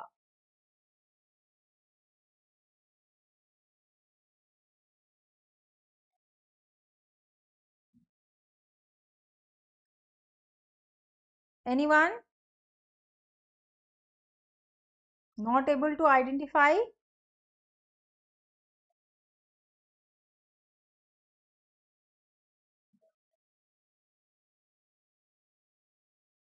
The right answer will be superior vena cava. Superior vena cava is not involved in forming the boundary. Superior vena cava is not involved in forming the boundary of marked area. So definitely, yes, I got an answer from isomedicine, absolutely correct. So isomedicine is given absolutely correct answer. Yes, dear. You have given absolutely correct answer. Now moving to the next question. So basically you can see this area which has been shown, this triangular area which has been shown is triangle of Koch. And what does it contains? It contains AV node. It contains AV node.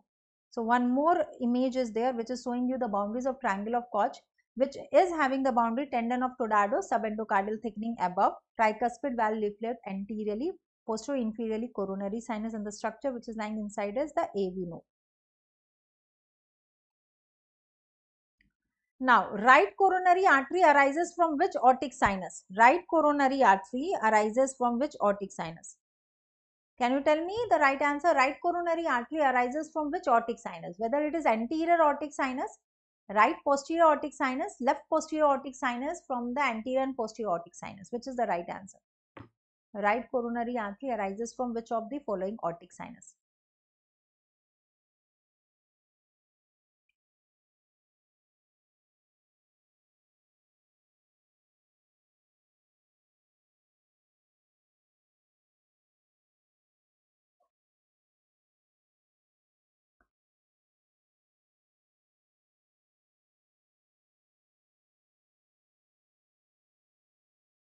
Right coronary artery arises from which aortic sinus? The right answer is, anyone?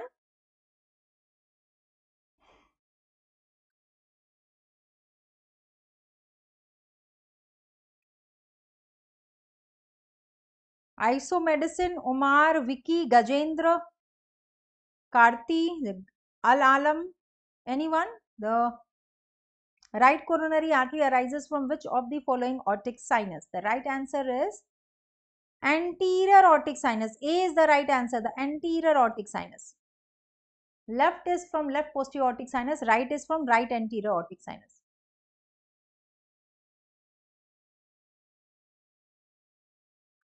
Okay.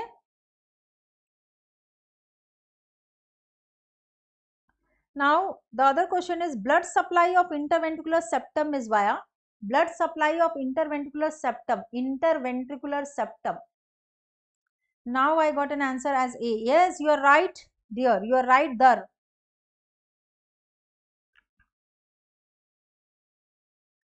Yes, you are right.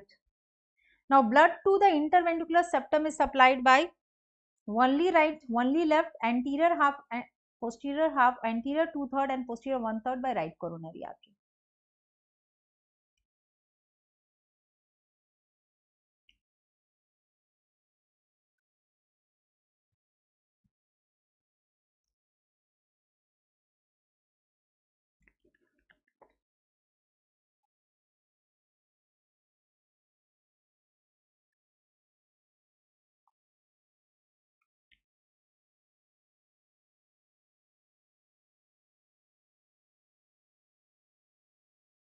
Blood of interventricular septum. The next question is blood of interventricular septum.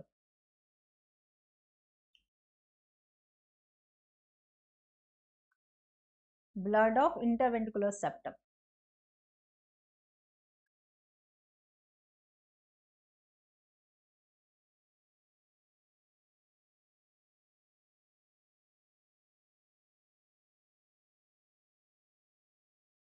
Blood to the interventricular septum is supplied by anyone? No. Anterior 2/3 is by left coronary artery and posterior part is by it's by the right coronary arteries via anterior interventricular and posterior interventricular branches, which I have written. So I think you can correlate with the notes. If you have not written, you can get confused. Now this question is, so actually this was the third question. This will be question number 4.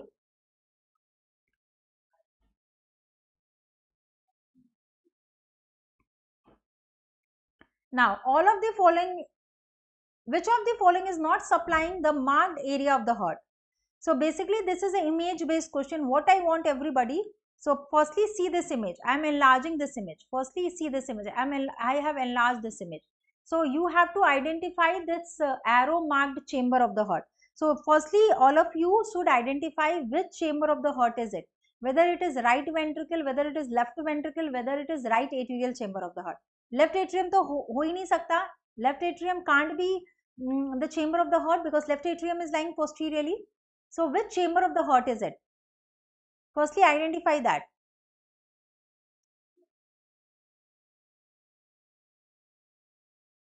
Which chamber of the heart is this? After that you can come to the answer. Which of the following is not supplying the marked area of the heart? Whether it is right coronary, right interventricular artery, marginal or diagonal artery.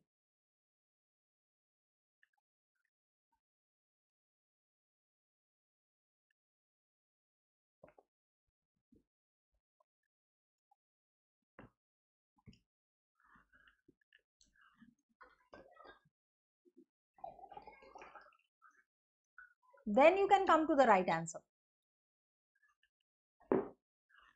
So the right answer is, this is which chamber of the heart? So this is right ventricle chamber of the heart. This is right ventricular chamber of the heart, and diagonal artery is the right answer because diagonal artery is giving blood supply to only left ventricle. It is giving blood supply to only left ventricle. Other than that, right coronary is also giving blood supply to right and left ventricle both.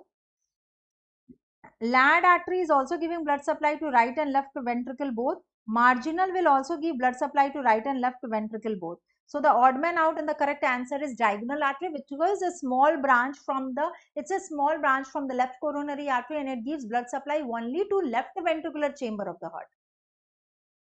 So you can see this is the left ventricle and this is the diagonal artery. This diagonal artery is a branch from left coronary artery and you can see it is giving blood supply only to left ventricular chamber of the heart. It is not giving blood supply to right ventricle.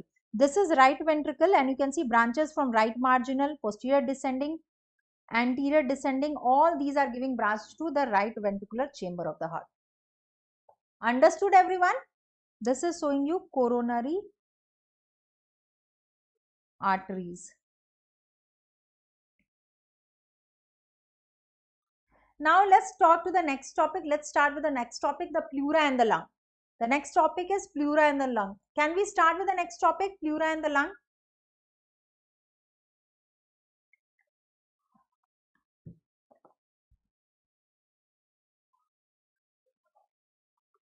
So if I talk about the pleura, pleura is like a peritoneum. It's made of serous membrane and it is lined by flattened epithelium which is called as mesothelium. The lining epithelium, that is the pleura, mesothelium, is secreting a watery lubricant, serous fluid, which is for the lubrication of the lungs. So basically pleura is having an outer layer which is the parietal pleura. It is having an inner layer which is the visceral pleura, and in between the parietal and visceral pleura there is presence of pleural cavity which is required for the lubrication of the heart.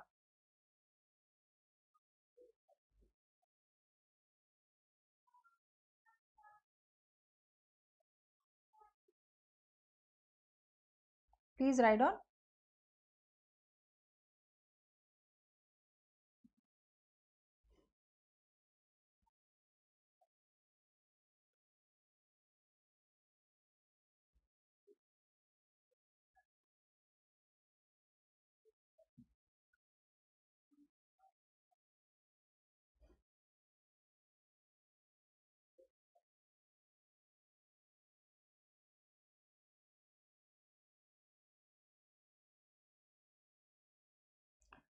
So pleura, just write down about the pleura.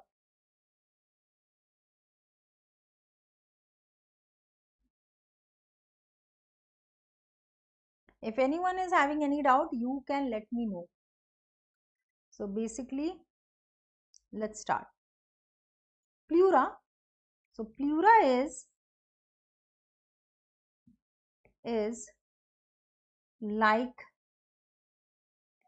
peritoneum. Pleura is like a peritoneum, and it is a serous membrane. It is a serous membrane lined by flattened epithelium. It is lined by flattened epithelium called as mesothelium.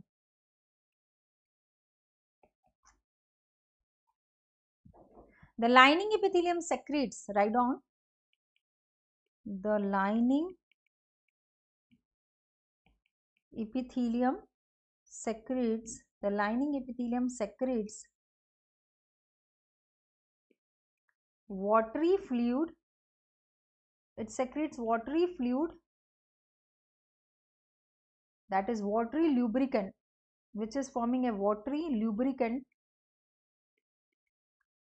called as serous fluid, for lubrication. We'll come to the pleural cavity also. And now if I talk about nerve supply of the pleura, so basically the nerve supply of the pleura, if I am talking of the nerve supply, so basically nerve supply will be different for the, so basically visceral pleura will have the same nerve supply as the lung, and the parietal pleura will have the nerve supply as the thoracic wall. So that is important.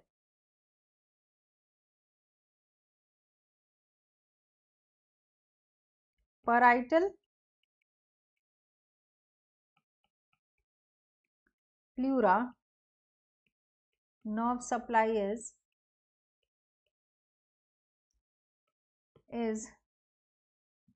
parietal pleura nerve supply is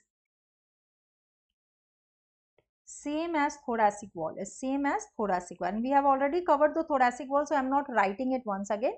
And here you can write visceral pleura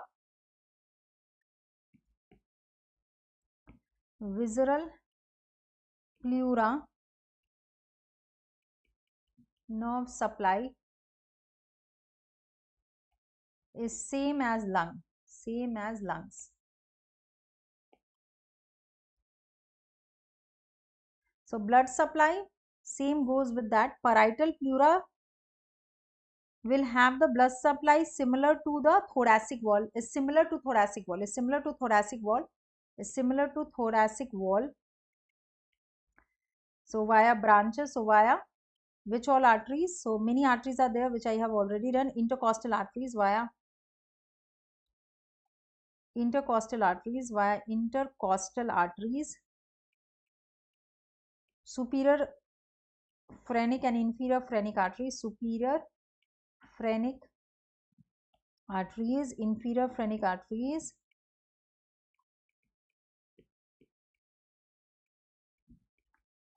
branches of internal thoracic artery, branches of internal thoracic artery,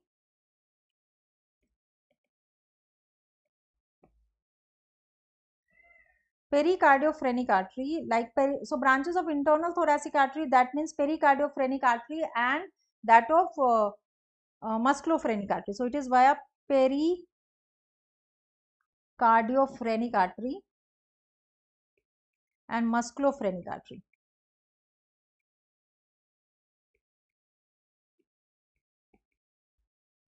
Visceral pleura, when I talk about visceral pleura, the visceral pleura will be having the nerve supply same as lungs, okay. And I also want everybody to note down that when I am talking about exactly if I am talking about the pleural cavity, so you should know where is the pleural cavity lying. That is also important for you to know, where is the pleural cavity lying.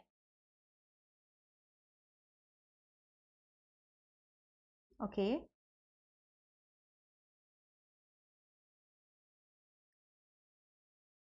So done with this, now just write down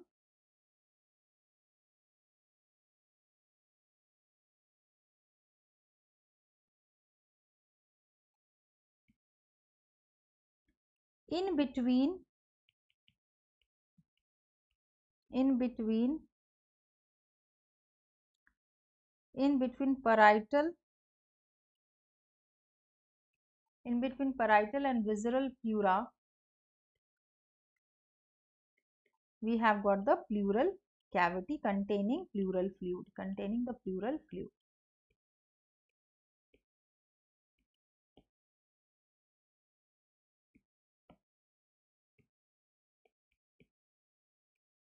Done, everyone?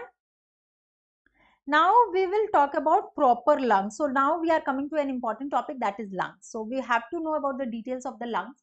So when I am talking about the lungs, we know that the lungs has got certain external features, and what is important for us is to know the relations of different part of the lungs, which is highly important. So we know that lung is having an apical part, the lung is having a basal part, lung is having an outer aspect, that is the costal aspect, and it is having a medial part. Medial part is again divided into vertebral part and mediastinal part.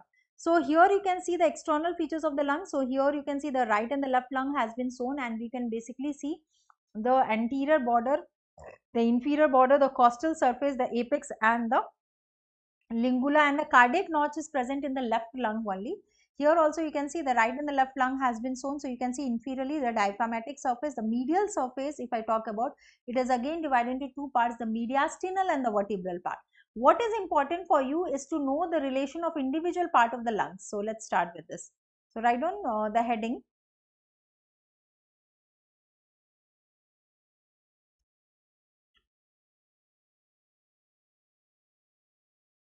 So here we have written same as the blood supply and all. So parietal pleura nerve supply is like if you want to know, this is like intercostal nerves and phrenic nerves,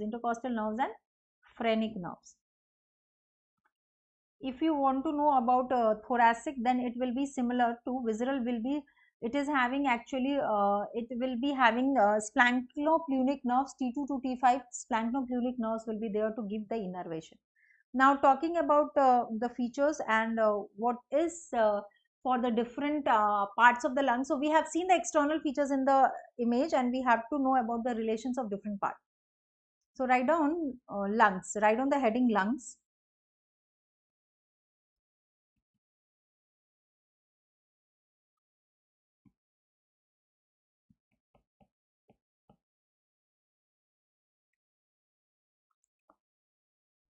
Okay, dear.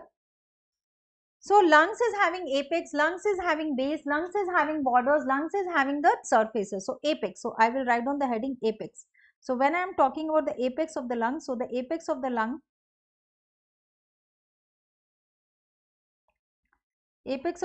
relation. So we are talking about, the heading will be relation. So we are talking about the relations of the lung. So here if I am talking about the relations of apex of the lung, so apex of the lung is anteriorly related to, it is related anteriorly to subclavian artery. It is related anteriorly to subclavian artery. It is related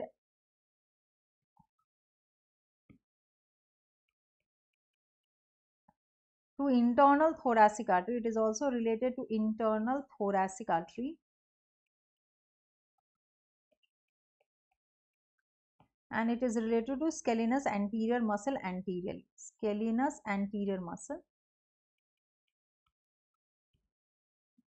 So this is about the relations of the lung on anterior aspect. Now talking about the relations of lung on the posterior aspect, posteriorly.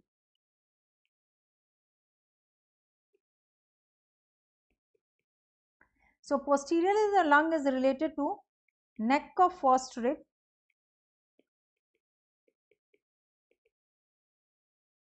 and structures related to it,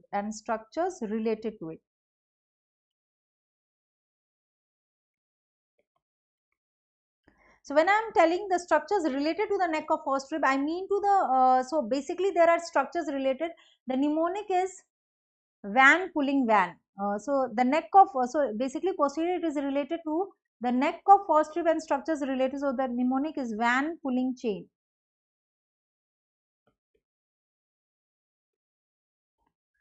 The mnemonic is van pulling chain and the structures are V for vein. So the first posterior intercostal vein, the first posterior intercostal vein,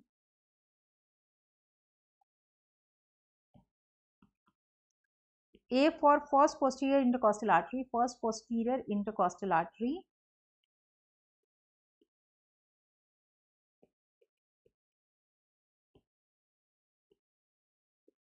N for nerve, N for nerve. So the nerve is ventral ramus of first thoracic nerve, ventral ramus of first thoracic nerve.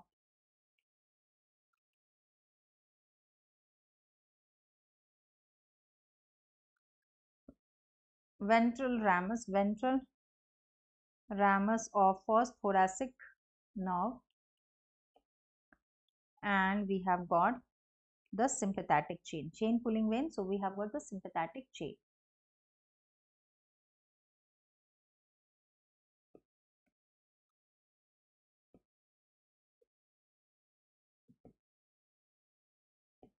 Okay.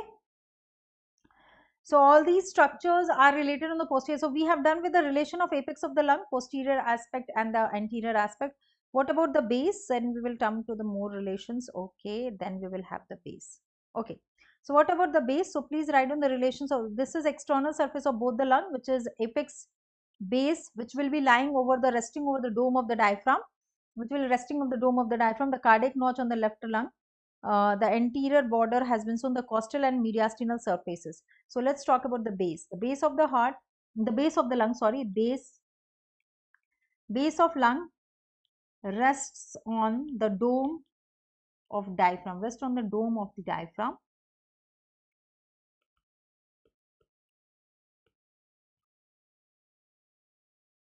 The costal surface relation, costal surface,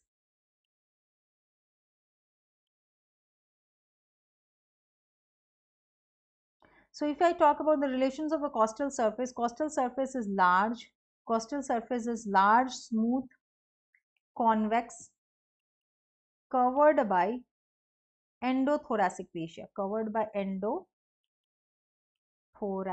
fascia, and costal surface is related to,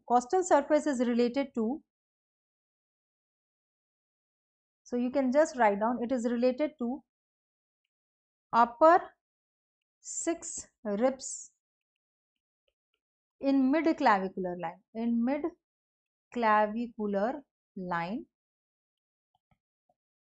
it is related to upper 8 ribs in mid axillary line,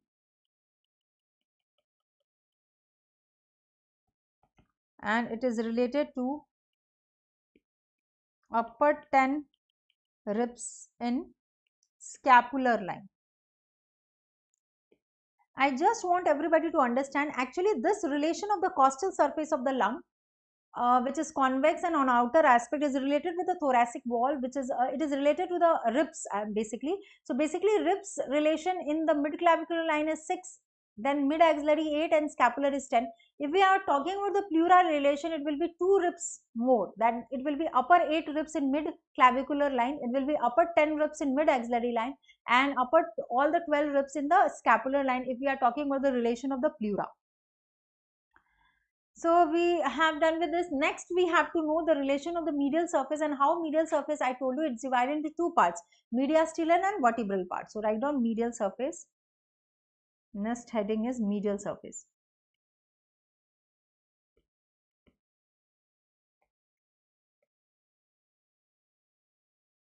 So when we talk about medial surface, it is divided into 2 parts, vertebral part and mediastinal part. Vertebral part and mediastinal part.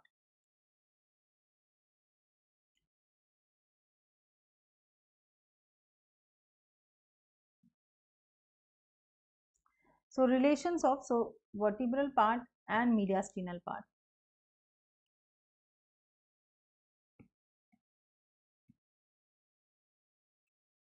So vertebral part relation, if I talk about mediastinal surface, vertebral part is related to, so the whole of the medial surface is divided into small vertebral and large mediastinal part. So vertebral part is related to, basically if I talk about, it is related with vertebral columns, mainly the thoracic part of the vertebral column. It is related to posterior intercostal vessels,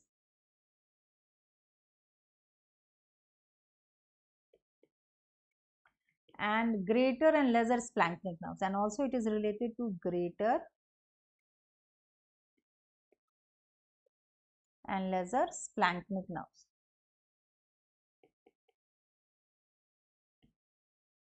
Greater and lesser splanchnic nerves. Now talking about the mediastinal part, the next part relation is mediastinal part.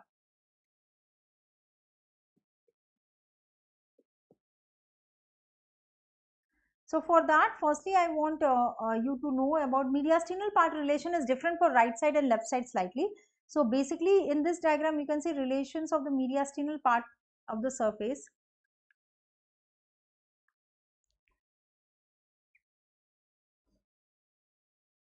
So this is of right side, this is of right lung. So in right lung basically you get a gyrus vein groove, you get a groove for a gyrus vein there, and also the groove for superior vena cava. It is related with the right atrium chamber of the heart, and that is esophagus, and that of esophagus is there, and we have got trachea, we have got right brachiocephalic vein and all structures related. Okay, now if we will talk about left lung, so left lung we will see the descending arch of aorta and descending thoracic aorta, descending aorta which is branch of subclavian and innominate arteries, and the impression of the heart part will be left ventricle. So this is of the right lung and this is of the left lung. Now here this is showing you the relations of mediastinal surface of, on what side you can set right lung and the other side you can write left lung. So left lung, thoracic duct, left lung, arch of aorta, descending thoracic aorta, and nerves and left recurrent laryngeal, right side superior vena cava, brachiocephalic vein, arch of aspirants vein. We have got trachea, esophagus, we have got the veins as related in the right side. So basically I would like to give you a table for it, or we can write the relations. So please write down, firstly write down here, you can write relations of mediastinal surface of right lung. Write down relations of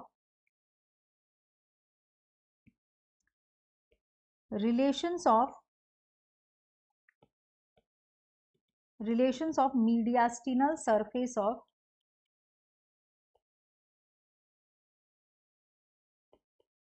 right lung.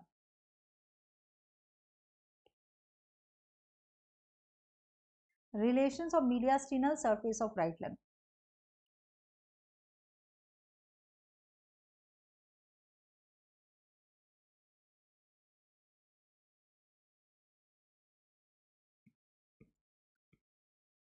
Relations of mediastinal surface of right lung.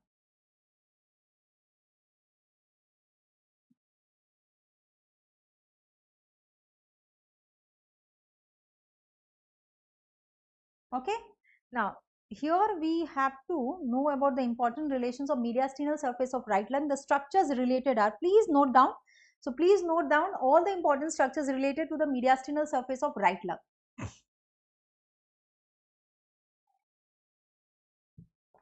Important structures related is right atrium, superior vena cava and inferior vena cava, a gyrus vein,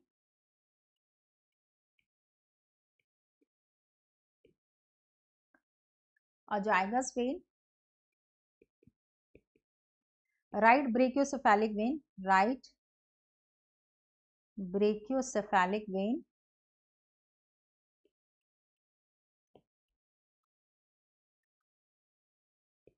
the esophagus and the trachea, the esophagus and the trachea.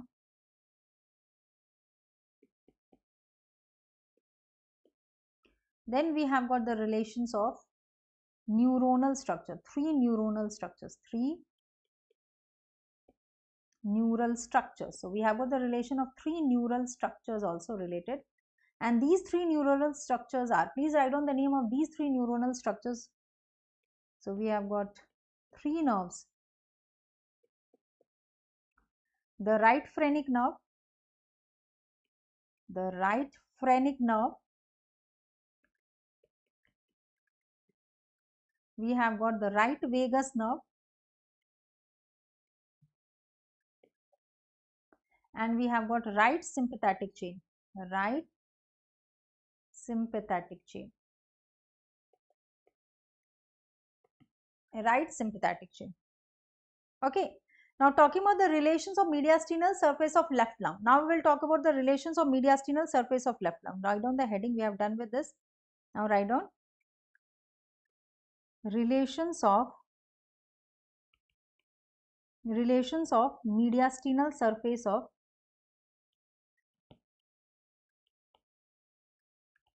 left lung. Relations of mediastinal surface of left lung.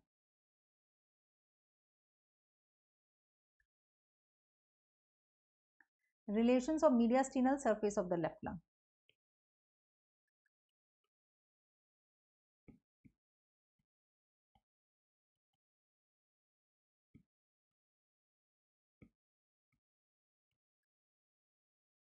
So the important structures related on the left lung, we will talk about that, and the important structures are, please write down.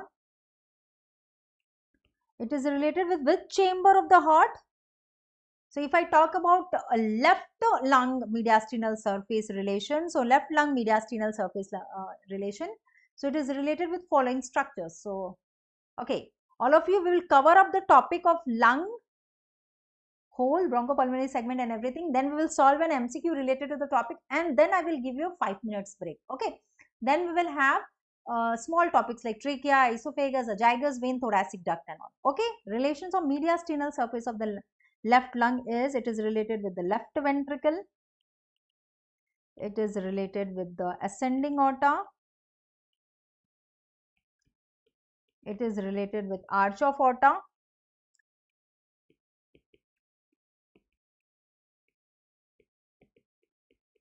It is related with descending thoracic aorta.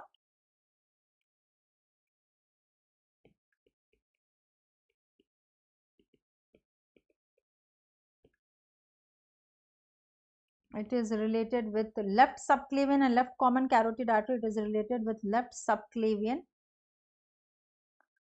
and left common carotid artery. Left common carotid artery.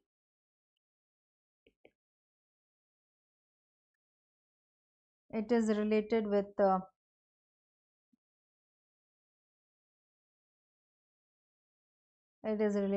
esophagus. It is also related with thoracic duct. It is related with following neuronal structures.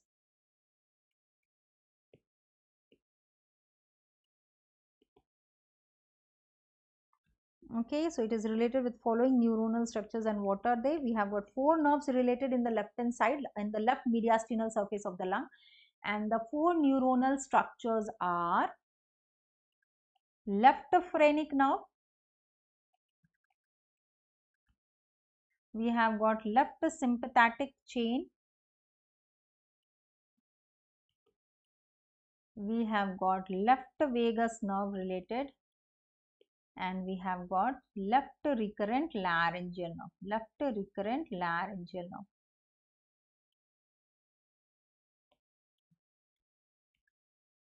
Okay.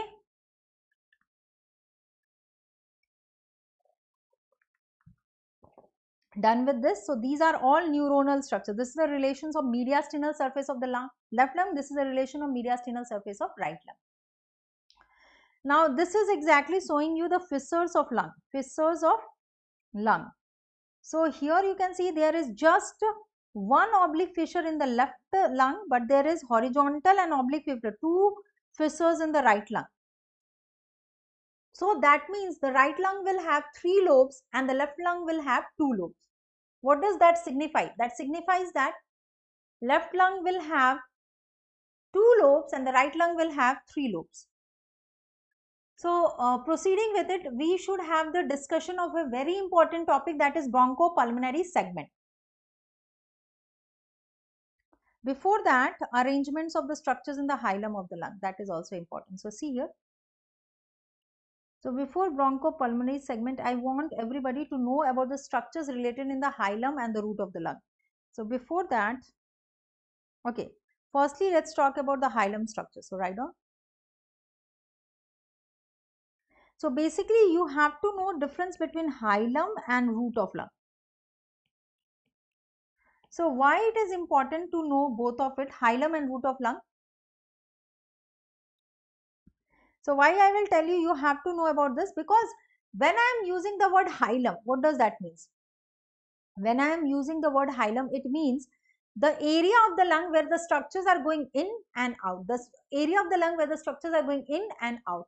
And root means the structures which is going in and out. So this is the difference. So for example, this is the sleeve of my t-shirts and this is my hand. So this is root and this sleeve is the hilum area. So hilum has an attachment of pulmonary ligament. Now, if we will see the relation of the structures in the hilum or in the root or hilum of the lung from before to backward or from anterior to posterior, it is similar on both the sides. So that is similar on both the sides. So you can just see this image. So you can see here, this is the hilum area and of right and the left side. So there is actually in the hilum, there is pulmonary artery, bronchial arteries, veins. Their relation is similar on both right and the left side, but the relation differs when you proceed from before to backward. So that is important. So firstly, please write down the heading.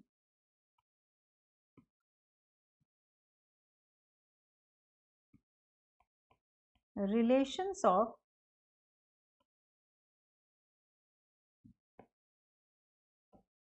write down the heading. Relations of structures in hilum of lungs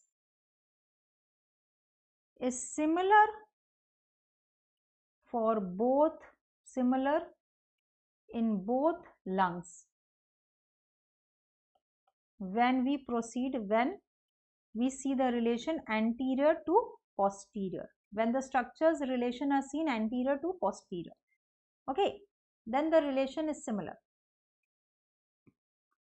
then the relation is similar. It is different when we go from above to down. So the relations are, the mnemonic is VAB. The relations are of the structures will be VAB. So that means the first structure or anterior most structure will be pulmonary, vein, then we will have pulmonary artery, and then we will have B for bronchus. B for bronchus. So these are the structures related as you proceed from before to backward. This is similar on both the sides. The difference lies when you are proceeding above to down, which is dissimilar on both the sides. So here I just want actually arrangement of structures in the root of lung. So write on heading from above to down in right lung. In right lung. In which lung? In right lung. And the relation of structures are, the most superior most structure is eparterial bronchus, is eparterial bronchus. Actually, I just want you to understand why this difference happens. This difference happens because there is one principal bronchus in the left side. There is always one principal bronchus in the left side. So actually there is one principal bronchus on the left side, but there are two bronchus on the right lung. So the superior-most structure in the right lung hilum is eparterial bronchus. Then we will have the pulmonary artery.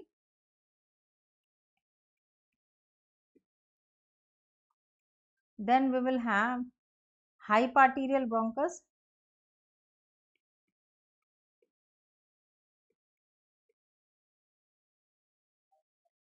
Then we will have inferior pulmonary vein.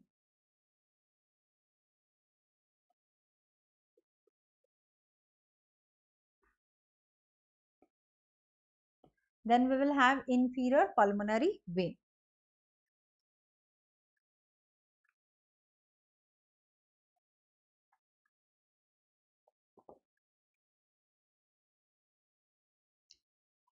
Okay. Now arrangement of structure in the root of lung from above to down in left lung. In which lung? In left lung. In right lung is already written and in left lung. So that relation will be, the superior most structure will be pulmonary artery, then the left principal bronchus,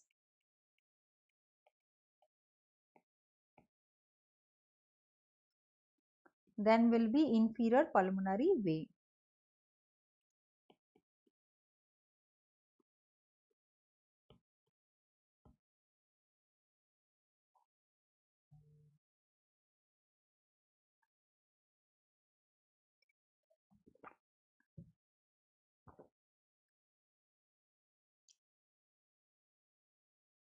Done? Now I just want you to see this image.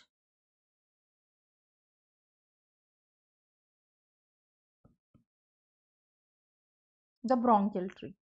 I want everybody to understand the bronchial tree. So what is bronchial tree? Actually, the trachea will divide into principal bronchus of right and the left side, and this right bronchus will again divide into ip and hyparterial bronchus. So this go on division segmentally. But if you will see the right bronchus, so this is left and this is right. So right bronchus is slightly wider than the left and it is slightly shorter than the right one is shorter and wider than the left. And angle of deviation of right bronchus is less than the longitudinal axis of trachea. So there is another image for it where you can see this is the trachea.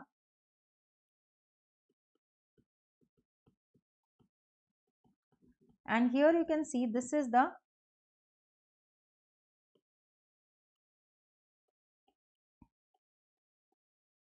left bronchus.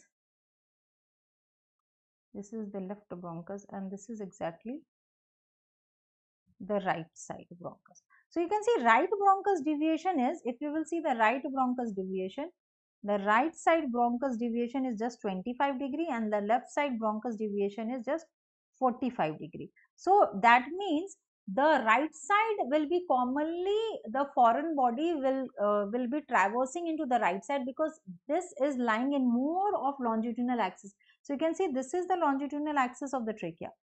This is the longitudinal axis of the trachea. So this angulation is less. 25-degree angulation is less. So there is more chance of foreign body to inhaled foreign body structures to be traversing into the right side than the left side, because left bronchus you can see more longer, more slightly narrower than that of the right bronchus, and angle of deviation is also more in the left side. So foreign body, so here one more image is there where you can see aspiration.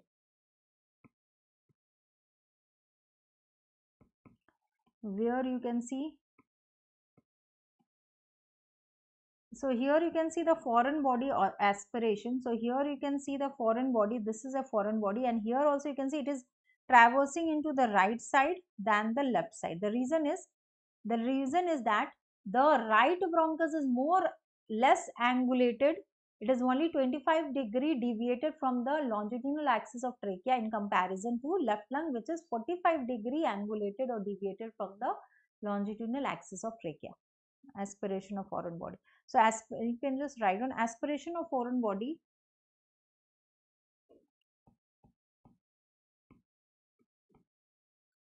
is common on right side because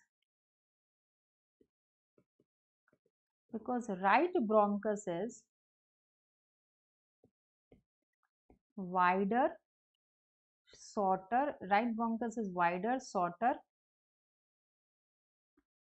and less angle of deviation, that is 25 degrees from the longitudinal axis of trachea, from the longitudinal axis of trachea, from the longitudinal axis of trachea. That is the reason.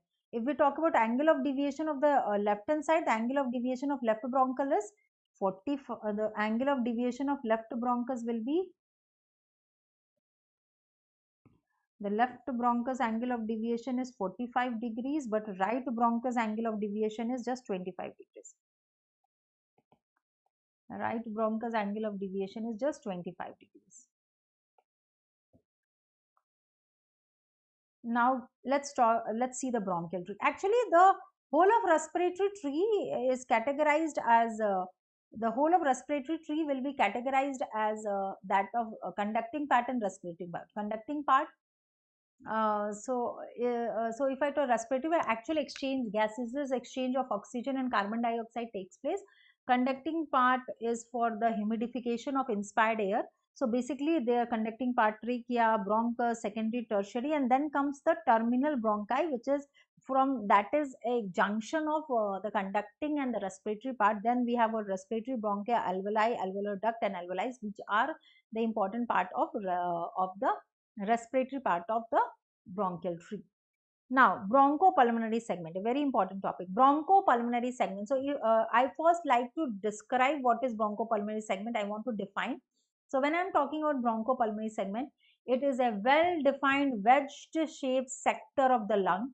It is aerated by segmental bronchus. So, that is the definition. It is the well-defined sector of lung, and bronchopulmonary segment is regarded as structural and functional unit of the lung, which is well-defined wedge-shaped section of the sector of the lung aerated by segmental bronchus. The features, thereafter I would all like to tell you about the features of bronchopulmonary segment. So it is a subdivision of lobe of lung. It is having a pyramidal shape in which apex is directed towards the hilum, the base is towards the surface of the lung, basal aspect, surrounded by connective tissue, and it is aerated by segmental tertiary. Bronchus has its own arterial supply via the segmental pulmonary arteries and also has its own lymphatic drainage. Actually, what is important for you to note down is intersegmental course of pulmonary vein. So you can see, if you will see the pulmonary venules, this pulmonary venules tributaries, actually pulmonary veins are intersegmental in location. Otherwise, all this structure, pulmonary artery, bronchus, bronchial artery, all are lying in one bronchopulmonary segment, but the location of veins is intersegmental. That is an important definition of bronchopulmonary segment which has to be known to you. So please write down bronchopulmonary segment is defined as functional, structural, well-defined, wedge-shaped sector of lungs aerated by segmental bronchus. Aerated by segmental bronchus. Now talking about the features, so please write down features, write down clinical features, write down features.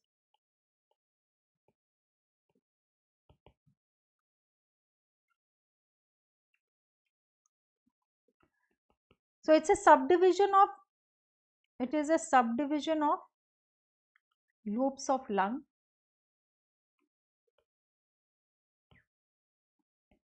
It is pyramidal in shape. So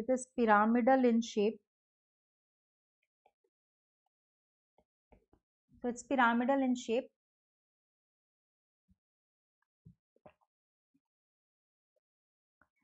In which the apex is directed towards the hilum, The base is directed towards surface of lung,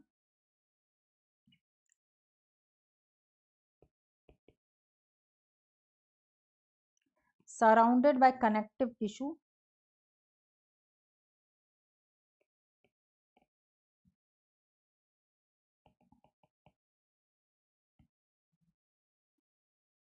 Fourth point, aerated by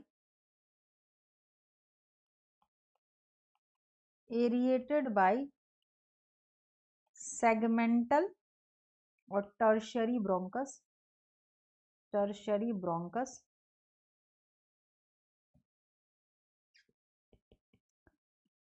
Has its own, if I talk about bronchopulmonary segment, it has its own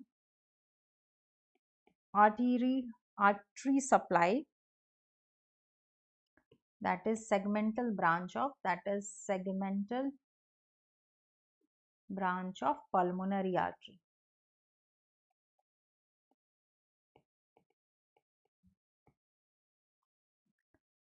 It has its own, the next thing is it has its own lymphatic drainage and autonomic nerve supply,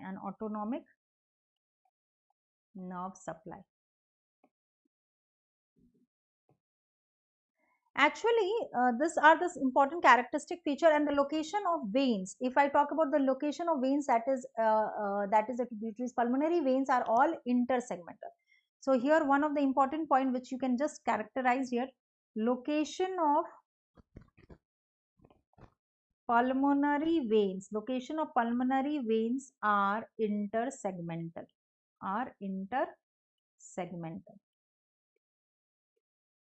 Location of pulmonary veins are intersegmental.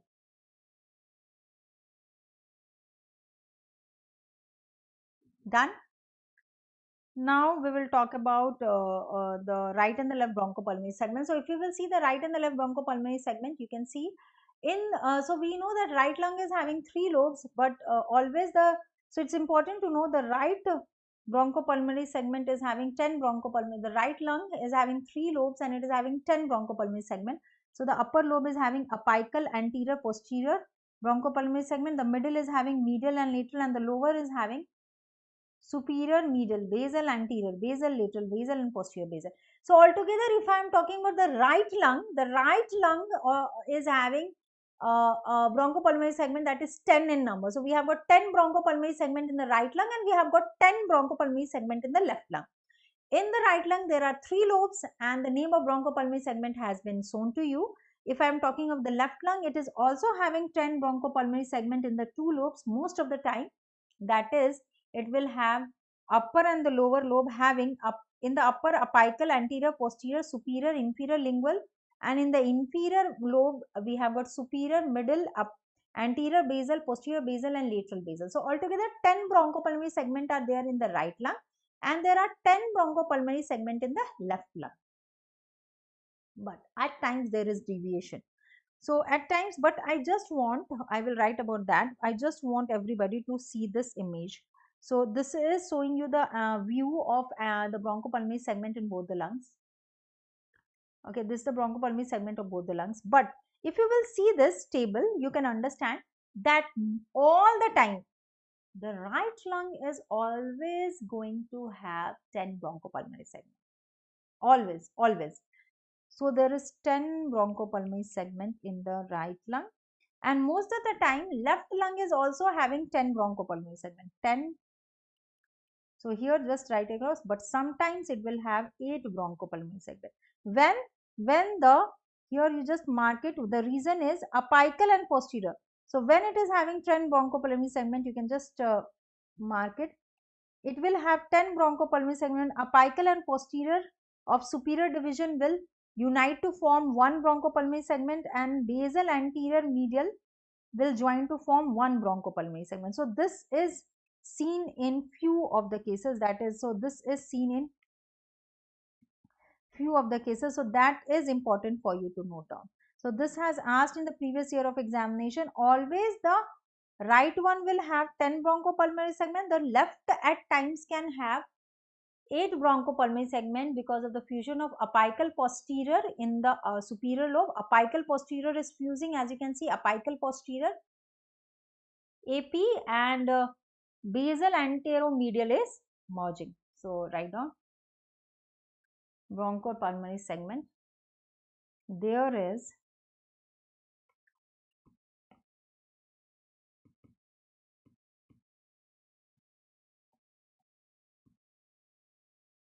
there is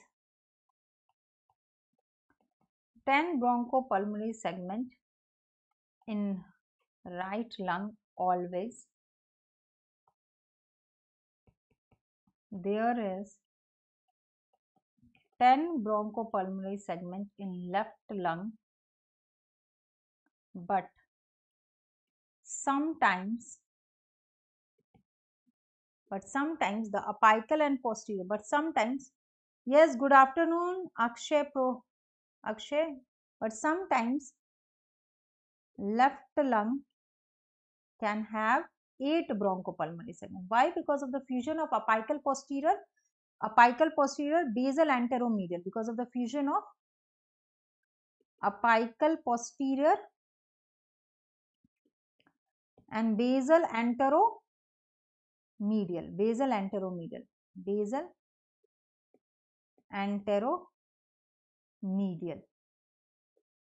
So this is the fusion of bronchopulmonary. 2 bronchopulmonary segment will fuse here.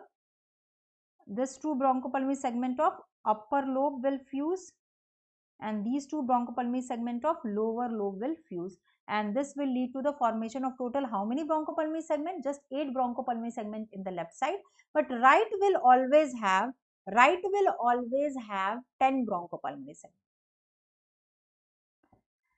Now before proceeding to the MCQs, I just want everybody that in upright or erect position, when the person is sitting, aspiration of the material commonly enters into right lower bronchus, and it is entering into right basal bronchopulmonary segment of right lower lobe. So you can just write down this also. Clinical aspect you can write down.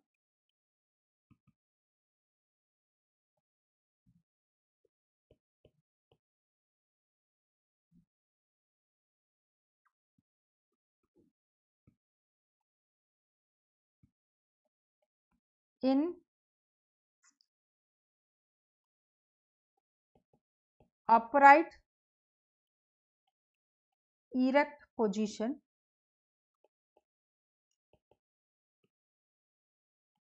like sitting or standing position, that means sitting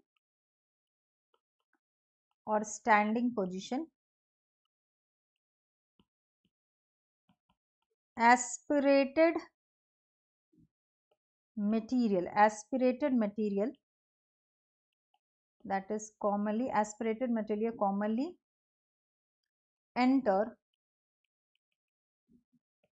right lower lobar bronchus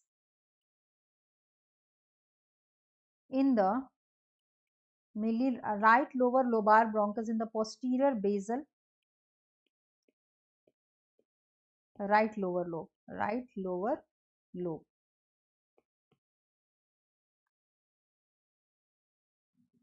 Okay, this is the condition where the posterior basal right lower lobe is affected, enter into right lower bronchus in the case of erect position. Now I want you to know about the supine position. In supine position,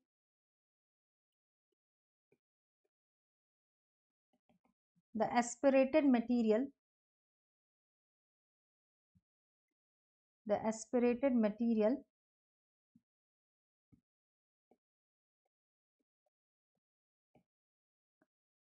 in supine position, the aspirated material will be lodged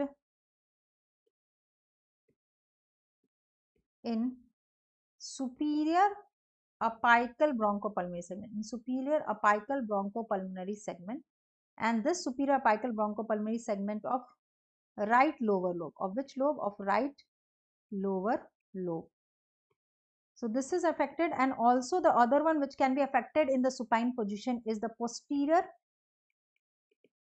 bronchopulmonary segment of right upper lobe. So basically in supine position, the foreign body aspiration, so basically if I talk about the supine position, just a minute, wait a minute. Yeah, so basically when I am talking about the supine position, the foreign body aspiration can occurs in the apical bronchopulmonary segment of right lower lobe or posterior bronchopulmonary segment of right upper lobe, and in the erect position it can be entering right lower bronchus and affecting posterior basal. It will be affecting posterior basal right lower lobe, posterior basal right lower lobe. Okay, done. So done with this, now. So we had done with this. Now we are going into the details of bronchopulmonary segments. So we will also have now the discussion of few MCQs related to the topic. Is it okay? Can we have those students who are like, I can understand you have to go for your lunch, but let's just quickly go with the discussion of few MCQs related to this topic, and then you can take a break of 5 minutes and then we will start with the session, and few small topics are only remaining. Okay, dear? So let's start. Which one of the following structure is not related to medial surface of right lung? Which of the following structure is not related to, yes, all of you, please mark the right answer.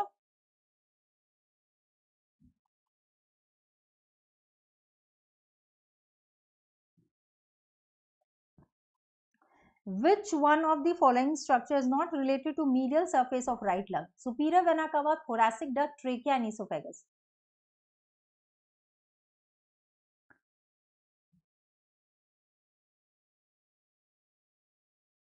Which of the following structure is not related to the medial surface of right lung?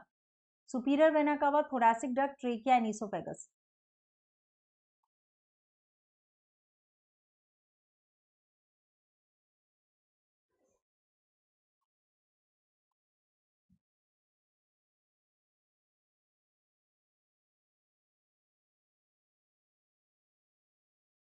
Which structure is not related to the medial surface of right lung? Superior vena cava, thoracic duct, trachea and esophagus.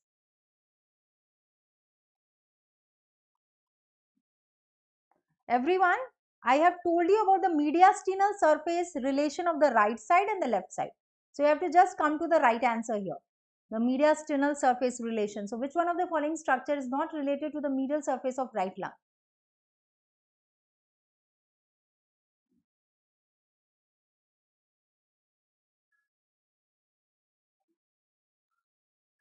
What would be the right answer here?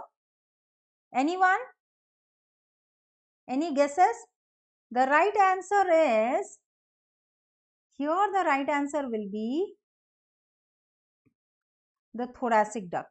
Why thoracic duct? I will tell you the reason why thoracic duct, because the thoracic duct is lying in relation to left lung mediastinal surface. So definitely the thoracic duct is the right answer. Okay. The structure not related to medial surface of right lung, the correct answer will be thoracic duct, because thoracic duct is related to left lung hilum surface. Which of the following structure runs in intersegmental plane of the lung?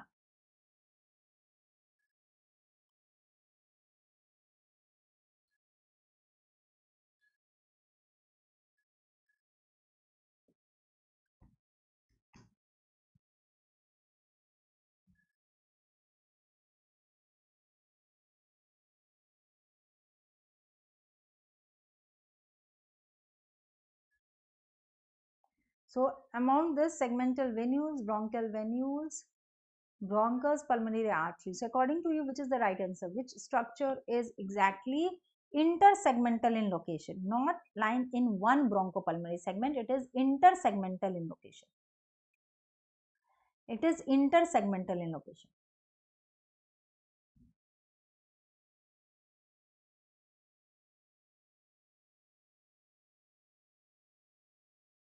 So what is the right answer, dear? Which of the following structure runs in intersegmental plane of lung? So the right answer will be, any guesses?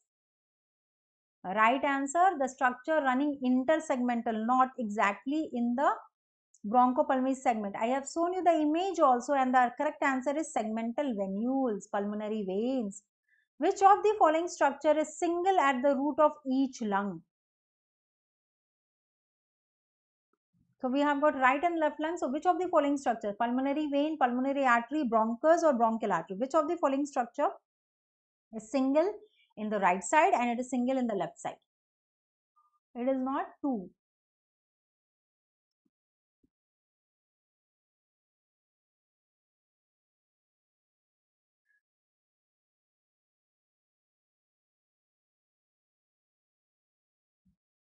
What is the right answer, dear? Which structure is single at the root of each lung? Pulmonary vein, pulmonary artery, bronchus or bronchial artery?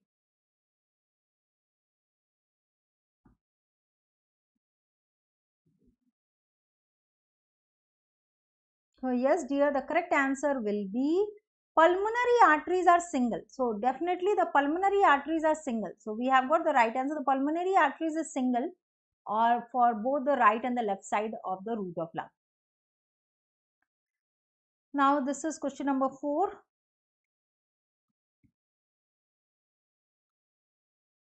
And then we will have the question number 5th.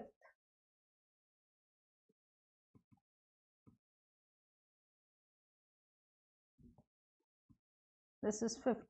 So please mark the first question. Superior most structure in the hilum of right lung.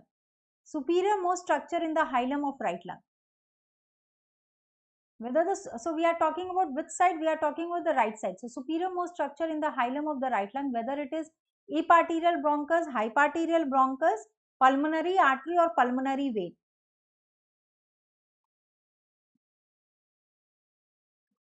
Superior most structure in the hilum of right lung. Eparterial bronchus, hyparterial bronchus, pulmonary artery and pulmonary vein.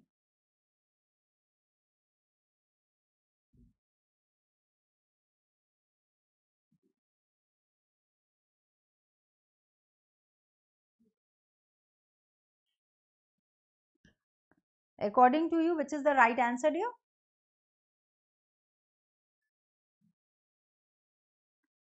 And the correct answer will be, so actually one mnemonic is there, but I want you to understand alphabetically E comes before H. We know that in the right lung bronchus we have got eparterial bronchus, we have got hyparterial bronchus. How you are memorizing that which will come first? So eparterial bronchus will be the right answer. Alphabetically E comes before H, so eparterial bronchus is the superior most structure in the right hilum of the lung.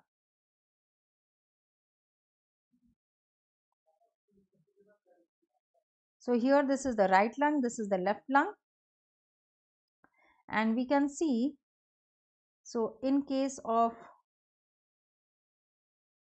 right side 2 bronchus, in case of left side only 1 bronchus. So you can see this is 2 bronchus on the right side, there is 1 bronchus. So this is eparterial bronchus,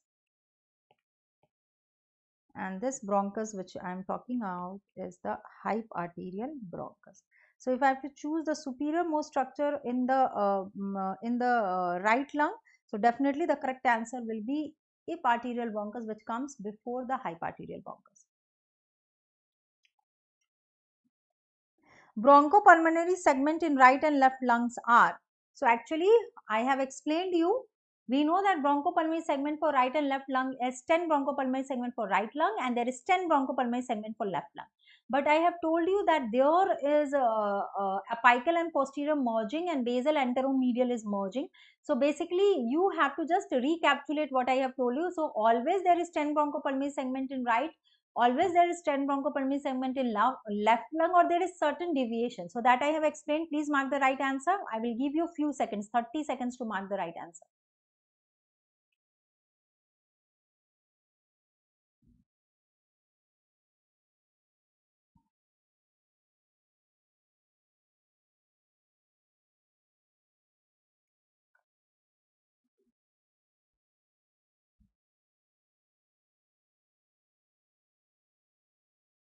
So which is the right answer?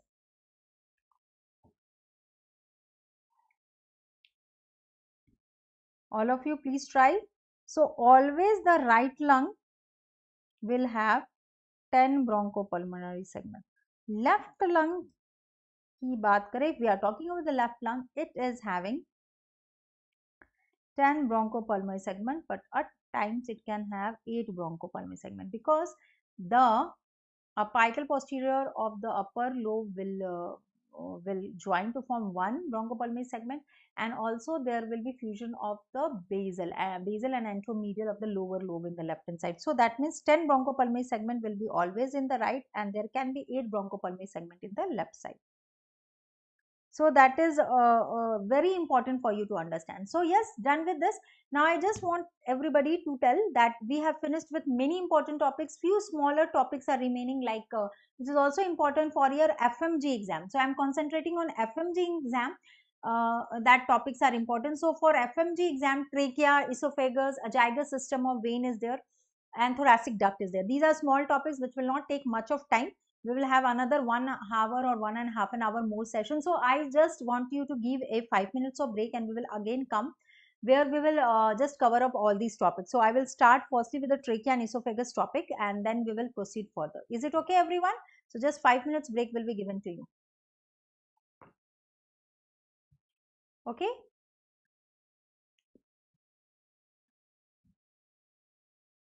Okay, so after that, in just we have already done many important topics. Only few topics of the thorax is remaining. These are important topics for the FMG entrance exam. Thank you. So let's have a break, and we will again meet.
Hello everyone. So let's start with the session. So already we have completed very important topic. Few small topics are remaining which I have to complete. So let's start without wasting much of the time. We have to complete the entire session.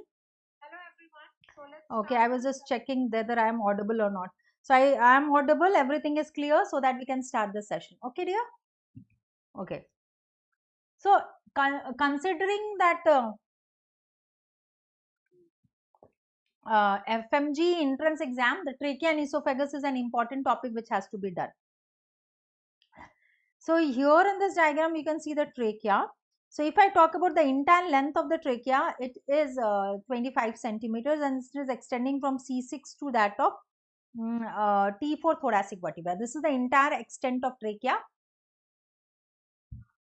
This is the entire extent of the trachea. It is extending from C6 to T4 thoracic vertebra. Okay.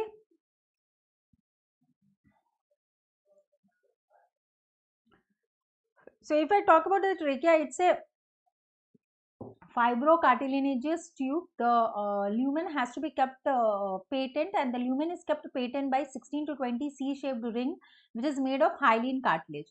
So trachea is fibrocartilaginous, so we have to know about the location and the extent. So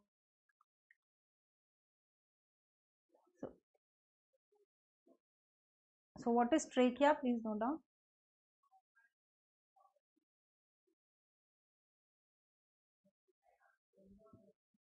Trachea is a flexible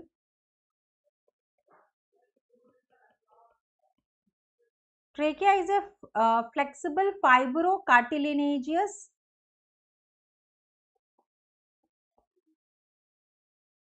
tube.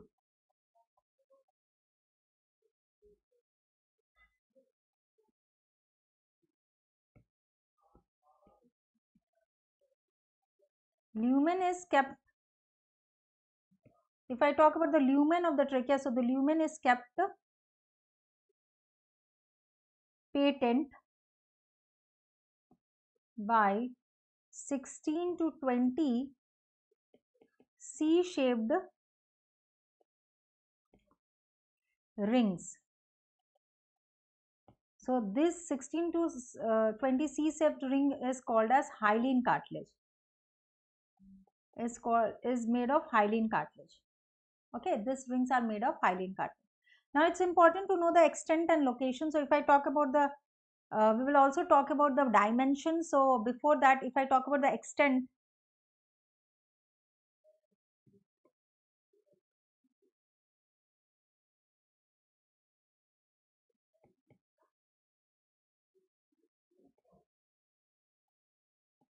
trachea is extending from trachea is extending from, if I talk about the trachea is extending from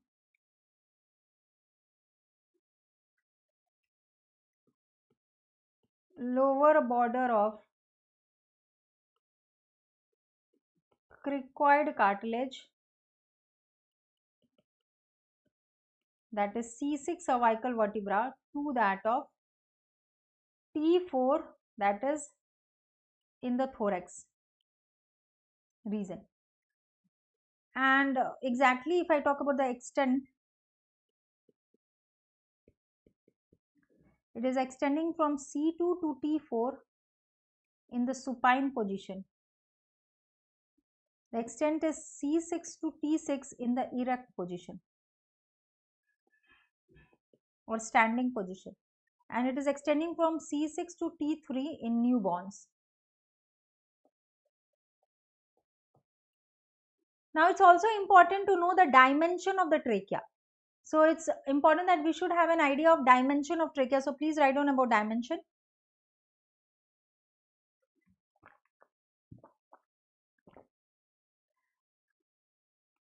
Length is corresponding to 10 to 12 centimeters.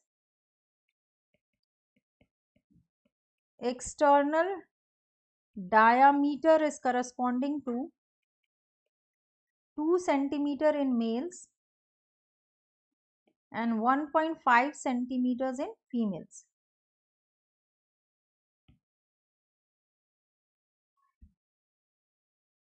Internal diameter, if I talk about internal diameter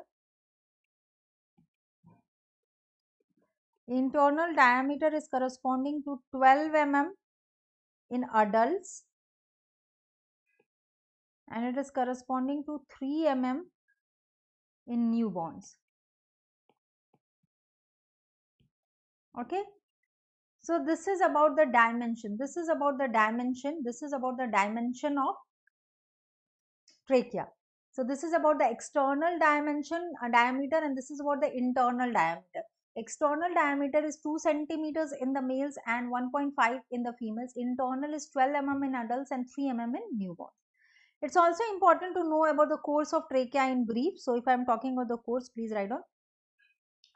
Trachea is actually, if I talk about the trachea, it is a continuation. So please write down, trachea is continuation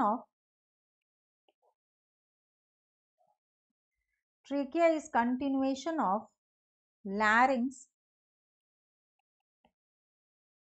It begins at the lower border of cricoid cartilage. And we know the lower border of cricoid cartilage is corresponding to which cervical vertebra? So lower border of cricoid cartilage is corresponding to C6 cervical vertebra. It is corresponding to C6 cervical vertebra. To the level of tracheal bifurcation, to the level of tracheal bifurcation, and this tracheal bifurcation is corresponding to T4 level. Now it is important to know the microscopic features of the that of the trachea. So when I am talking about the microscopic features, what you can see, the lining epithelium of trachea is a pseudostratified ciliated columnar epithelium.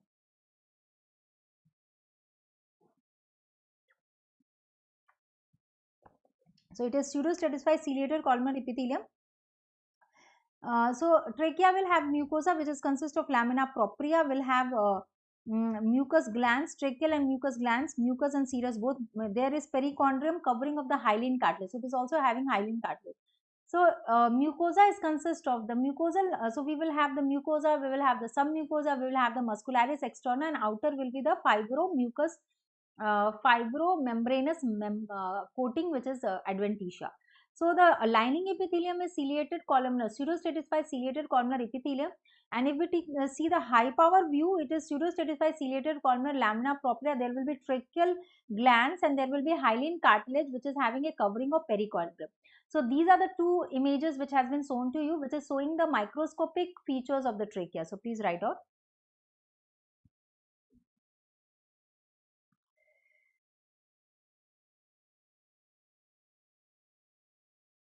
So the innermost layer is the mucosa.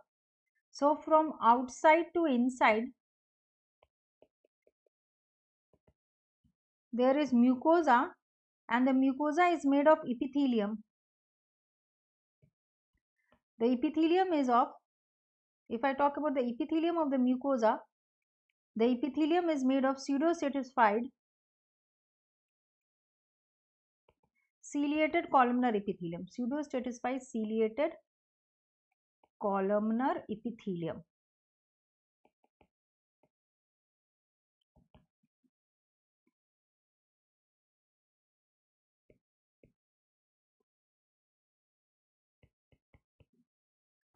The next layer is lamina propria, and the lamina propria is containing glands, which is both serous and mucous gland, both seromucous gland, which is both serous and mucous. So we will use the word seromucous gland is there. And the third is muscularis mucosae. Muscularis mucosae. The third layer is muscularis mucosae. Now, This was the first layer. The second layer, if I am talking about, is of submucosa, which is containing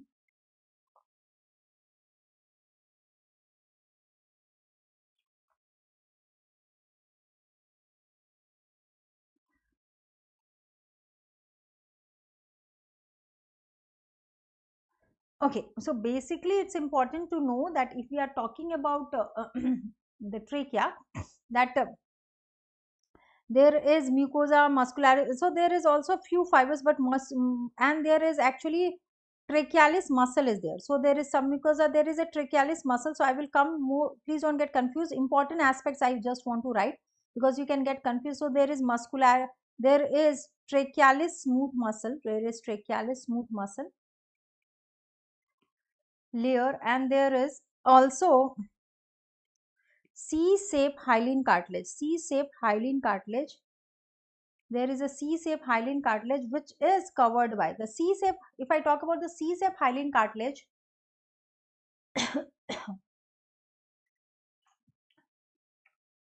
so if we are talking about the C-shaped hyaline cartilage, it is important that this C-shaped hyaline cartilage is made of, it is having a covering which is having also the perichondrium covering. Sorry, this is also having a perichondrium covering. And the outer is the fibrous membrane. The outer is the fibrous membrane. Here also the second layer will be, here you can write the submucosa layer also. So submucosa layer which contains seromucous gland. Seromucous gland. Now vascular, important is the vascular supply. So basically blood supply is via inferior thyroid artery.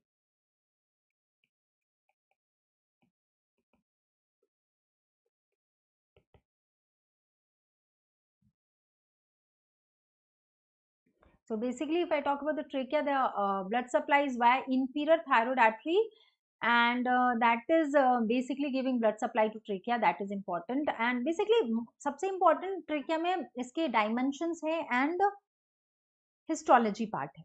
Okay, other than that inferior thyroid artery is there. Venous drainages to the left brachiocephalic vein. Left brachiocephalic vein. Lymphatics will be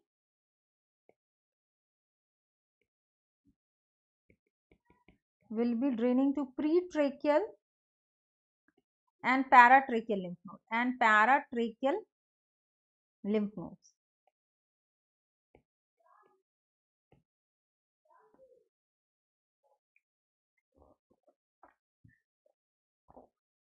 Now nerve supply, the nerve supply will be both sympathetic and parasympathetic.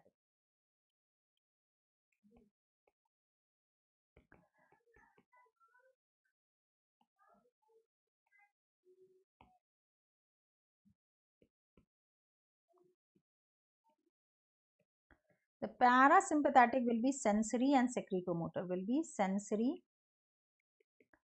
secretomotor and secretion, and will be motor to trachealis muscle. Will be motor to which muscle? It will be motor to trachealis muscle. Will be motor to trachealis muscle.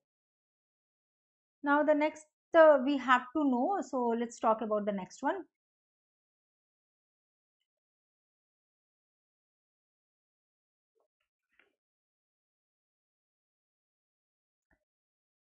So next is to know about the next important structure which I want everybody to understand is the is that of esophagus, and we'll come to the azygus.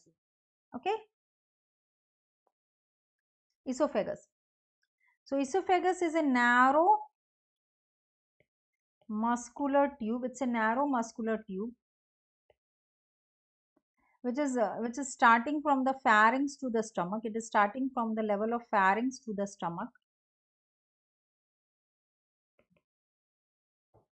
It is 25 centimeters in length. It is 25 centimeters in length. That means 10 inches.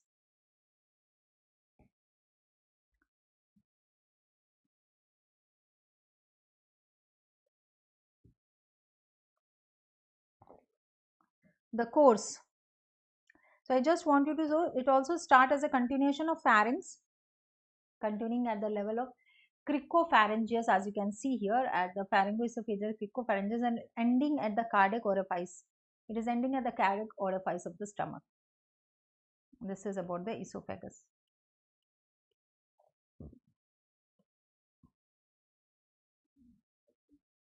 So write down, and width is, this is about length.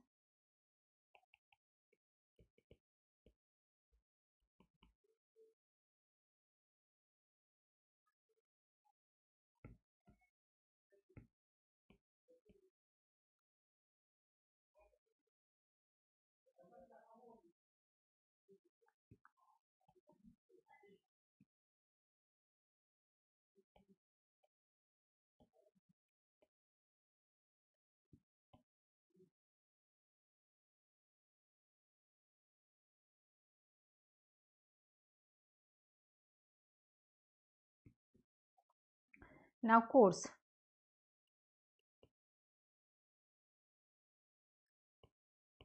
Esophagus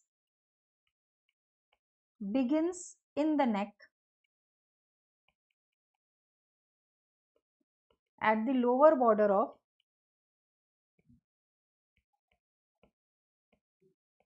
so it begins in the neck at the lower border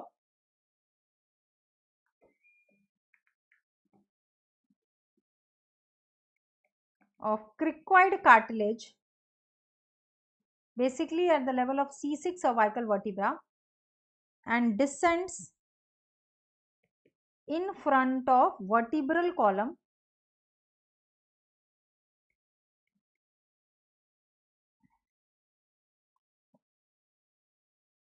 and thereafter it passes in superior and then to the posterior mediastinum,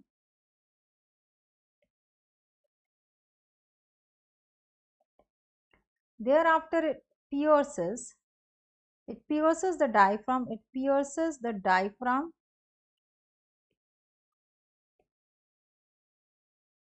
at T10 level, and it continues in the abdomen with the stomach. So it continues in the, and then it continues in the abdomen with the cardiac orifice of the stomach, with the cardiac orifice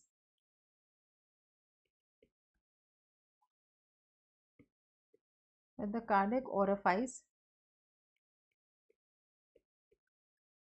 the T11 level. So this is overall esophagus course which I have told you in brief. This is the overall course which I have told you in the brief. Now it is also important to know the constriction of esophagus, which is highly important. We will talk about constrictions, then we will talk about arterial nerve supply and microscopic features. Then I would like to discuss few MCQs and we will go into azygus system of vein. Okay, let me explain the anatomical constrictions of esophagus. Let me just check with the students, are they understanding? So, yes, good afternoon, Dr. Sarma. So, are you understanding everyone? So, like two small topics, we have already finished the thorax part, important topics. Few small topics are remaining, which has been asked in the previous year of examination. One is the constrictions of esophagus anatomical. So, we have got 4 levels of constriction. So, if you just see, there is, and here their distance of these constriction from upper incisor teeth has to be known to you. So, we have got cricopharyngeus constriction, that is pharyngoesophageal junction where the pharynx continues with the esophagus. Then we have got arch of aorta, then we have got left principal bronchus, then we have got the esophageal opening of the diaphragm. So these are the 4 constrictions. So you have to know the site of constriction, you have to know the vertebral level of this constriction, you have to know the distance of this constriction from upper incisor teeth. These are important points. So write down.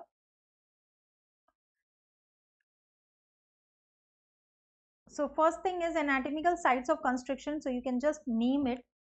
The constrictions are 4.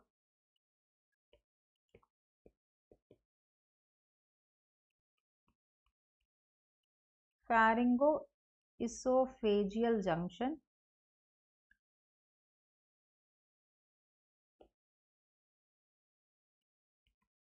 at crossing of arch of aorta,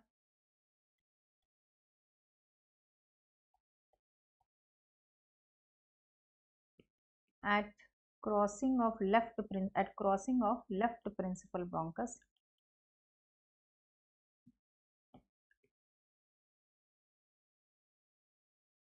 and at opening of diaphragm.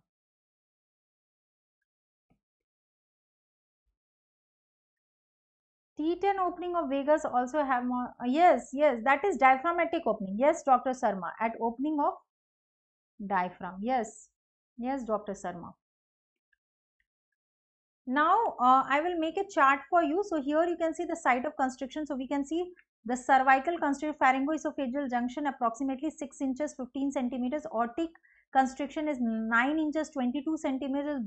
Left principal bronchus is 27 centimeters 11 inches and diaphragmatic opening is 40 centimeters 15 inches. Now I just want everybody, before proceeding, our site of constrictions, you have to know the details. So site of constriction you can just write down. You can write at one point site, at another point you can write the vertebral column. Third is distance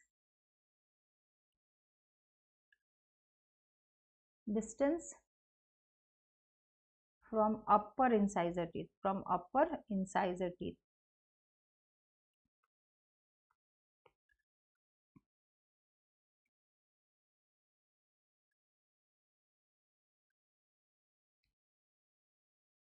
Now write down.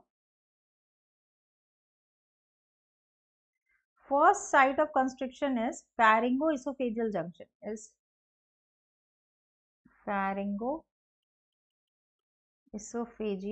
junction, and the vertebral level corresponding is C6 cervical vertebra and the distance from upper incisor teeth is 15 centimeters corresponding to 6 inches. Okay. The next is the second constriction level is at crossing of arch of aorta.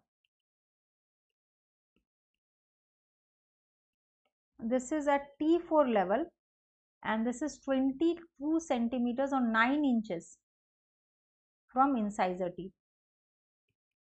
The third level is at crossing of left principal bronchus. That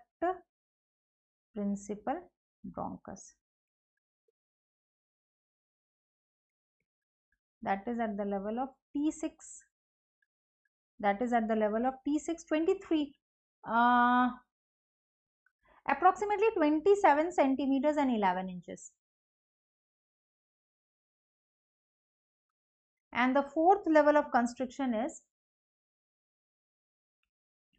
at opening of diaphragm, and if I talk about the opening of diaphragm, that level is corresponding to T10 and the distance will be 40 centimeters or 15 inches from the upper incisor teeth. So basically we have done with all the constriction levels and their vertebral level and their distance from the incisor teeth. That is already done.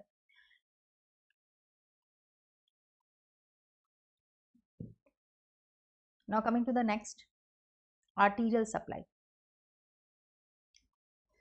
Diaphragm 40 cm. Yes, Dr. Sarma Punit, you are right. Yes, you are absolutely right. So I would like to talk. Yes, you are absolutely right.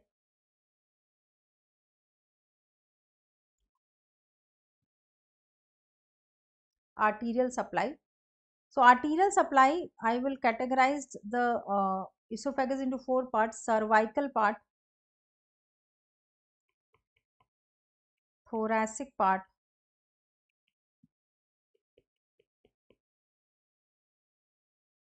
abdomen part.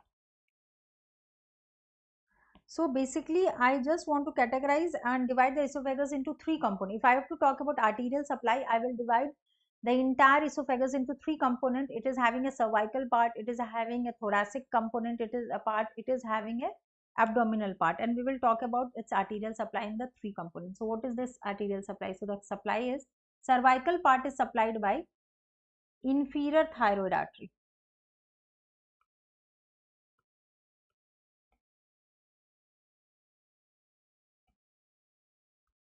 Thoracic part is supplied by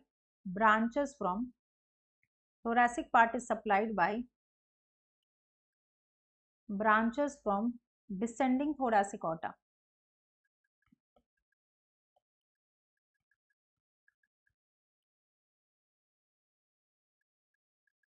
And also from left phrenic artery. Also from left phrenic artery. Yes, absolutely right. Absolutely right, dear. Abdominal part is via esophageal branches of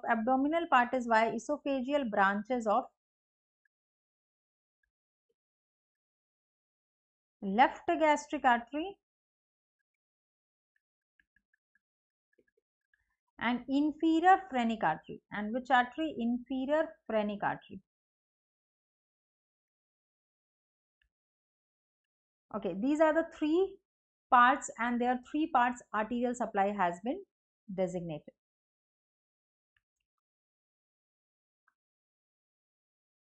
Okay, venous drainage nerve supply. Okay, venous drainage, if you want to know, the venous drainage is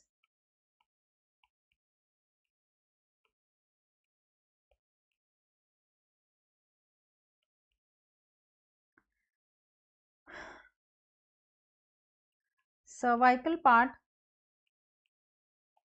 is draining into inferior thyroid vein.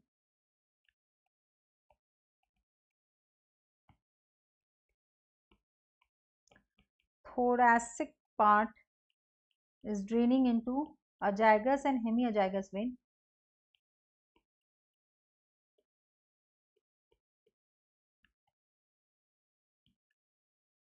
Abdominal part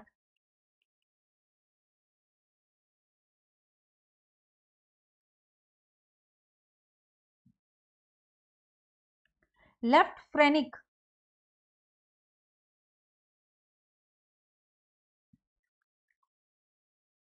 yes, so that is the abdominal part, no, continuing with it.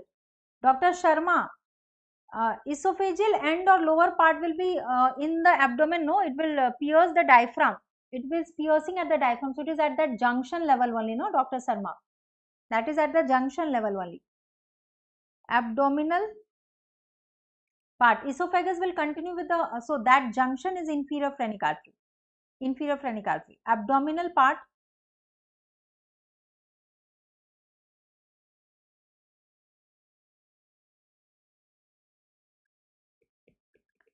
via two venous channels. Via two venous channels, that is,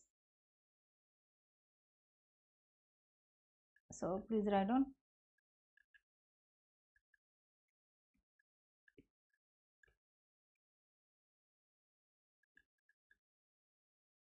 If you are getting confused, you can write the junction of thorax and abdominal part.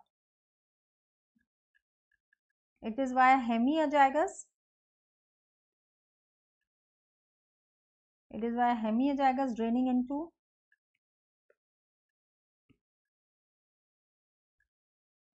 inferior vena cava.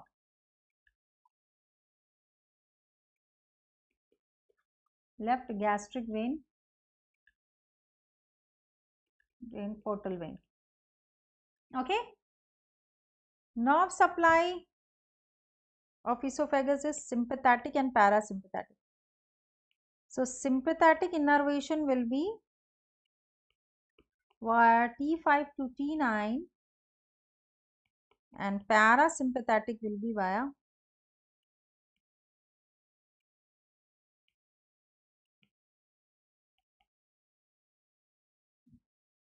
vagus, via vagus nerve. Yes, yes, Dr. Sharma, yes, Dr. Sharma. Written. Now coming to the microscopic feature. So microscopic feature is important. So if I am talking about microscopic feature histology of the esophagus, you can see the lining mucosa, submucosa, muscularis mucosa, and the fibrous membrane on outside. So from inside to outside, we will have the layers. Mucosa, the lining epithelium is stratified squamous, non-keratinized epithelium. Lamina propria will contain cardiac esophageal gland. Proper esophageal gland will be in the submucosa layer, muscularis externa, and then we will have the outermost fibromembranous layer, which is corresponding to adventitia. So write down microscopic features.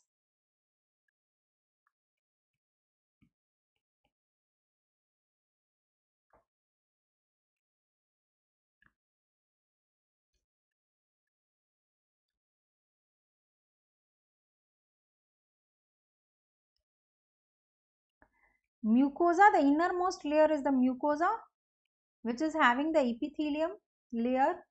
If the epithelium is stratified squamous non-keratinized epithelium, stratified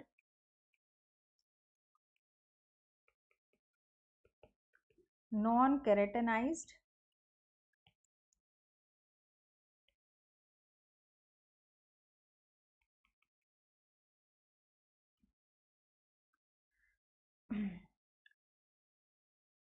which layer is absent? You know that esophagus is having all the layers, but different area is different. For example, at most of the part there is adventitia layer, but at muscle layer we have got different composition. In the upper part there is skeleton muscle, in the middle part there is smooth skeleton muscle, both in the lower part there is just smooth muscle. Okay, but it is having the layer of GIT. You are getting confused with gallbladder. Dr. Sarma, gallbladder is the layer which is having few layers not present like submucosal layer, but in esophagus there is layers, only the deviation is there in the layers. Okay, stratified squamous non-keratinized epithelium, then we will have lamina propria,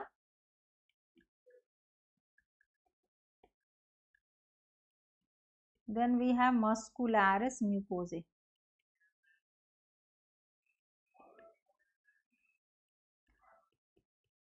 The lamina propria will have esophageal cardiac gland, will have esophageal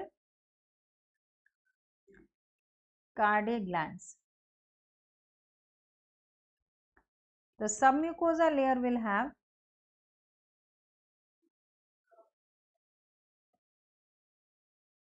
esophageal proper gland, will have esophageal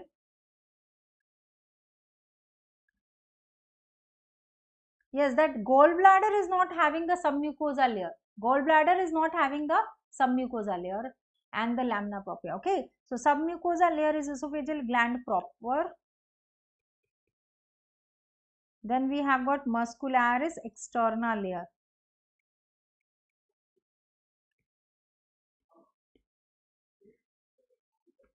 So in upper part, it is just made of stratified.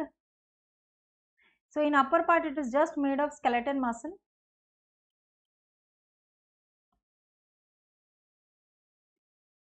In the middle part, it is having both skeleton and smooth muscle. It is made of both skeleton and smooth muscle,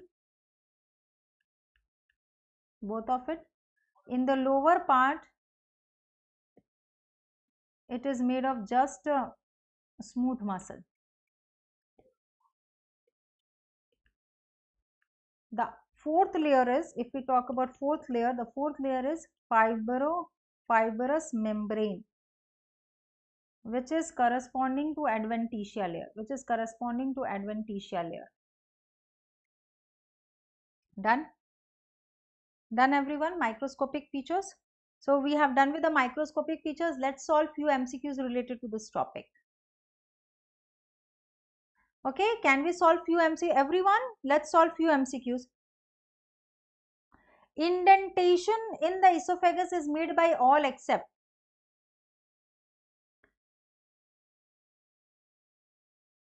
So indentation in the esophagus is caused by all except.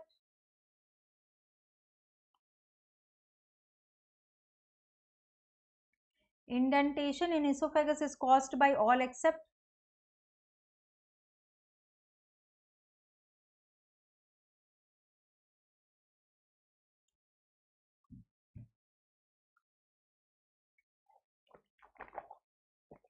Indentation in esophagus is caused by all except. Question number 1. Aortic arch, left atrium, left bronchus, left ventricle. Indentation in esophagus is caused by all except.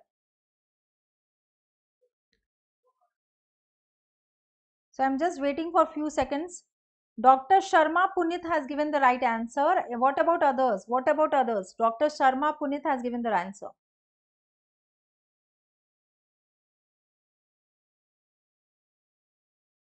And he has given perfectly right answer.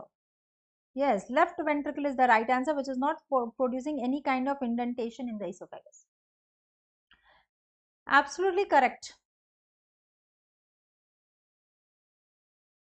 Moving to the next. In mitral stenosis, barium meal. In mitral stenosis, barium meal is done to see compression of esophagus due to enlargement of which of the following structure? Right atrium, left ventricle, right ventricle. So which chamber of the heart when it is enlarged? Common sense. Esophagus is lying anterior or posterior. So which chamber of the heart is enlarged? That can cause compression of the esophagus.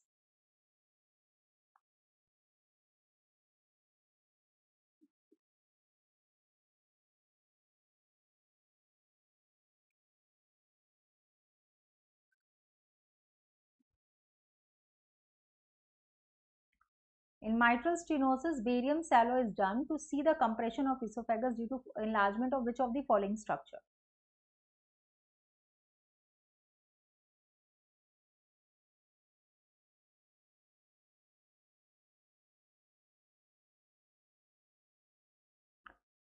So Dr. Sharma Punit is absolutely right. Dr. Sharma Punit, you are absolutely right. It is the left atrium. Absolutely correct. Left atrium is forming the base of the heart and it will lie posterior. So when it enlarges, it will compress the posterior structure of the posterior mediastinum and absolutely the esophagus can get compressed. Absolutely correct. Again, a very good. So very good, Dr. Sharma Punit. Absolutely correct. Very good, dear. Very good.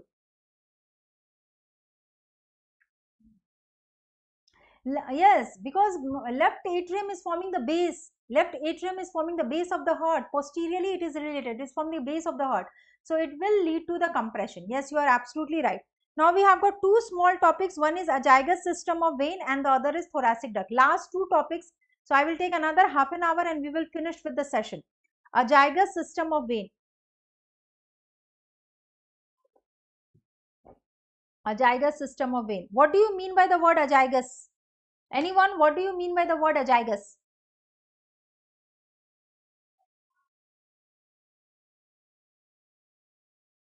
Anyone, what do you mean by the word azygous?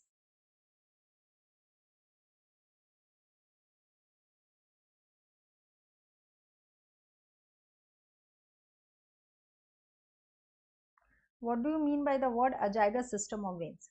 So when I am talking about azygous system of veins, it means, so the word azygous means without companion. The word azygous means without companion. Single. Yes, you are right. Yes, Puneet, you are right. Yes, you are right. So basically, when I am using the word azygous system of veins, it means it is consisting of azygous vein.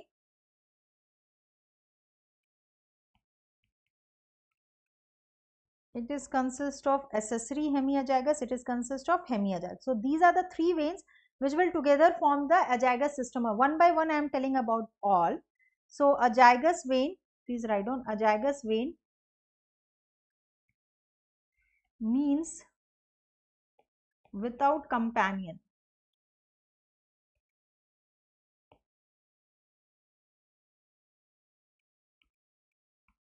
Azygous vein is present only on right side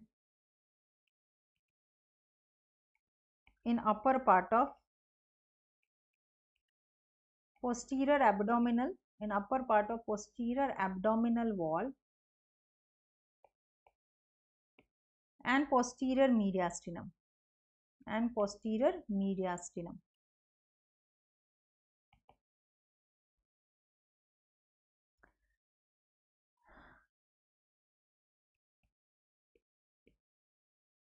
It connects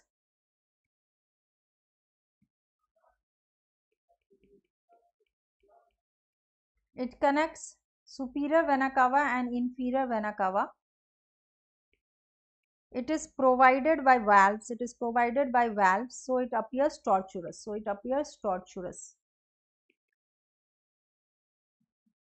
Okay. Course and termination. So let's talk about course and termination. Before that, formation is also important. So firstly, I will talk about formation, then tributaries. So first point which everybody should understand is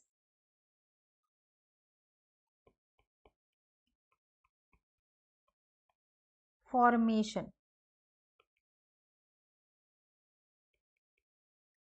Formation is variable. It is formed by the union of, it is formed by the union of right subcostal vein and ascending lumbar vein.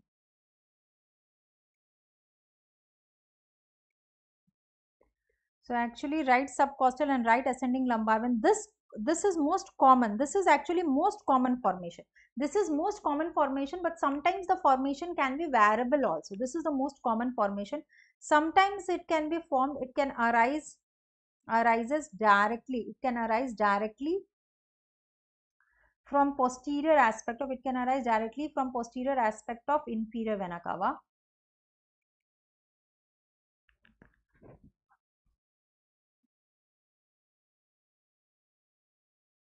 Near the renal veins. It can also arise as a continuation of right subcostal vein. Occasionally it can arise from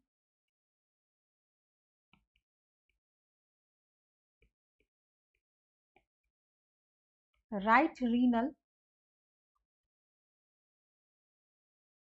and right first lumbar vein.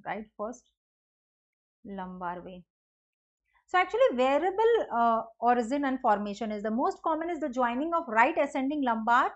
The most common, if I talk about the most common, it is by the right ascending lumbar vein and right subcostal vein. Now further course after formation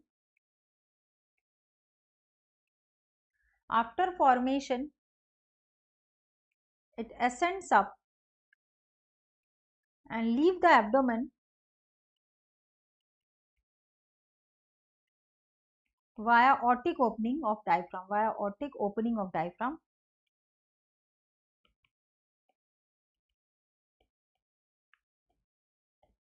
It enter the posterior mediastinum.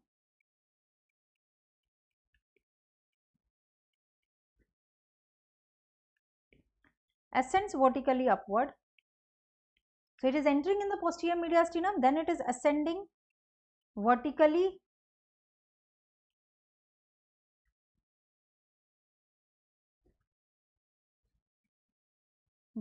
up, lying in front of vertebral column till the level of T4 thoracic vertebra. So at T4 thoracic vertebra, what happens? It arches above the hilum, and at T4, so here, and at T4 level, it arches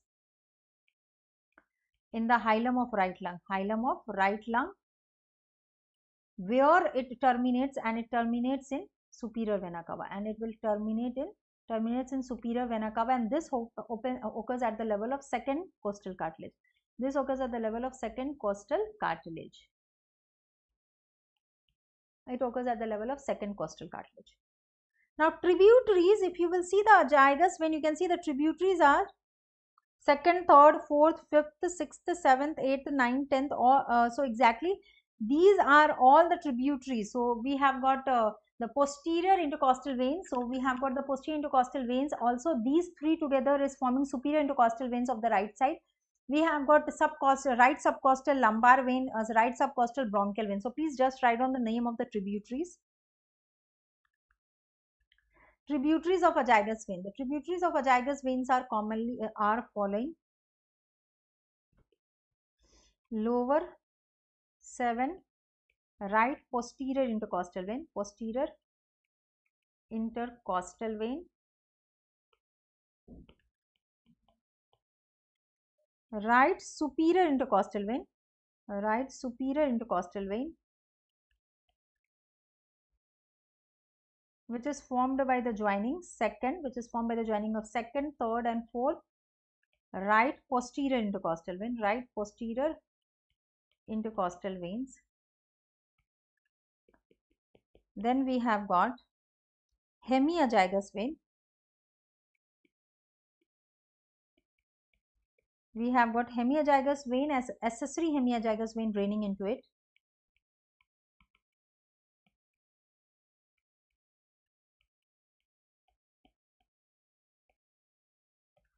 We have got accessory hemiazygous and accessory and hemiazygous vein draining to it, and the other are right subcostal vein. We have got right bronchial veins draining into it, right bronchial veins. We have got esophageal veins and mediastinal veins, esophageal veins, mediastinal veins.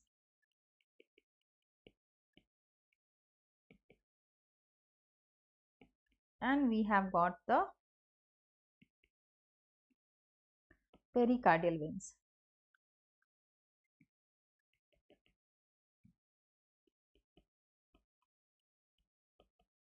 Pericardinal veins. All these veins drains into azygous. Done. Now coming to hemiazygous and accessory hemiazygous veins. So when we are talking about azygous and hemiazygous, that is also important for you to know. If I am talking about hemiazygous vein, it is also called as inferior hemiazygous vein. It is called inferior hemiazygous vein. Why it is called as inferior hemiazygous vein? Because it is a mirror image of lower part of azygous vein. It is the mirror image of lower part of azygous vein. You can see this image also and you can understand. See here. Here this is the hemiazygous vein and you can see hemiazygous vein will be the mirror image of lower part of azygous. Accessory hemiazygous is the mirror image of upper part of azygous vein. So inferior hemiazygous formation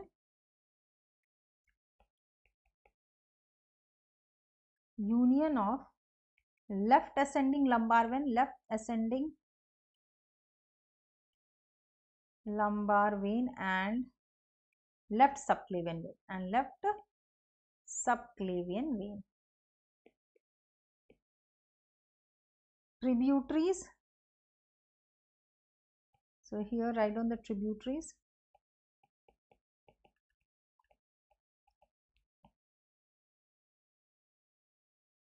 The tributaries are lower 3, that is 9, 10, 11, left posterior intercostal vein,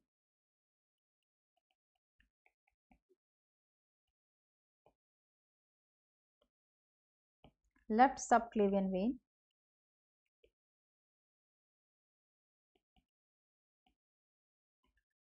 left ascending lumbar vein, left ascending lumbar vein,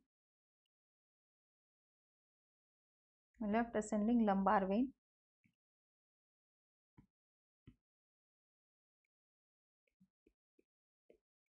small esophageal vein.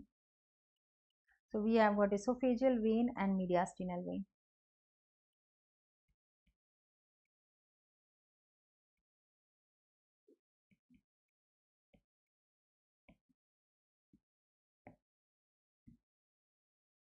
So all these are the tributaries of hemiazygous vein. All these are the tributaries of hemiazygous vein.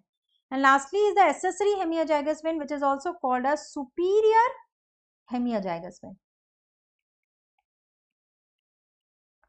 And if I talk superior hemiazygous vein, it is the mirror image of upper part of azygous vein. Begins where, so this is begins at medial end of 4th, 5th intercostal space at the level of T8. So basically it is at the level of T8. So basically you can see this is the T8 level where you can see upper and lower part, the two upper part as accessory hemiazygous, lower part hemiazygous. Okay, now the tributaries. The tributaries are 5th to 8th left posterior intercostal vein, left posterior intercostal veins,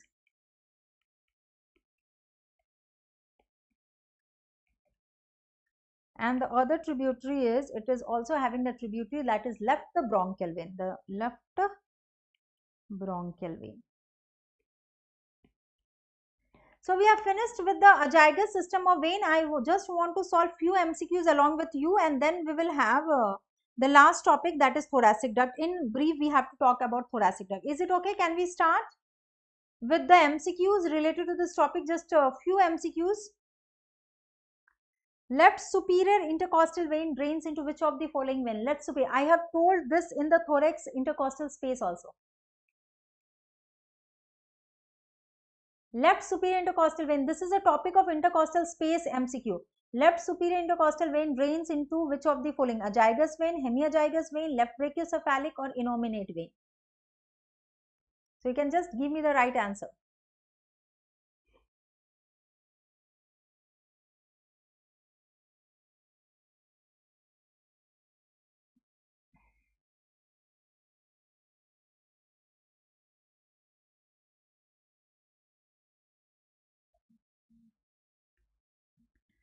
So all of you please mark the right answer, dear.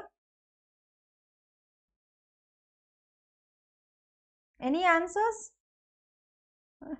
I have explained in the intercostal space वाले topic में मैंने बताया है ये. I have already explained to you. There is difference in the drainage of right superior intercostal and left superior intercostal. Yes, here Dr. Sarma is coming up with the right answer. Left brachiocephalic vein. Absolutely correct answer. Left brachiocephalic vein. In right side it is draining into, yes, you are absolutely right. In right side it is draining into azygous vein, but left side it is draining into left brachiocephalic vein. Absolutely correct. Absolutely correct here. Last tributary of azygous vein is, this is last tributary of azygous vein is, last tributary of azygous vein, where I have written last tributary of azygous venous system, last tributary of azygous vein.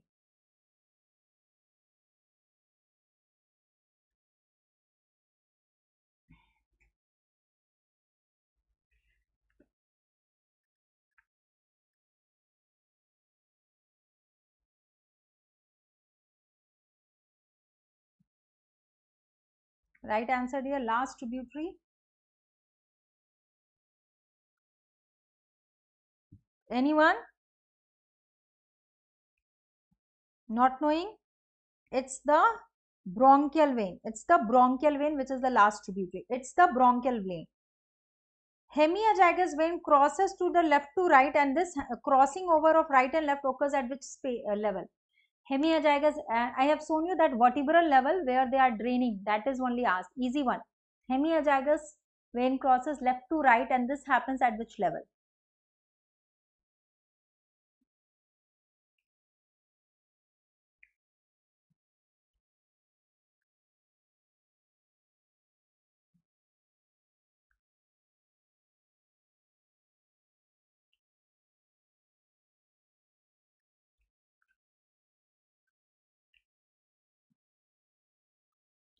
Any answers? It happens at T8 level. It happens at T8 level.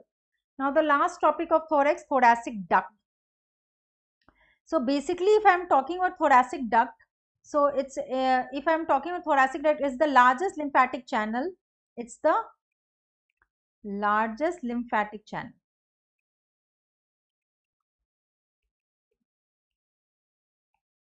So it's the largest lymphatic channel,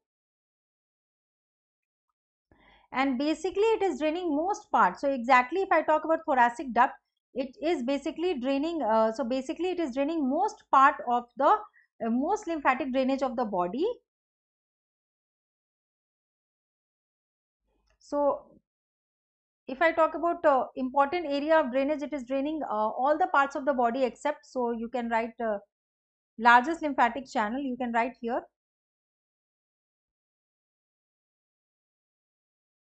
area of drainage.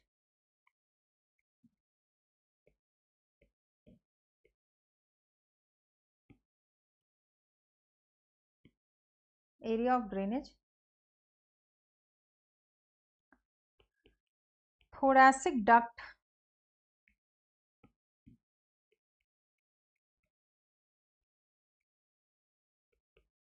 drains lymph from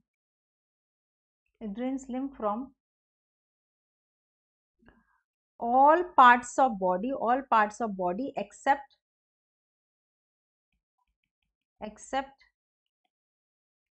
right side of head and neck, region, right side of chest wall, right lung,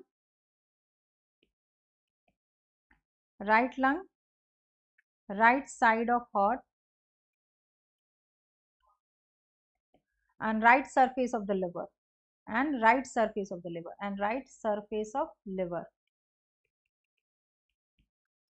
So basically these are the area of drainage of thoracic duct. The course termination and formation will be done in brief. So it will be done in the brief. So exactly if I talk about the extent, course termination, formation and tributaries. So basically thoracic duct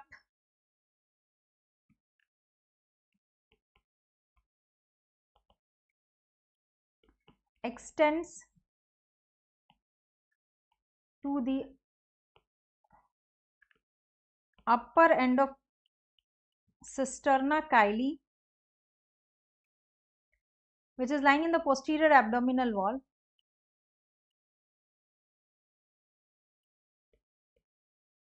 at the lower border of T12 it continues and drains into left side at the junction of left internal jugular vein and that of left subclavian vein, and this happens at the root of neck. Where this happens? This is happening at the root of neck. Okay. So basically you can understand the formation of thoracic duct by seeing this image. So this image didn't came clearly. So basically I will just explain. So this is cisterna chyli. From where at the level of T12 it starts to form. Then it is passing upwards and it is changing its direction at the level of T5. Direction changes from right to left it goes, and ultimately it is draining at C7 level. So exactly at the C7 level it is draining at the junction of left internal jugular vein and left vagus. So left internal jugular and left subclavian vein. So very briefly you can write thoracic duct begins at the level of T12 from cisterna chyli, which is located at cisterna chyli is located at the level of L1 and L2. It enters the thorax, then it enters the thorax through aortic opening of diaphragm, and we know that aortic opening of diaphragm is also at the level of T12. Then on reaching T5, reaching the level of T5, it changes its direction. It changed direction. So it changed the direction from right to left. That is from right to left. Then it passes in the superior mediastinum.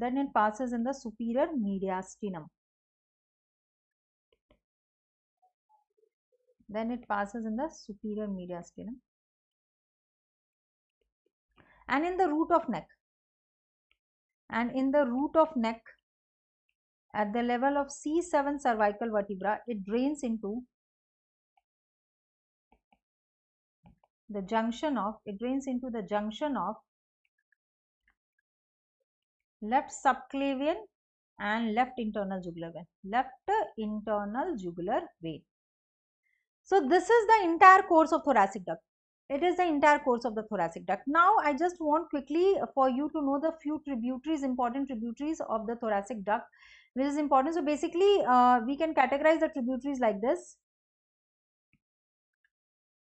Okay, the first, I just want in abdomen the tributary. So, basically, in abdomen, it is receiving efferents from, it receives efferents from lower 6 intercostal lymph node, lower 6 intercostal lymph node, lower 6 intercostal lymph node, intercostal lymph node of both the side. Okay, so this is exactly, you can see. So this is the cisterna intestinal duct, thoracic duct. It is basically having the drainage. So basically, it is having in the thorax also, it is draining from the ascending lymph trunks. It drains from the ascending lymph trunk is there. Then it is draining from the left bronchomediastinal lymph trunks, left bronchomediastinal lymph trunks, and all this in the subclavian and jugular lymph nodes. So all these are the tributaries. So we have done with this in the abdomen, and just write down in thorax. In thorax, the tributaries are a pair of ascending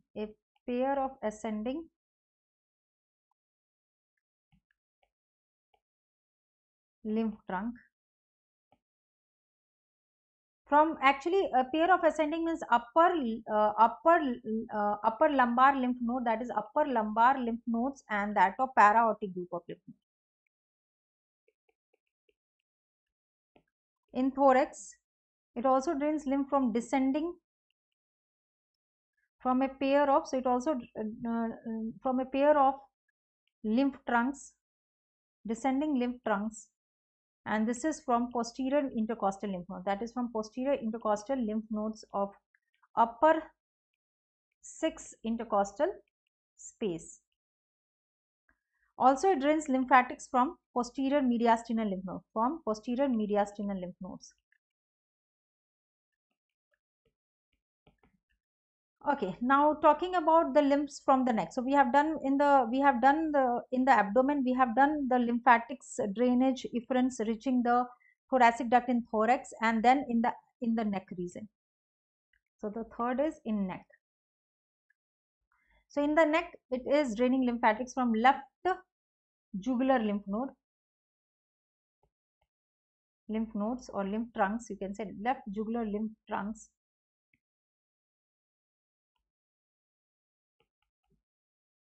from the neck, also from left subclavian lymph trunk,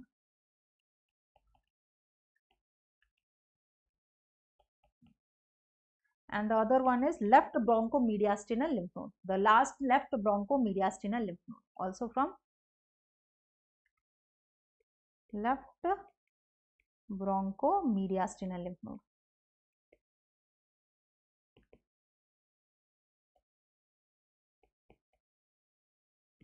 So done with this. So we have got following lymphatic drainage which we have done about the thorax, and that is absolutely important. Okay. So yes, we have finished with this. Can we have an MCQ related to this? So I will just check with the students also. So we have done with the thorax topic, but I just want to solve one MCQs related to this topic. Everyone, let me just check the mobile, and yes dear.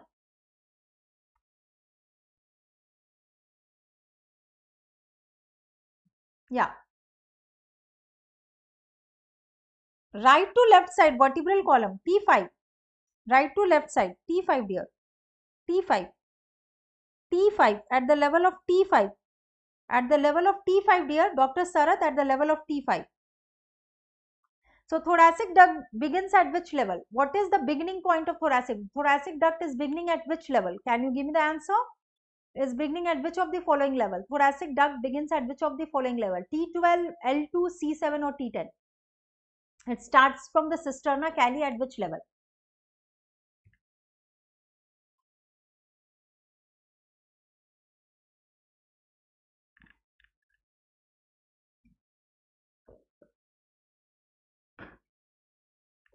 So waiting for everyone to answer.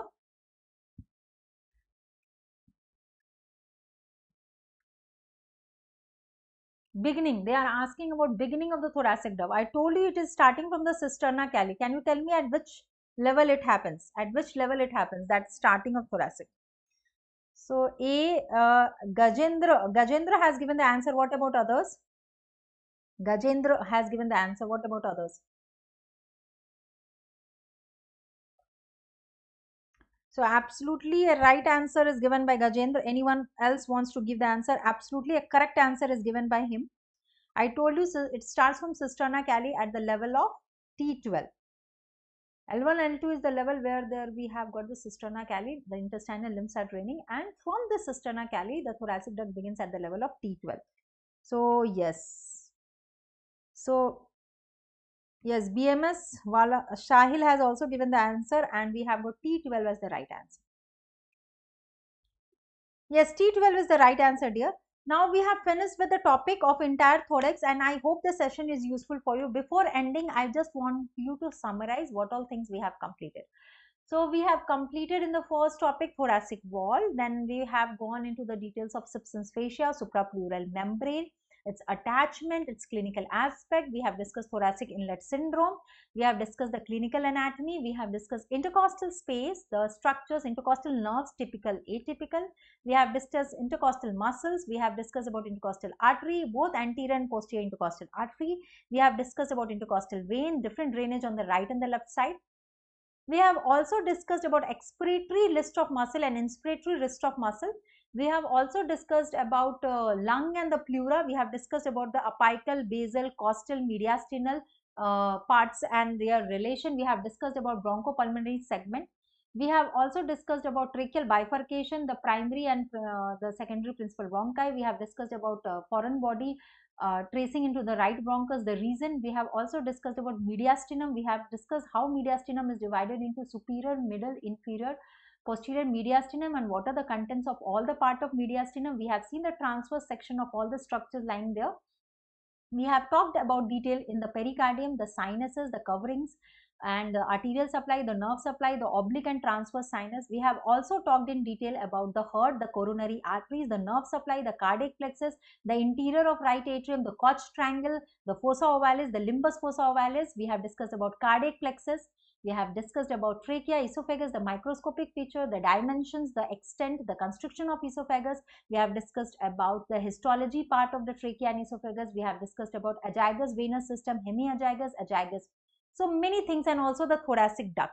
So I hope the session is useful for you. We will again meet in the new topic with a new session starting with the lower limb. I think the details will come in at and you will know when the session, mainly the evening session will be there.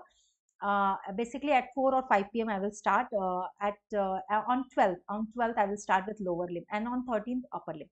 All the best and keep studying. Thank you so much. We'll meet again in the new session. I hope the session was useful for you. Thank you so much. Thanks, dear. Bye. Thanks. Okay, ending the session now. Is it okay? Can we end? Thanks, dear. We'll meet in the next session. Thank you.